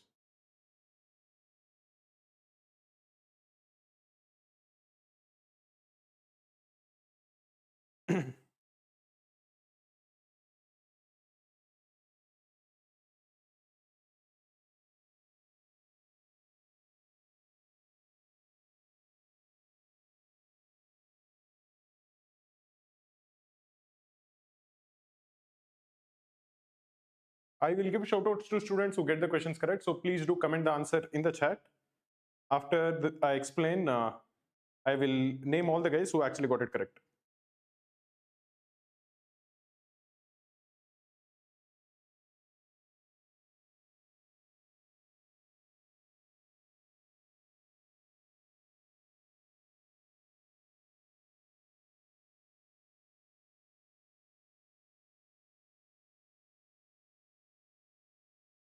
Last 20 seconds, guys. This is an easy question, should not be too difficult.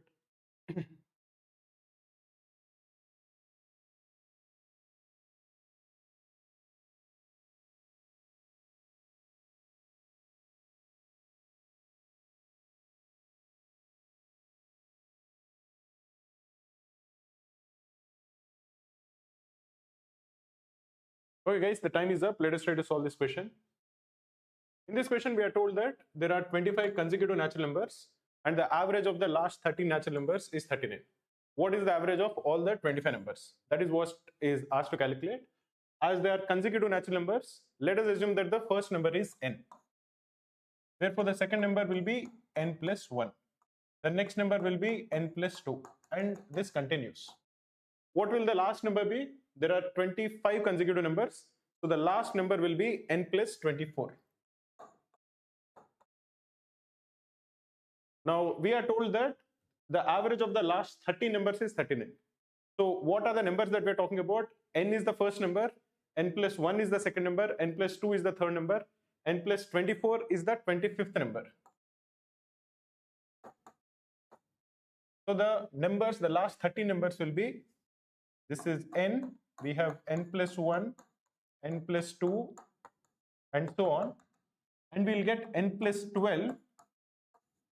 N plus 12 will be the 13th number. We'll have n plus 13, and this continues, and n plus 24 will be the last number. These are 13 numbers.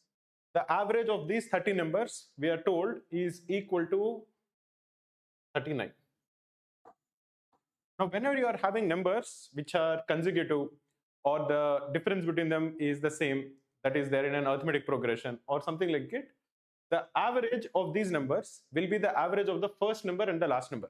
If you are given a bunch of consecutive numbers and if you are asked to calculate the average of those numbers, the average will be the average of the first number and the last number.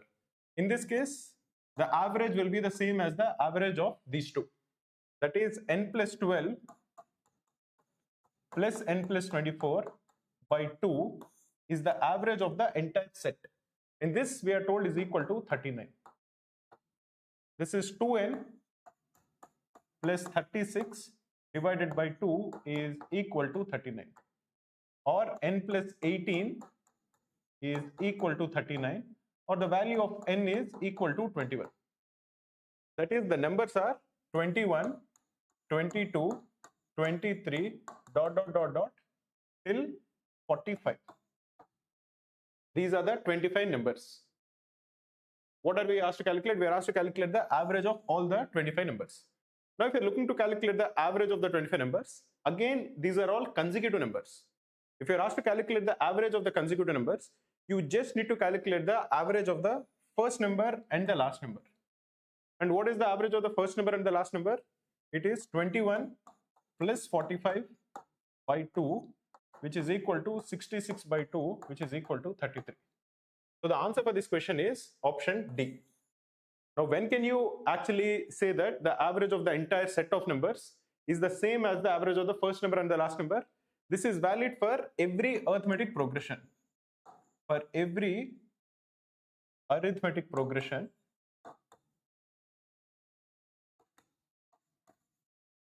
if you're looking to calculate the average of this AP,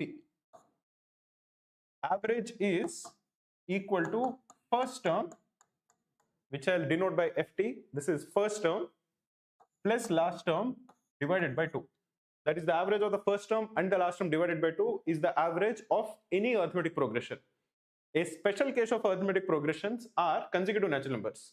In consecutive natural numbers, the common difference is 1 and the first term is some natural number.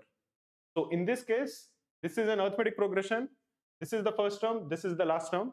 So the average of this arithmetic progression is the average of the first term and the last term, which is n plus 18. N plus 18 is 39, so n is 21. So the given set of natural numbers are 21, 22, ...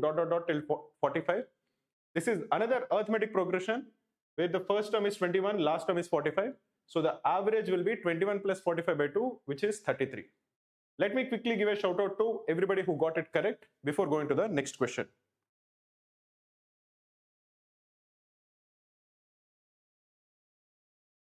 A lot of people got it correct.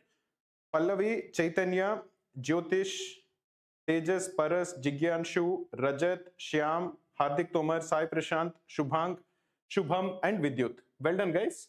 Let us look at the next one. The next concept is that of weighted average.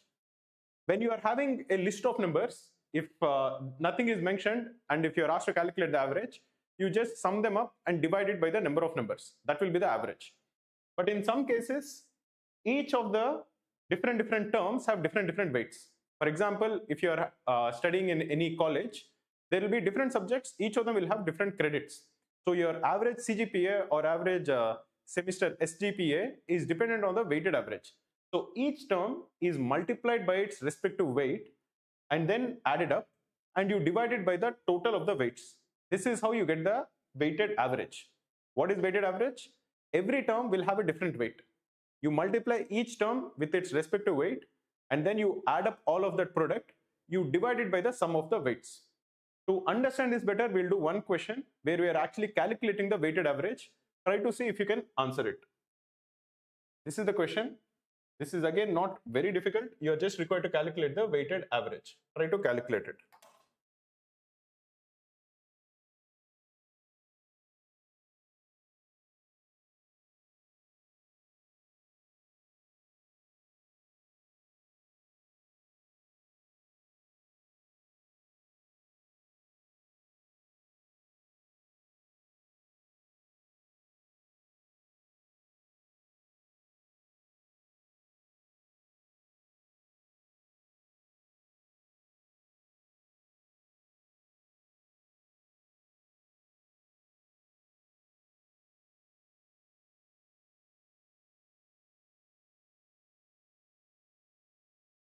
$376 by 425 likes done. Guys, if you have just joined us, please do consider liking the stream because I want to get to 425 likes before the stream ends. 49 more likes needed. The point is, as shallow as it might sound, when we are putting in so much effort, if I see the number of likes, it motivates me slightly more. In an ideal situation, it shouldn't, but for some reason, I like to see that the stream is getting more likes and then I have more enthusiasm to teach. That's the reason I'm actually asking that. So please do consider liking it.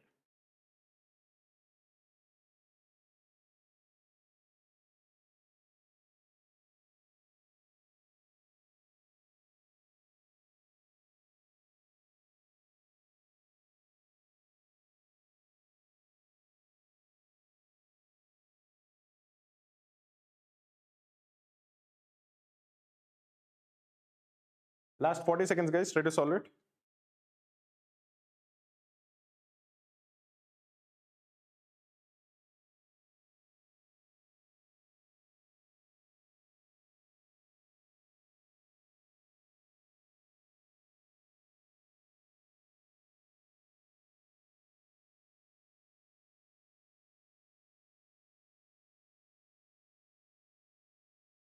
A lot of people have given the correct answer. Well done, guys.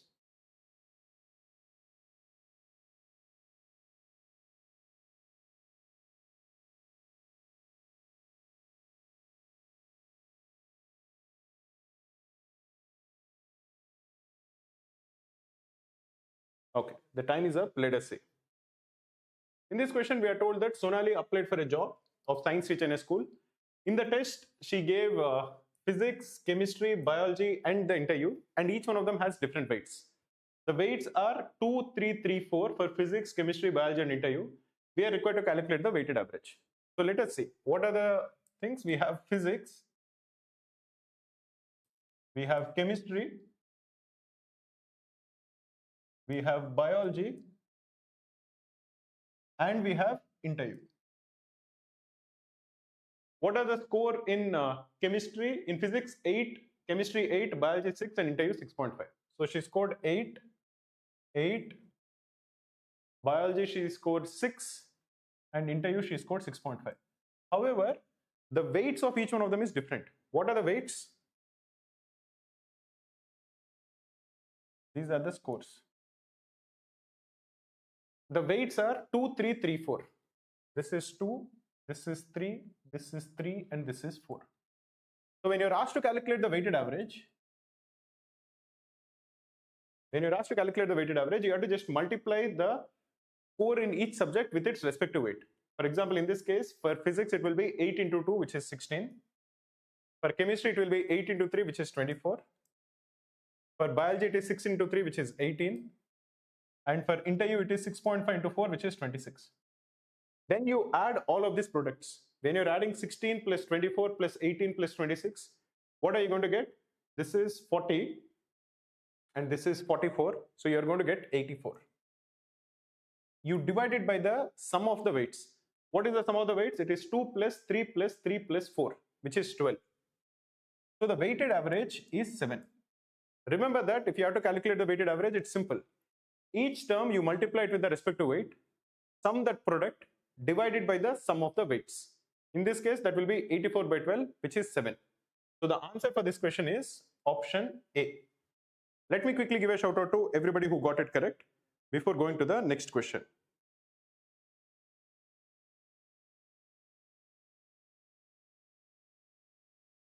We have Sai Prashant, Shubhang, Jyotish, Shravani, Tejas, Paras, Lokit, Pallavi, Sayak, Vedantika, Shubham, Nishant, Aparna, Vidyut, Adarsh, Marishwaran, Rohit, and Jigyanshu.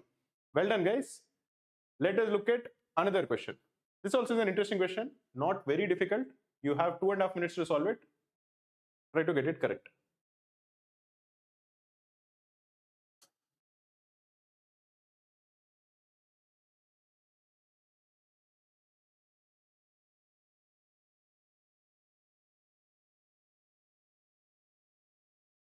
Somebody is saying, is your snap mock test harder than CAT exam? Not than the actual exam. We don't try to make it harder than the actual exam. We try to make it somewhere similar, maybe slightly on the difficult side is what we would put, but not extremely hard. We want it to be similar to the actual examination, maybe slightly on the tougher side.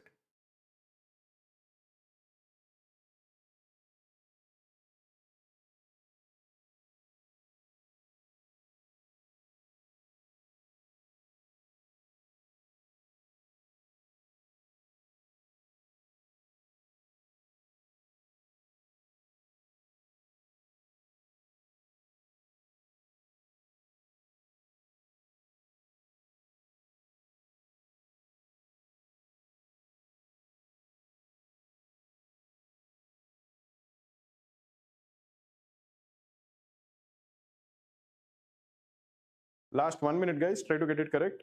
As usual, when you get it correct, I'm going to give a shout out to everybody who gets it correct.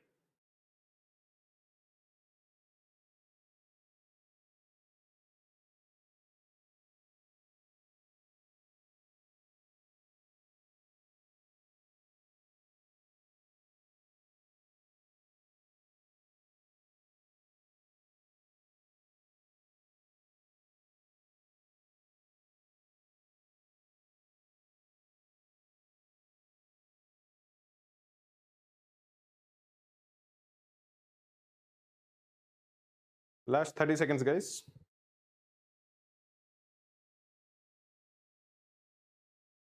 Many people are getting it correct. Well done.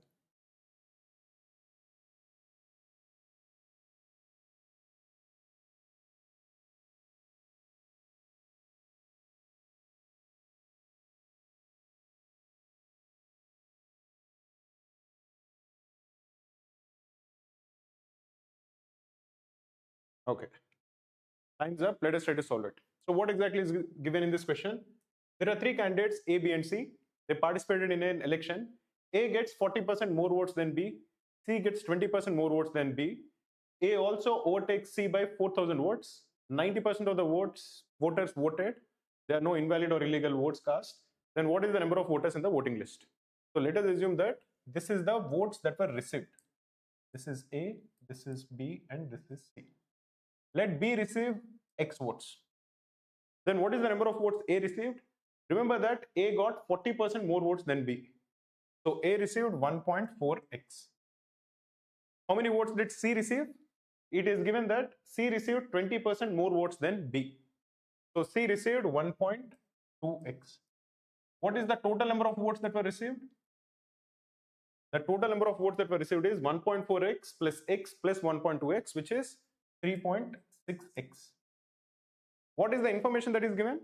The information that is given is that A overtook C by 4,000 votes. That is the difference between this and this is 4,000. That is 1.4x minus 1.2x is equal to 4,000, or 0.2x is equal to 4,000, or the value of x is equal to 20,000.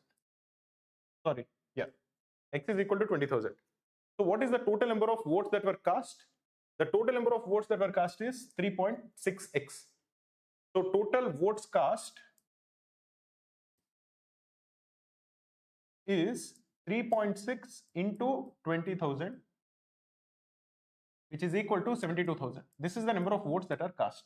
What are we required to calculate? We are required to calculate what will be the number of voters in the voting list. Did everybody in the voting list vote? No. Only 90% of the voters voted. Not everyone voted. So if you assume that the number of voters in the voting list is V, what is the number of people who voted? Only 90% of them voted. That is 0.9V voted, and this is equal to 72,000. Or the value of V is 72,000 divided by 0.9, which is equal to 80,000. So the answer for this question is option B, which is 80,000. Let me quickly give a shout out to everybody who got the answer correct. Next time, if you get it correct, please do comment so that I can give a shout out. People who got it correct are Rohit Kumar, Jigyanshu, Pallavi Tiwari, Shubhang, Tejas, Priyanshu, Chaitanya, Jyotish Kamandal, Aparna Nair, Shravani, Adarsh, Sai Prashant, Shubham, Sayak, Sai Tarun, Harsh, Vedantika, Rahul, Mareshwaran, and Vidyut. Well done, guys. This is the next question. Try to solve it. You again have 2.5 minutes. Again, I would say this is a standard question, can be asked in CAT, but should be gotten correct. This is not very difficult.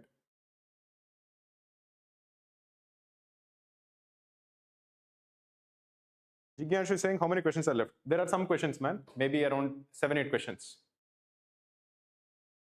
Basically, I want to cover entire arithmetic in one shot. Veller is saying, sir, last time you didn't give me a shout out. Okay, I'm sorry, dude. Come with your original name. No. If you come with your original name, I'll give a shout out. It is odd to say Velora, right? I don't know what your actual name is.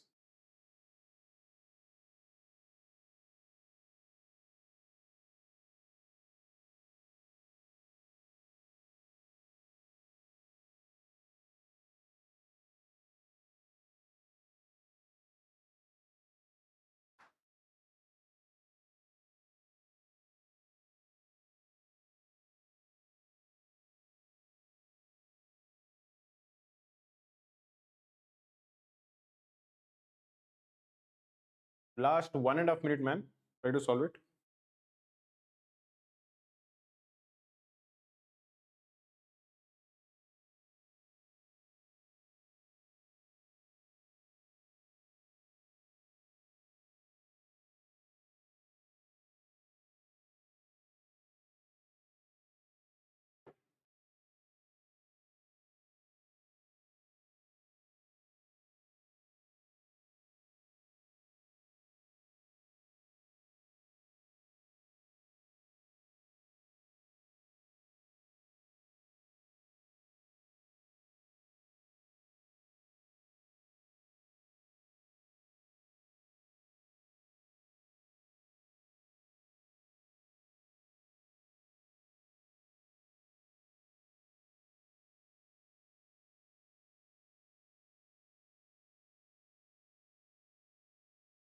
Last 20 seconds. If you get it correct, please do message in the chat because I definitely want to give a shout out. And I would prefer if you message from your original account so that I can actually name you properly.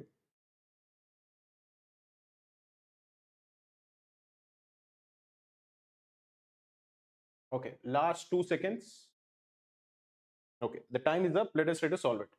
So again, let us try to understand what exactly is given. The total number of students in class A and class B is 92. The number of students in A is 30% more than B. So immediately when you read this, you should figure out that I can identify the number of students in A and the number of students in B. How can I do it? You know that the number of students in A plus B is 92. So if you assume that the number of students in A is A and the number of students in B is B, A plus B is equal to 92.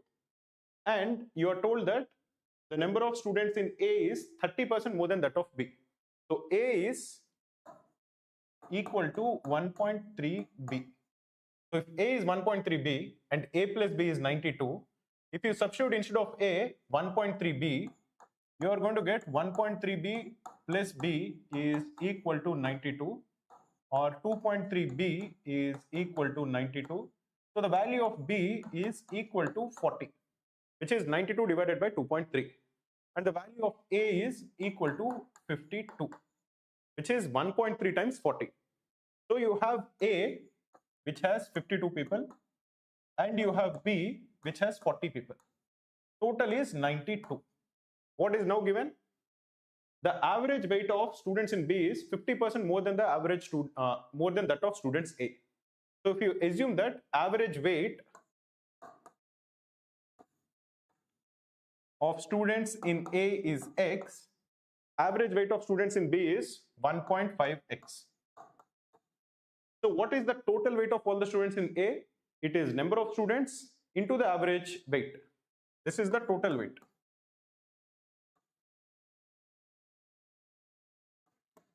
There are 52 students in A. Their average weight is X. So the total weight is 52x. Similarly, what is the total weight of all the students in B? It is number of students in B, which is 40, into the average weight, which is 1.5x. So the product of these two is 60x. This is the total weight of all the students in A. This is the total weight of all the students in B. So total weight of all the students combined is 112x. But that can be calculated because we are told that average weight of all the students in A and B is 56 kgs. The total number of students is 92. There are 92 students in total. Their average weight is 56 kgs. So the total weight is number of students into their average weight. This is 2. This is 46. Or the value of X is 46 kgs. What is X? X is the average weight of students in A. So this is equal to 46. What is the average weight of students in B? It is 1.5 times X. So this will be 1.5 into 46, which is equal to 69. What we are required to calculate is the average weight of the students in B, which is equal to 69 kgs, which is option C. Let me quickly give a shout out to everybody who got it correct and go to the next question. All the students who got it correct are Rohit, Shyam, Pallavi Tiwari, Jyotish, Harsh, Shubhang, Sayak, Tejas, Harshavardhan, Chaitanya, Aparna, Aryan, Shravani, Nishant, Shubham, Hardik Tomar, Adarsh, Sai Prashant, Nikhil Tiwari, and Vedantika. Well done. Somebody actually identified something smart. I'll give a shout out to them also. Let me see. Tejas, I think, was saying that if you're looking at the total average, it is 56 kgs. This is the average of A and B. And you are told that the average weight of B is more than that of A. So if A and B combined is 56 kgs and the average weight of B is more than that of A, the average weight of B has to be greater than 56. And only one of the four options is greater than 56. That's why he marked C. Well done. Let me again give a shout out to you because that's a smart way of solving the question using options. I think that is Tejas. Well done, Tejas. Okay, let us try to solve this question. Interesting question, I think this is.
Nikhil Tiwari is saying, when are you guys conducting the algebra marathon? We conducted one algebra marathon last week. Try to check it out. It will be there in our videos on YouTube.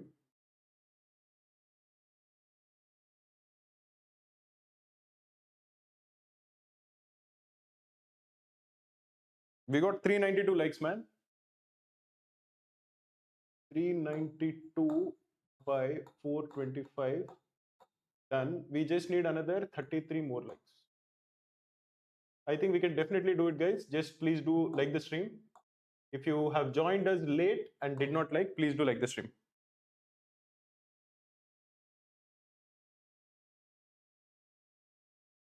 Last 30 seconds, guys. Try to solve it. And if you get it correct, please do message in the chat. I definitely want to give a shout out to everybody who got it correct.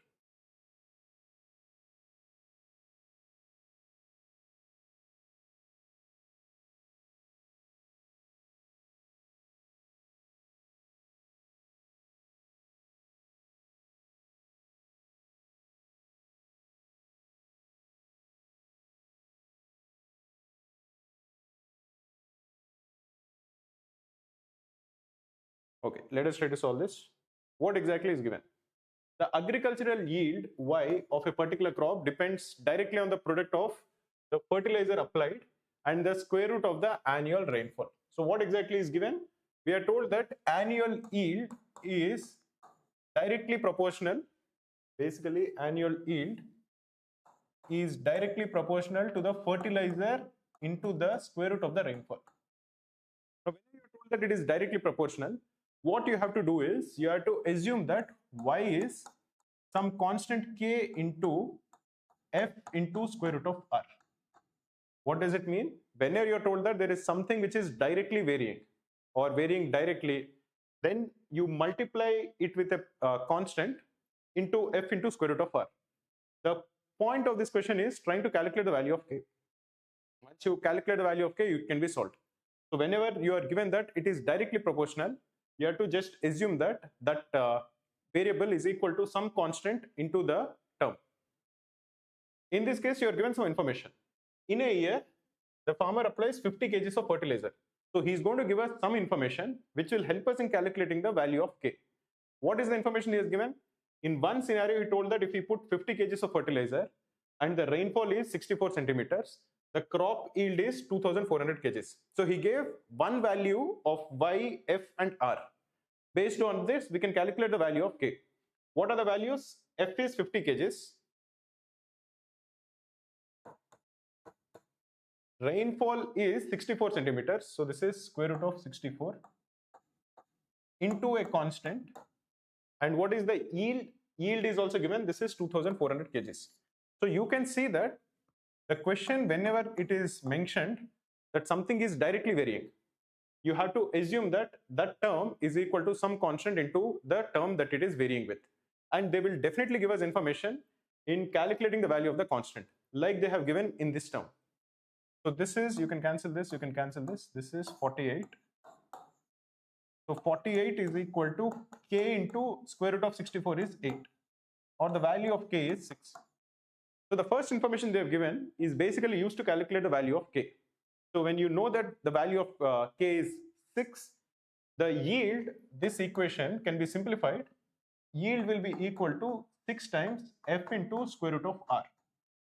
Now, the pattern of the questions will be such that in the next case, he's going to give us yield and fertilizer and ask for rainfall, or he's going to give fertilizer and rain and ask for yield, or something or the other. Basically, he'll give us 2 out of the 3 variables and ask us to calculate the third variable.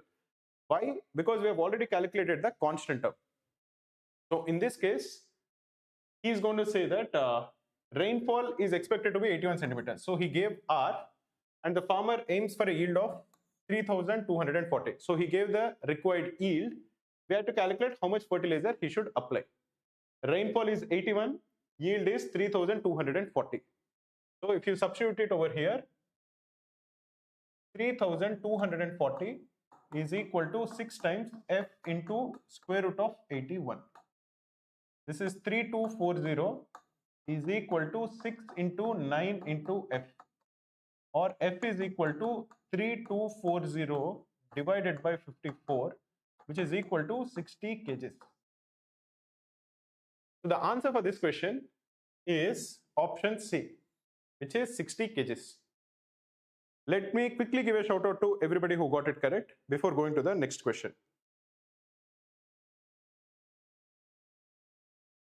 A lot of people got it correct. Harshavardhan, Shyam, Pallavi Tiwari, Jigyanshu, Jyotish Kamandal, Shravani, Shubhang, Tejas, Shubham, Sayak, Raga Chandrika, Nishant, Adarsh, Vidyut, Rahul, Shenmukha, Sai Prashant, Sath, and Lokit. Well done, guys. Let me go to the next question. This also has 2.5 minutes, sorry.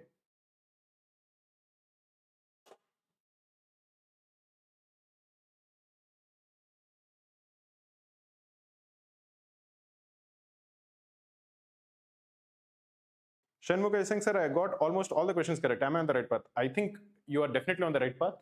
Many of the questions that we gave, like I mentioned, are definitely CAT level. So if you're getting most of them correct, I think you're doing very well. Continue doing that. Continue to practice more and more questions.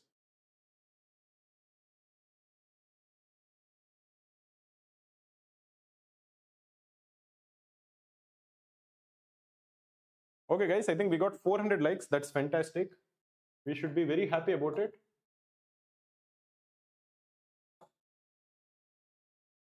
I think I'll give a couple of stars for this. I think this is a pretty good session. A lot of people like the session, so I think it is beneficial to a lot of people. Well done. Somebody is saying this is a previous year's question. I don't know, man. Maybe it is. My team prepared a bunch of questions. It can be from a previous year of some omit. I don't think it is a previous year of CAT. Maybe IFT or something like that. Last 1 minute, guys. Try to solve it.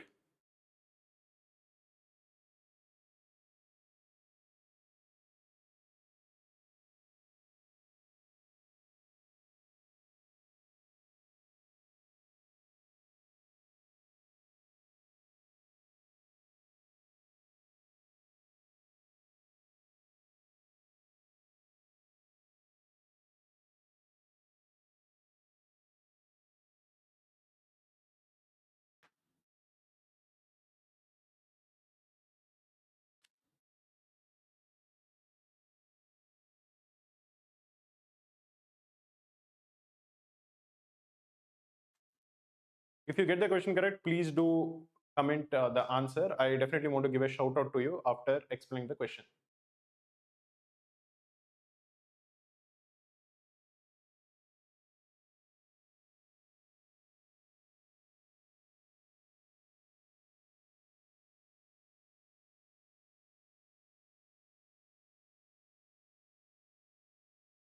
Okay, what exactly is given? Here we are told that the monetary value of a rare gemstone varies directly with the square of its weight. Whenever we see something like it, that it varies directly with the square of the weight, we are going to say that monetary value varies directly with the square of the weight. So monetary value is of the form K into W square. Now we need to identify what is the value of K. Once we identify what is the value of K, we can solve this question very quickly. And to identify the value of K, he is going to give us the questionnaire, question setter is going to give us some information. What is the information that is given? When a large gemstone is accidentally dropped, it breaks into 3 distinct pieces whose weights are in the ratio of 1:2:3. So if you assume that original weight is, we have, this is 1:2:3, 1 plus 2 plus 3 is 6. So I'll assume that the original weight is 6W. Now what is the new weights? All the pieces that are broken, they are broken into 3 parts. One is W, the other one is 2W, and the third one is 3W. Because one piece is broken into 3 parts. Okay. If the value of the original unbroken gemstone is 72,000, this is the information that is given. So if the original weight is 6W, what is the monetary value? Monetary value will be K into 6W whole square. So this is 36 KW square. This we are told is 72,000. This is the value of the original gemstone. or the value of kW square is equal to 72,000 divided by 36, which is 2,000. Now, when it is broken into three parts, each of the three stones has a monetary value. And what is the monetary value of the first one? It is kW square. What is the monetary value of the second one? Monetary value of any gem is k into the square of its weight. So monetary value of the second one will be k into 2W square. And monetary value of the third one is k into its weight, which is 3W whole square. So the new monetary value of the three gemstones combined is kW square plus this is 4kW square plus this is 9kW square. This is the monetary value of the three gemstones, which is totaling up to 14kW square. This is the new monetary value of the three gemstones. The value of k into W square is 2000. So the sum of the three gemstones together is 14 into 2000, which is equal to 28,000. This is the new value. What are we required to calculate? We are required to calculate the financial loss. The original value is 72,000. The new value is 28,000. So the loss is 72,000 minus 28,000, which is 44,000, which is option B. Let me quickly give a shout out to everybody who got it correct before going to the next question.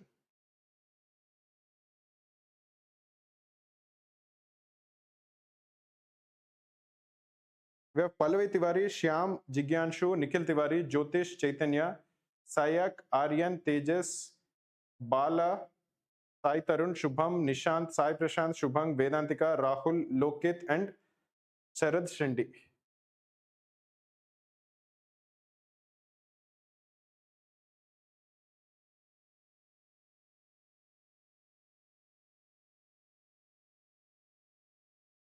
Nikhil Tiwari is saying this is an IBPS PO mains question. Maybe, man, I'm not sure.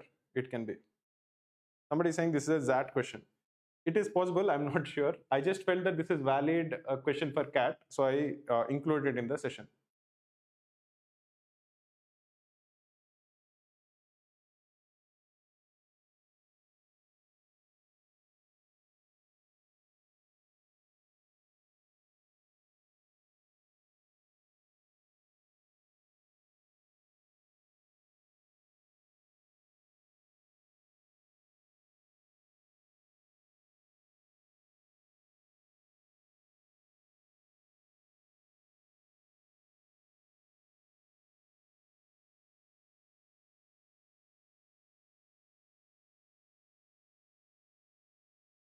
Arin is saying, sir, one marathon of 100 most expected concept questions for 2026 CAT Quant.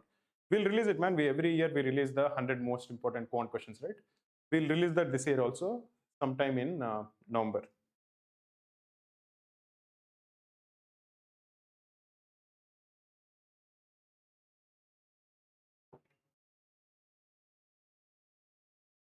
Okay, guys, the time is up. Let me see. If you get it correct, please do message in the chat because I want to give a shout out to everyone. I think very few people have actually given the answer for this. The speed of a bus with just the driver sitting is 60 kilometers per hour. The decrease in the speed is directly proportional to the number of people sitting in it. So decrease is directly proportional to the number of people sitting in it, number of passengers sitting in it. So decrease will be equal to k into n, where n represents the number of passengers. So the speed of the bus is 60 minus k times n, because this is the decrease in the speed. Now what are we required to calculate? We'll be given some information. The information that is given is, if there are 9 passengers and a driver, its speed is 54 kilometers per hour. So 54 is equal to 60 minus k times, what is the number of passengers? 9. Or this is 6 is equal to 9k, or the value of k is 2 by 3. So we can identify that constant k. So the speed of the bus is 60 minus 2 by 3 into n. This is the speed of the bus, where n represents the number of passengers. What are we required to calculate? We are required to calculate the maximum number of passengers it can carry and still continue to move forward. If it is continuing to move forward, the speed has to be greater than 0. So we want 60 minus 2 by 3n to be greater than 0. Or we want 2 by 3n to be less than 60, or we want n to be less than 90. So the number of passengers has to be definitely less than 90. So the maximum value n can take, where n represents the number of passengers, is 89. So the answer for this particular question is option A, which is 89. Let me quickly give a shout out to students who got it correct. Jigyanshu, Shubhang, Pallavi Tiwari, Shyam, Jyotish, Shubham, Tejas, Sai Prashant, Chaitanya, Sayak, Nikhil Tiwari and Nishant Kumar. Let us go to the next question, guys. Try to solve this.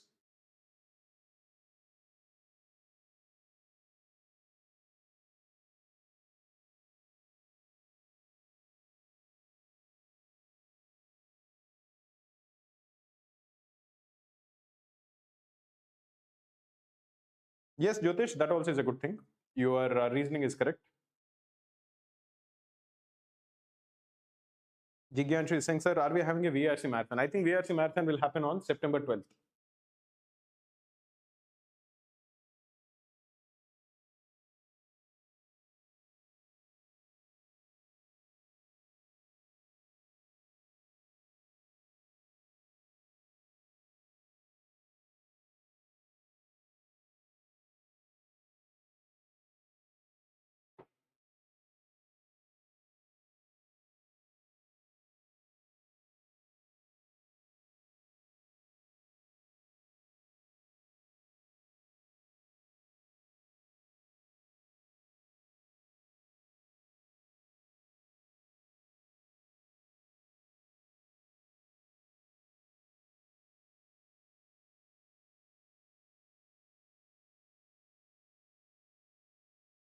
Okay, guys, last 10 seconds. Try to solve it.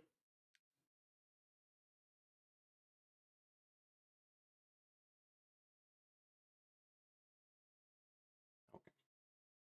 In this question, we are told that the profit made by selling a block of wood is proportional to the surface area of the wood. So profit is proportional to the surface area. So profit will be equal to k times the surface area for some constant k. We need to calculate the value of k first, and then we can calculate whatever is needed.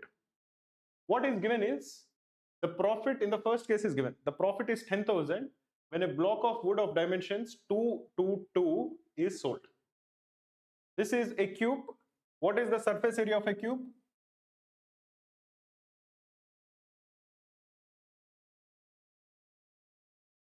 Surface area of a cube is 6 times s square, where s is the side of a cube. Here the side of the cube is given. It is 2 meters. Therefore, profit is 10,000 in this case is equal to k times surface area of this cube, where the cube side is 2. This is 6 into 2 square, or the value of 10,000 divided by, this is 6 into 4, that is 24, is equal to k, or the value of k is, this divided by 8 is 1250. 1250 divided by 3. So we got the constant, or the profit is equal to 1250 divided by 3 into surface area.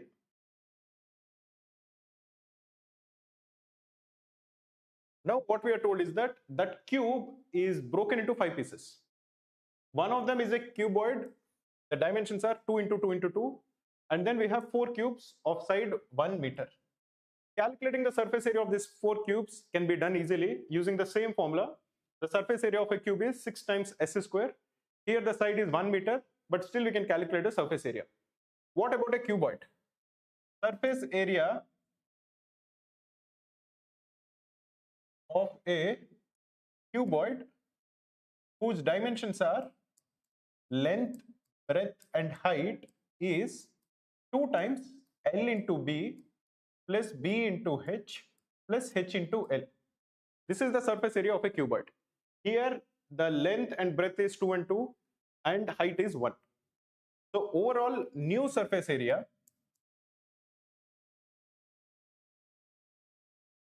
will be first the surface area of the cuboid, which is 2 times 2 into 2 is 4 plus 2 into 1 is 2 plus 2 into 1 is 2. This is the surface area of the cuboid where the length is 2, breadth is 2 and height is 1.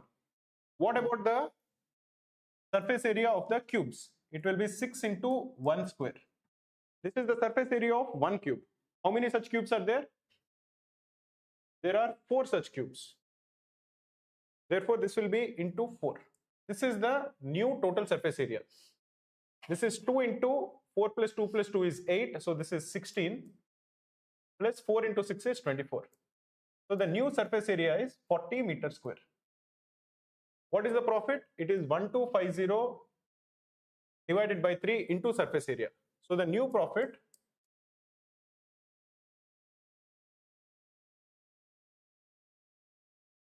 will be 1250 divided by 3 into 40. This is 5,000, I think 50,000 by 3, which is option D.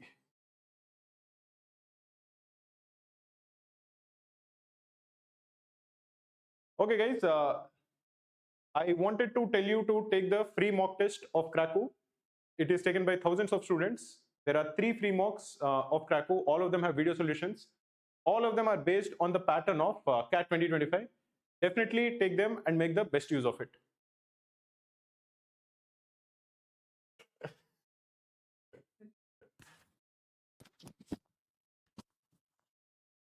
All right, so last topic of the day, mixtures and solutions. Then we all can take well-earned rest, because I'm sure all of you are also a bit tired from solving so many questions. But the last mile, and then we'll be done with the arithmetic marathon. So let's go. Let's do the mixtures and solutions. I think most of you know mixtures, most of you know solutions. We'll do a quick revision of what is mixtures, what is solutions. So the idea of mixtures is that 2 items will be taken, they'll be mixed together. You have to either find the final concentration that is there in the mixture. So if I take, say, 3 parts of 10% of something and 4 parts of 15% of something, what is the final mixture? That would be 3 into 10% plus 4 into 15% divided by 3 plus 4. This would be the final concentration. So whenever we are asked final concentration, when 2 different things are mixed together, you take how many parts are there of the first thing, how many parts are there of the second thing, that divided by the total number of parts will give you the final concentration. The next part is that you have to find that if 2 things are mixed together, what is the mean price? That is, if something which is worth 50 rupees per kg is mixed with something which is worth 150 rupees per kg, in the ratio, if I say it is ratio 1:1, what would be the price of their mixture? Since they are in equal parts, it would be 50 plus 150 divided by 2, it would be 100 rupees per kg. So again over here, it would be basically you have to find out some values. If things are mixed together, what is the final value? If things are combined together, in what ratio should they be combined for the required value? So all of these are the basic ideas of mixtures and solutions. We'll take a look at first mixtures, then we'll take a look at solutions. So I'll first talk about how to get the values for mixtures. The value for mixtures is very simple. If I have W1 quantity of something which has concentration C1, it can be concentration, it can be cost, it can be anything, attribute value and the weight value, okay? And if I have W2 quantity of something which has concentration C2, then how do I get the final concentration of the mixture? The final concentration in this case would be W1 C1 plus W2 C2 divided by W1 plus W2. What is this formula essentially? It's weighted average. All you have to do is take weighted average, you will get the concentration. If I have to find final concentration, all I have to do is take a weighted average. Now, if that is the case, the inverse would be that how do I find the inverse? How do I find the weights given what I want as the final concentration? There you will come to the concept of alligations. I'll do alligations later. But if I just have to find out final concentration, given the weights, given the concentration, just take a simple weighted average and you'll get the answer. I'll give you the first question, which is based on this, and then we'll go to the concept of alligation. So let's go, let's try to do this one.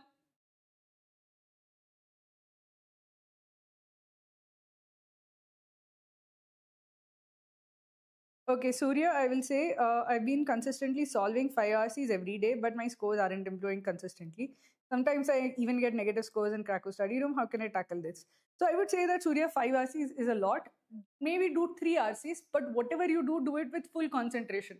A lot of times when we are actually reading, we might be reading without focus. I hope whenever you are actually attempting the RCs, you are attempting with active reading. So active reading basically means you read and you write down the main point of each paragraph that you read.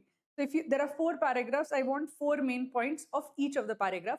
The main points are not summary, they are not long lines themselves. I just want like a TLDR version of whatever you have read. Do this for 2 to 3 RCs every single day. In addition to that, read articles. 2 proper articles you should read, like 1000 to 2000 words you should read. And for the articles also, I want you to write down the main points.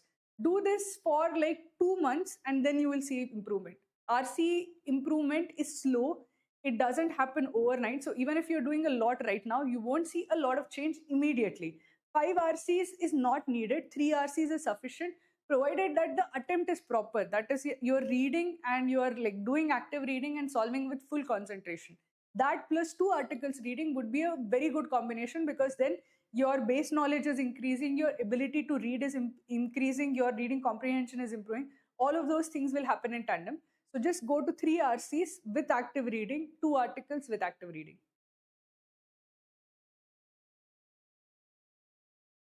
Come on, a lot of people have said B is the answer. Okay, so 2 months, yes, 2 months.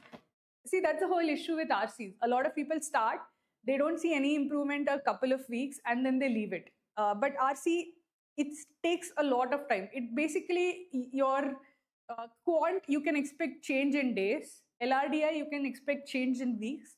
RCs, you can expect change in months. So give it 2 months. I know we have only 3 months left, but give it 2 months. By the end of second month, you will see the best, like the change that of the work that you've been putting in. So at least give it 2 months before you actually say that is this working or not. Okay. So let's see how to solve this one. A mixture contains alcohol and water in the ratio 4:3. If 5 liters of water is added to the mixture, the ratio becomes 4:5. The quantity of alcohol in the given mixture is what? So we have to find out how much alcohol is there. Okay, let's say that initially the alcohol is X and water is Y.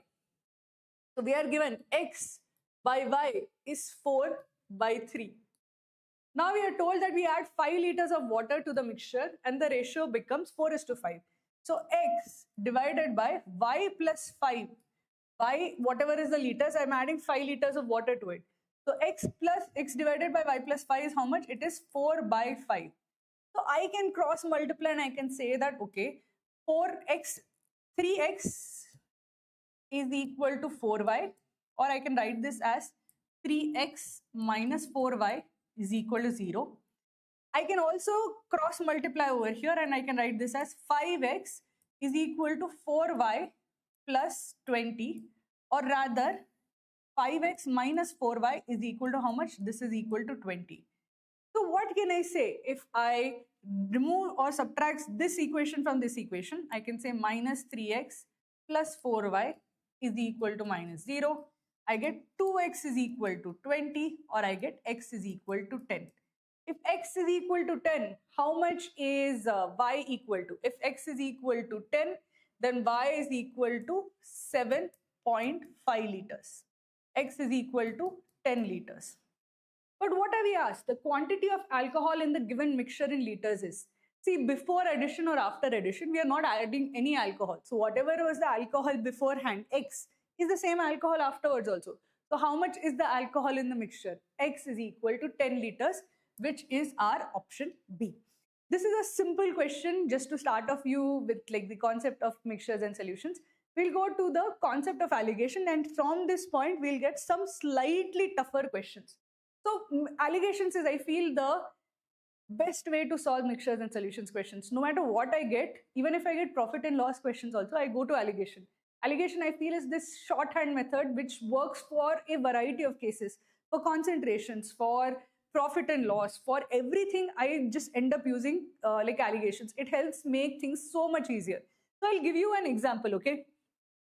For example, something is say rupees say 60 per kg, and it is mixed with something that is rupees 100 per kg.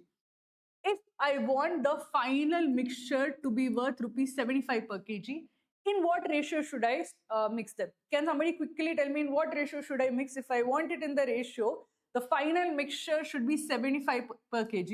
In what ratio should I mix? So what I do is I put the two input values over here. I put the desired final value in the middle. This value minus this value, 75 minus 60, this is 15. 100 minus 75, this is 25. So I should mix them in the ratio 25 is to 15. Or in the simplest form, I should say that I should mix them in the ratio 5 is to 3.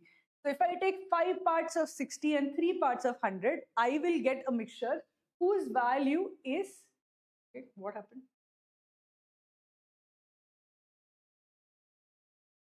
It kind of got overwritten over here. But basically, if I take 5 parts of 60 and 3 parts of 100, I get a final mixtures whose combined value will be 75.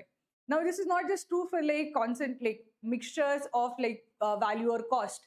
I can do this for even like say if I have concentration. If I have something which is at 10% concentration and I have something at 70% concentration and my desired value is say 25% concentration, what ratio should I mix it? Can somebody quickly tell me in what ratio should I mix it to get this value of 25%? The first person to give it would fastest person wins.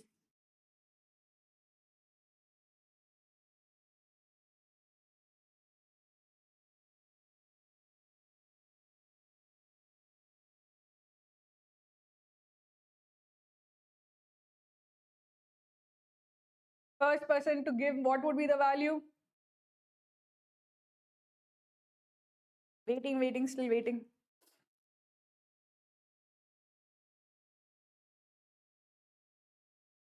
Yep, Sai Prashant is right.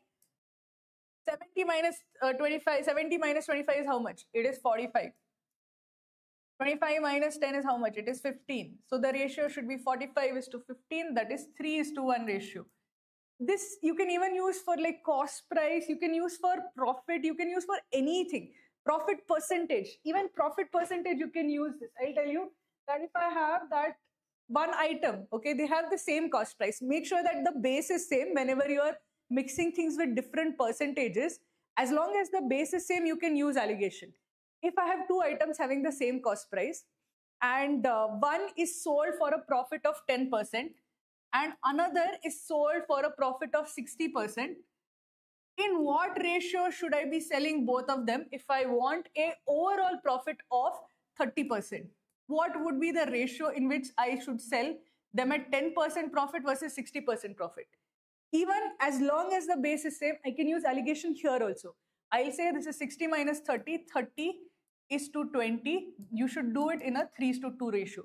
So whenever two things are given such that they are supposed to be mixed together and we are asked in what ratio should that be done, you should basically use alligation and do it.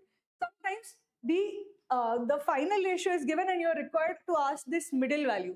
Even then, sometimes I can figure out the value using alligation. So if I say, let me actually consider if I have say, if I have 10 and, not 10 in 60. If I have say 30 and if I have 90, okay, and they should be, the mixture or the order of the mixture should be say 2:1 ratio. So what would be this middle value if they are mixed in the ratio of 2:1? You can multiply and get 60 plus 90 divided by 3, or you can say that the middle value should be such that it is 1 parts away from 30, but 2 parts away from 90. So 3 parts between this distance, the distance between them is 60. If I divide it into 3 parts, it is 60 divided by 3, 20 each. So if I put 50 over here, 90 minus 50 is 40, 50 minus 30 is 20. So 40 is to 20 is 2:1 ratio. Even alligation, you can quickly use this even if I am given the ratio for finding out the middle value. Sometimes I use it even for that. But remember, alligation, whenever something is given like this, it is a super way of figuring out what is the ratio. Whenever any ratio is asked, when two things have to be mixed together, sold together, in what ratio do you have to do this? Immediately think of alligation. It is a fast shortcut of doing those things. So with that, I'll give you your first question. Very simple question. Just draw the alligation table and figure it out. Okay. I got bad scores in 2 consecutive mocks. What should I do to improve my scores? Anvisha, what I will say is that don't look at the whole mock score. Look at each section and look and identify 3 things that you can do. So in Quant, identify 3 topics where you kind of struggled, where you were not able to answer the questions, or it took you even too long to answer the questions. Say that, okay, I am struggling in topic A, B, C. I'll do 50 questions from each of the topic. Don't get demotivated by your scores. Your scores are a diagnostic test. They are telling you where the problem lies. So whenever you've identified, okay, this is a problem, the solution or the treatment is what? You solve 50 questions from that. If you're weak in LRDI, you're not able to solve a particular kind of LRDI sets. So circular arrangements, you were not able to solve. Go to study room, do 10 circular arrangement sets. Basically, the solution to getting over a particular type of issue is solving a lot from that particular topic. If I'm weak in a topic, I'll just go and solve a lot of questions from that topic till I feel confident about it. Then I can move on to another topic. Between mock 1 and mock 2, there should be a lot of targeted practice. Then you will see improvement. The whole idea of mocks is that I identify an area of improvement. I work on that through the study room. Then I go back to mocks and see, have I improved in that area? Mocks are just a diagnostic tool. They should not be taken as anything more than that.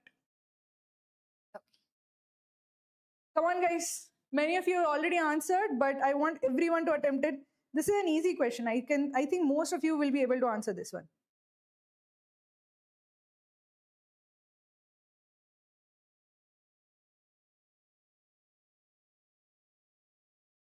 Is it advisable to give official ZAT mock? I usually give dash cats on Monday, but is it official mock by ZAT? Then it may be worth giving instead.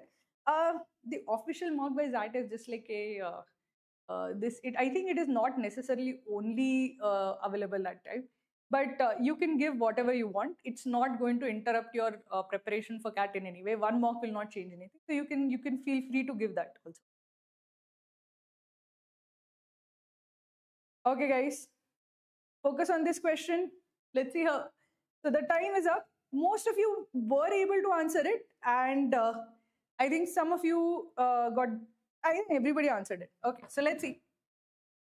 The ratio of metal 1 and metal 2 in alloy A is 3:4. In alloy B, the same metals are mixed in the ratio 5:8. If 26 kgs of alloy B and 14 kgs of alloy A are mixed, then find out the ratio of metal 1 and metal 2 in the new alloy. So here we are given that metal 1 is to metal 2 in alloy A is how much? 3:4. So what is concentration of metal 1 in alloy A?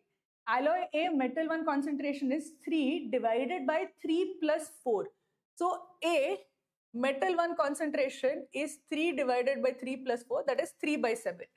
In metal B, what is the concentration in alloy B, what is the concentration of metal 1? That is 5 parts out of 5 plus 8. So that is 5 by 13. This is the concentration of metal in alloy B. I take 26 kgs of alloy B. So 26 into 5 by 13 concentration plus I take 14 kgs of alloy. So 14 kgs into 3 by 7 concentration. So how much finally do I get as metal 1? This concentration into weight, this concentration into weight. What do I get? I get the final weight of metal 1. How much is the final weight? This is 2 times, this is 2 times. So 10 plus 6, I get 16 kgs of metal 1 in the combined alloys. If 16 kgs is metal 1, how much is metal 2? See, 26 plus 14, there are a total of 40 kgs. 40 kgs out of 40 kgs, 16 kgs is metal 1. So how much will be metal 2? Metal 2 will be the remaining 24 kgs, right? So what is asked of us? What is asked of us is that what is the ratio of metal 1 and metal 2 in the new alloy? The ratio of metal 1 and metal 2 in the new alloy is 2:3. So the correct option is option C, 2:3. We'll go to the next question, guys. Try to solve this one. This is a proper alligation. Last one was not a proper alligation, but this is a proper alligation. So try to solve this one.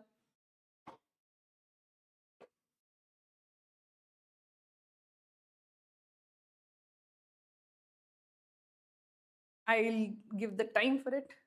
Okay. Ma'am, how many sectional tests should we give daily? I would say, from now on till CAT, give at least one mock a week plus one sectional at least a week.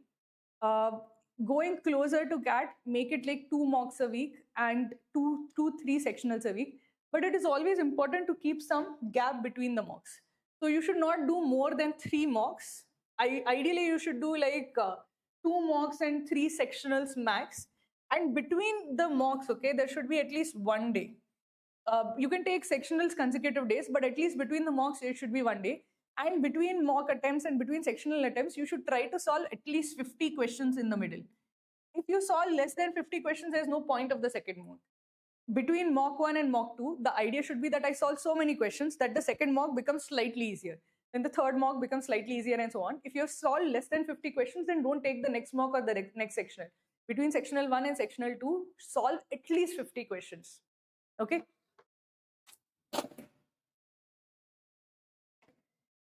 Come on, guys, the time is there. 1 minute, 20 seconds. Let's solve this one. This is an easy one.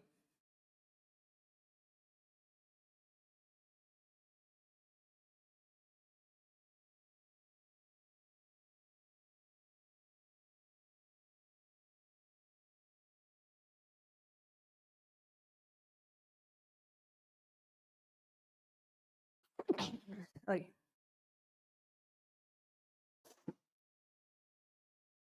So Sai Prashant and Jigyanshu have answered 22 kgs. Has anybody else got any other answer? Pallavi is also weighed 22 kgs.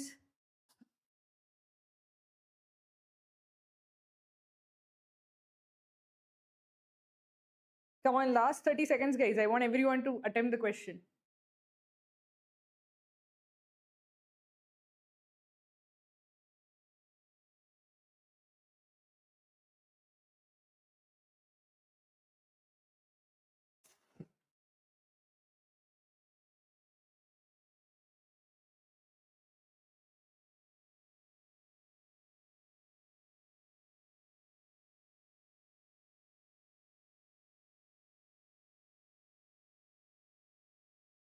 Okay, so time is up. I've gotten 3 answers till now. I'll wait. I want 2 more people to give me the answer.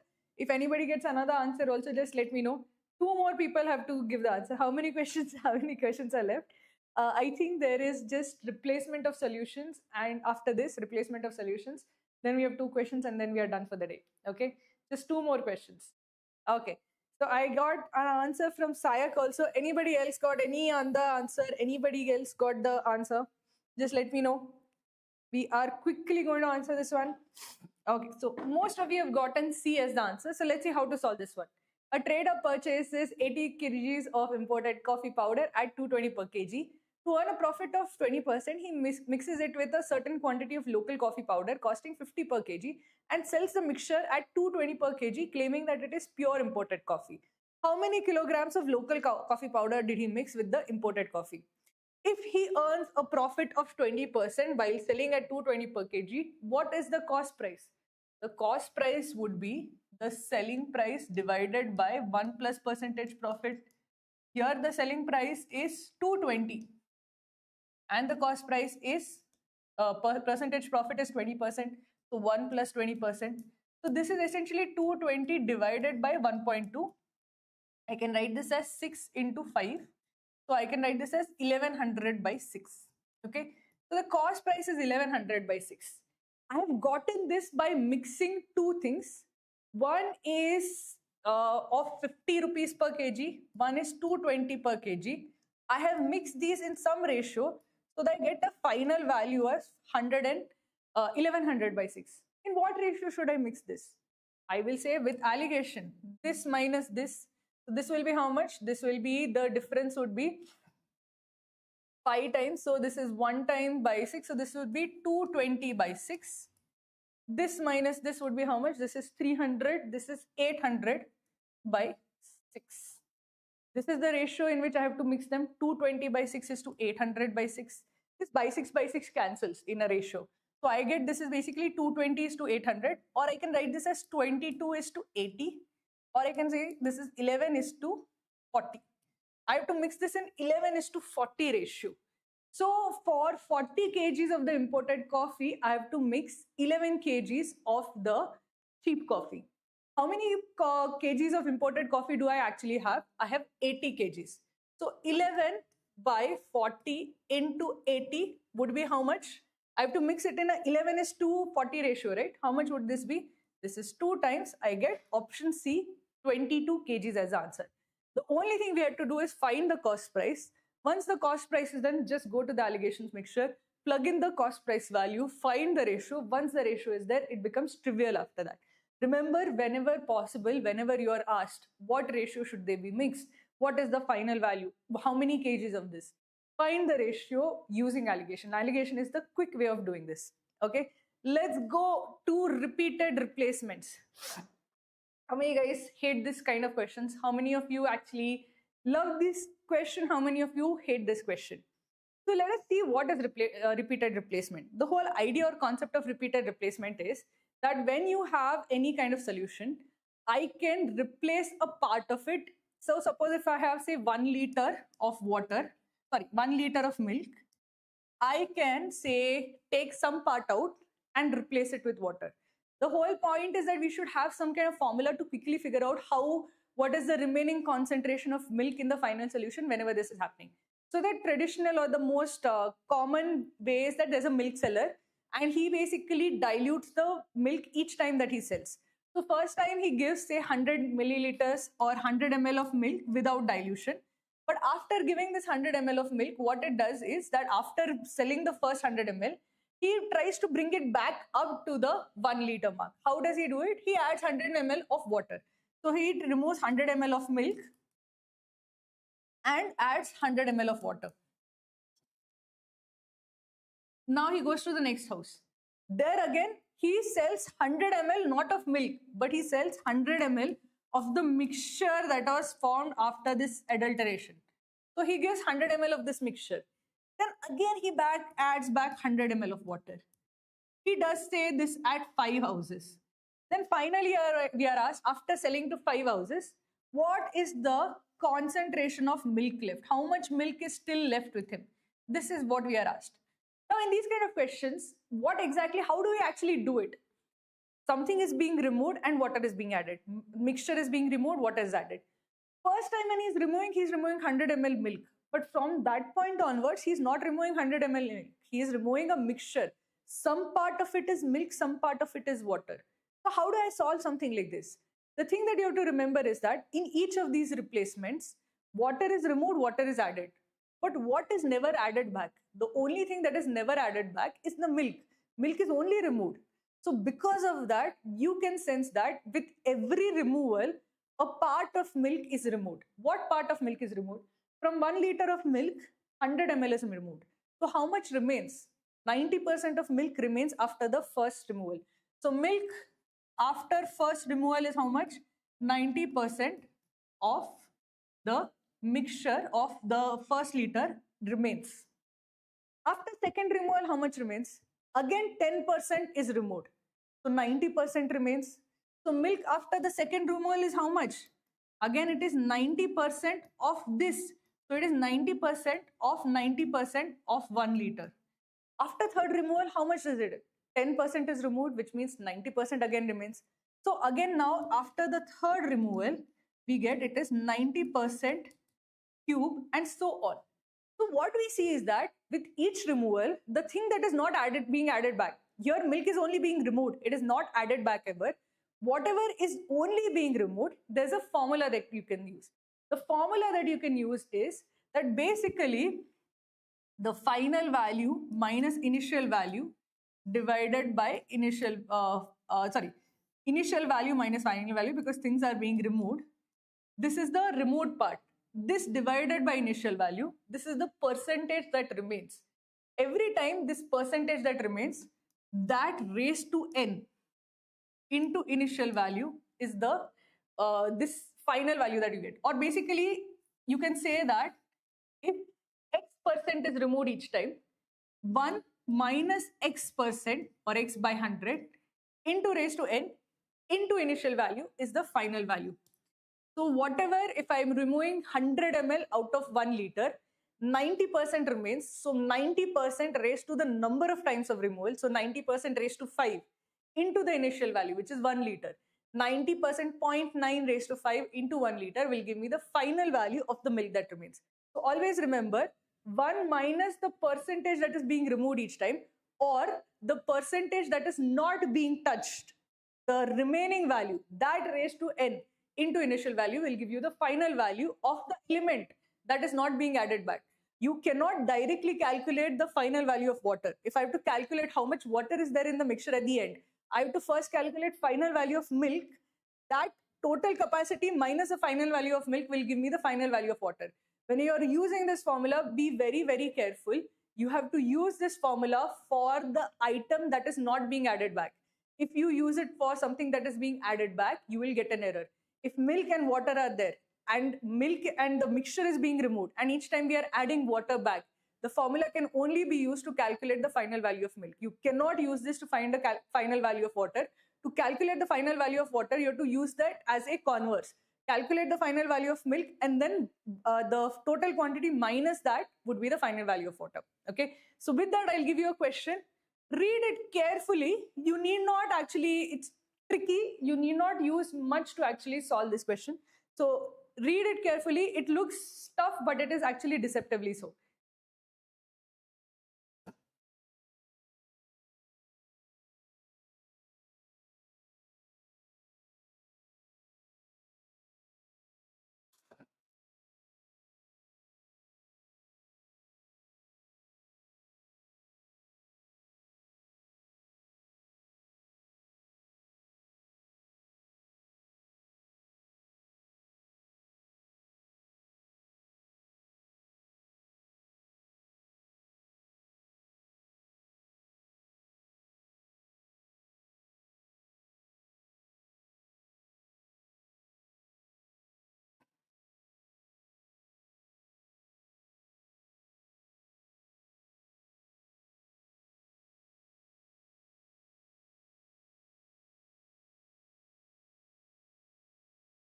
Come on, guys. This is an easy question which looks very hard, but it's not a hard question at all.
So I've gotten answers from Tejas and Jigyanshu. Anybody else who got the answer?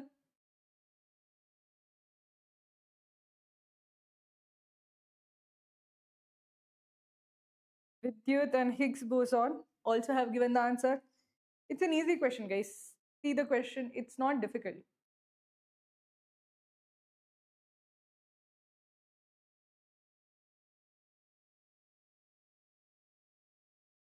Okay, the time is up. Now, is this your normal replacement question? The idea of replacement question is that whatever value or amount that you are removing each time, it has to be constant throughout. If I'm removing 100 ml, first time I also remove 100 ml, second time also remove 100 ml, third time I also remove 100 ml. But here, the quantity of the mixture being removed is not constant. The amount of alcohol being removed is constant. So if 200 ml of alcohol is being removed each time I'm actually removing more of the solution, because as I dilute the alcohol, I have to remove more of the mixture to get the same 200 ml of alcohol. So is this your normal replacement question? No. Each time I'm actually removing more and more.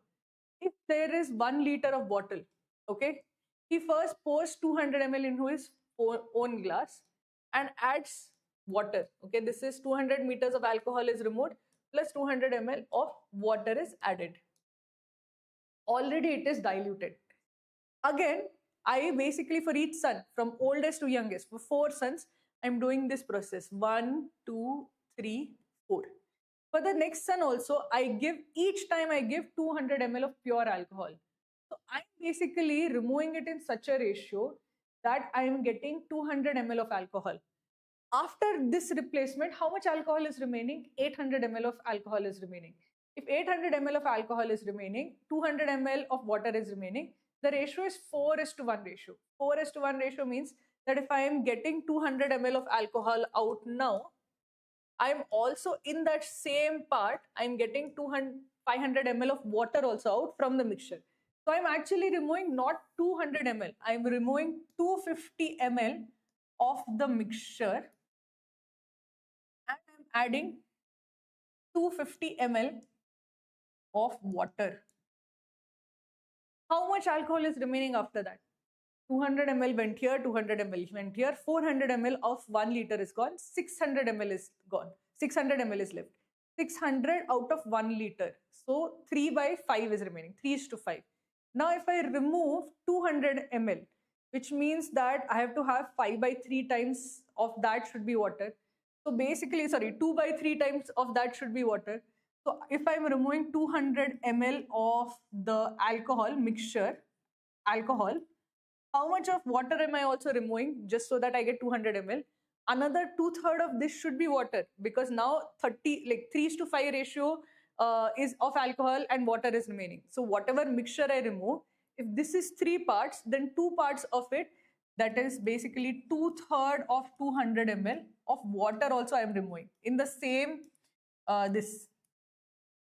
And then I'm adding back this total amount, 5/3 times 200 ml. Next time, again I'm removing 200 ml. Again I'm adding back water. Finally, I'm removing 200 ml over here. And in this 200 ml, I'm basically getting the entire last bit of 200 ml. Each time, how much water am I adding? Each time, this time I add 200 ml, 250 ml, this more. I keep adding more and more water. Till where am I adding the water? I am making sure that it adds up to 1 liter. That's basically how much water am I adding. So after the third removal, how much alcohol is remaining? Only for the last bit the alcohol is remaining. So after the person and the 3 sons, 200, 200, 200, 200, 800 ml of alcohol is gone. Only 200 ml of alcohol is remaining in this particular bottle, plus some water has to be added so that it goes back up to 1 liter. How much water has to be added? Irrespective of water amount of water that is added, there is 200 ml of alcohol and the total quantity is 1 liter. So mixture water plus the water that is added has to equal how much? It has to be 800 ml of water that has to remain after the third guy has been served and water has been added. This entire thing is given to the fourth guy. So how much water is there in his drink? Along with 200 ml of alcohol, the remaining 800 ml have to be water, because each time I'm filling it back up to the brim. So if each time I'm filling it back to the brim, the third guy will fill again back to the brim 1 liter. Only 200 ml of this is alcohol. So the remaining 800 ml has to be water. So how much water is there in the youngest son's drink? It is option D, 800 ml. This is not your normal replacement question, because in the replacement question, the amount that is removed each time has to be constant. But here the amount is not constant. First time it is 200, then 250, then more than 250. Each time it is increasing till finally I have reached a point where it is mostly water only that is left. 800 ml of water, 200 ml of alcohol. The entire thing is then poured for the last sin, and therefore he has 800 ml of water with 200 ml alcohol. Okay. Okay, we didn't have to calculate the intermediate steps. We didn't have to calculate anything. The moment you realize that he has to fill it back up to the brim after the third guy, 200 ml alcohol is left. He has to fill it back up to the brim. The remaining 800 ml by default has to be water. So we had to calculate nothing over here. None of this had to be calculated. We had to directly say if the last guy has 200 ml of alcohol left, the remaining 800 ml has to be water. Okay. Yes. So let's go. Last question of the day. Come on, guys, try to solve this one.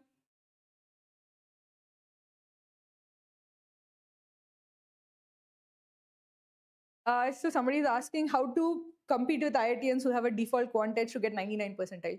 See, the reasons why they have a definite edge is not because they are smarter. It's because they have solved a lot of questions. They have solved a lot of questions in their 10th, 11th, 12th. Those 3 years of preparation is hard work that they have put in.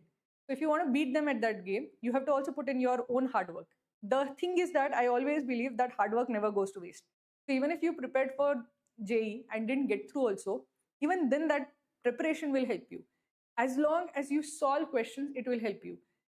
If you have given CAT before and you didn't crack CAT, even that will not go to waste. So the number of questions that you solve are the only way that you basically improve yourself in quant. Whether you solved it in 10th standard, 11th standard, 12th standard, or in your first attempt of CAT or second attempt of CAT, it doesn't matter. It just is a direct indicator of how many questions you have solved. If you want to beat them, solve more questions than them. That's it. How many hours should we spend daily on study room? Study, I would say that, should study, ma'am, not study room. I would say that basically, if there is 3 months left and you're decent with all the 3 subjects, not weak in any of them, then 3 hours per day, 1 hour for each one of them is sufficient. If you're weaker in any of the subjects, add 1 more hour. So 1 more hour per week subject. If you're weak in 1 out of the 3 subjects, 4 hours. 2 out of 3 subjects, 5 hours. 3 out of 3 subjects, 6 hours. But I think anywhere between 3 to 6 hours is sufficient.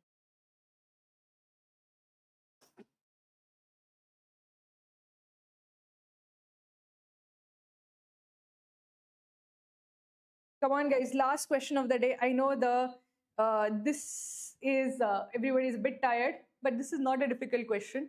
Again, it looks deceptively hard, but it is not a very hard question.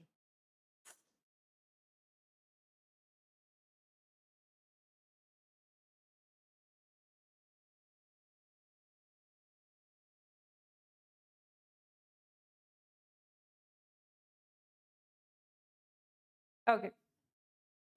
Why is it question mark, Jigyanshu? You should know exactly whether it is A, B, or C, not doubt.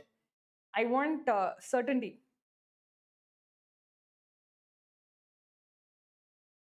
Gauri, I would say that if you're decent at LRDI, solve 2 sets, that should be sufficient. If you're decent at RC, solve 2 RCs, that should be sufficient. If you are weaker in any of these topics, then add like 1 more. So 1 more RC, 1 more LRDI set. Okay, last question, guys. Some more enthuse, some more this, okay? We'll end on a high. I want everyone to try this question. Come on, let's try to solve this one.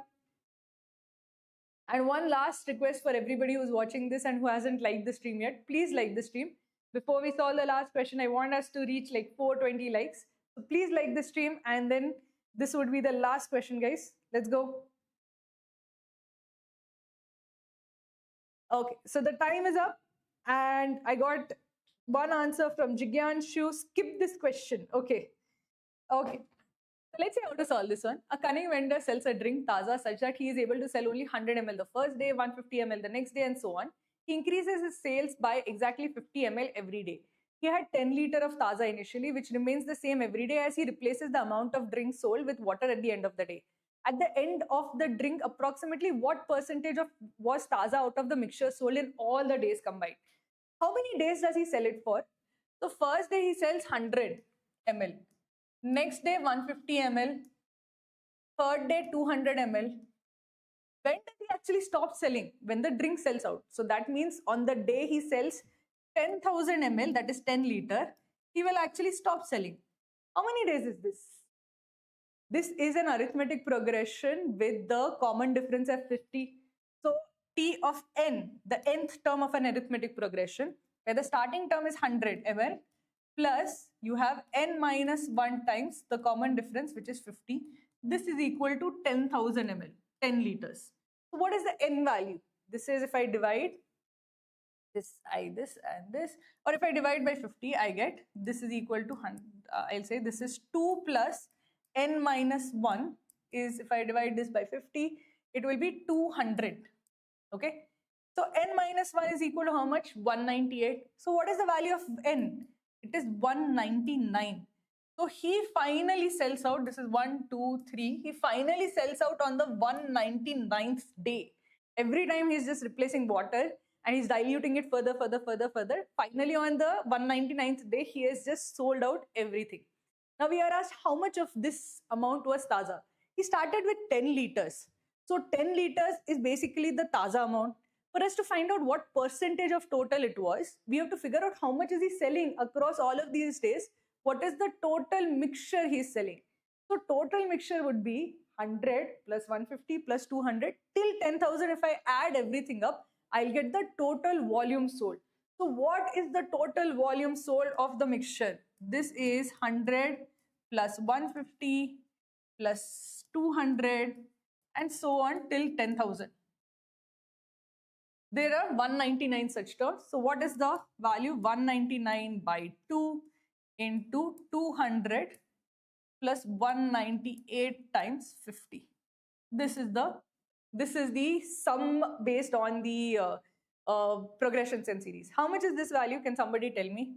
If I actually divide, this is 199, this is 100. I'm dividing the inner part by 2. So this is 100 plus 99 times 50.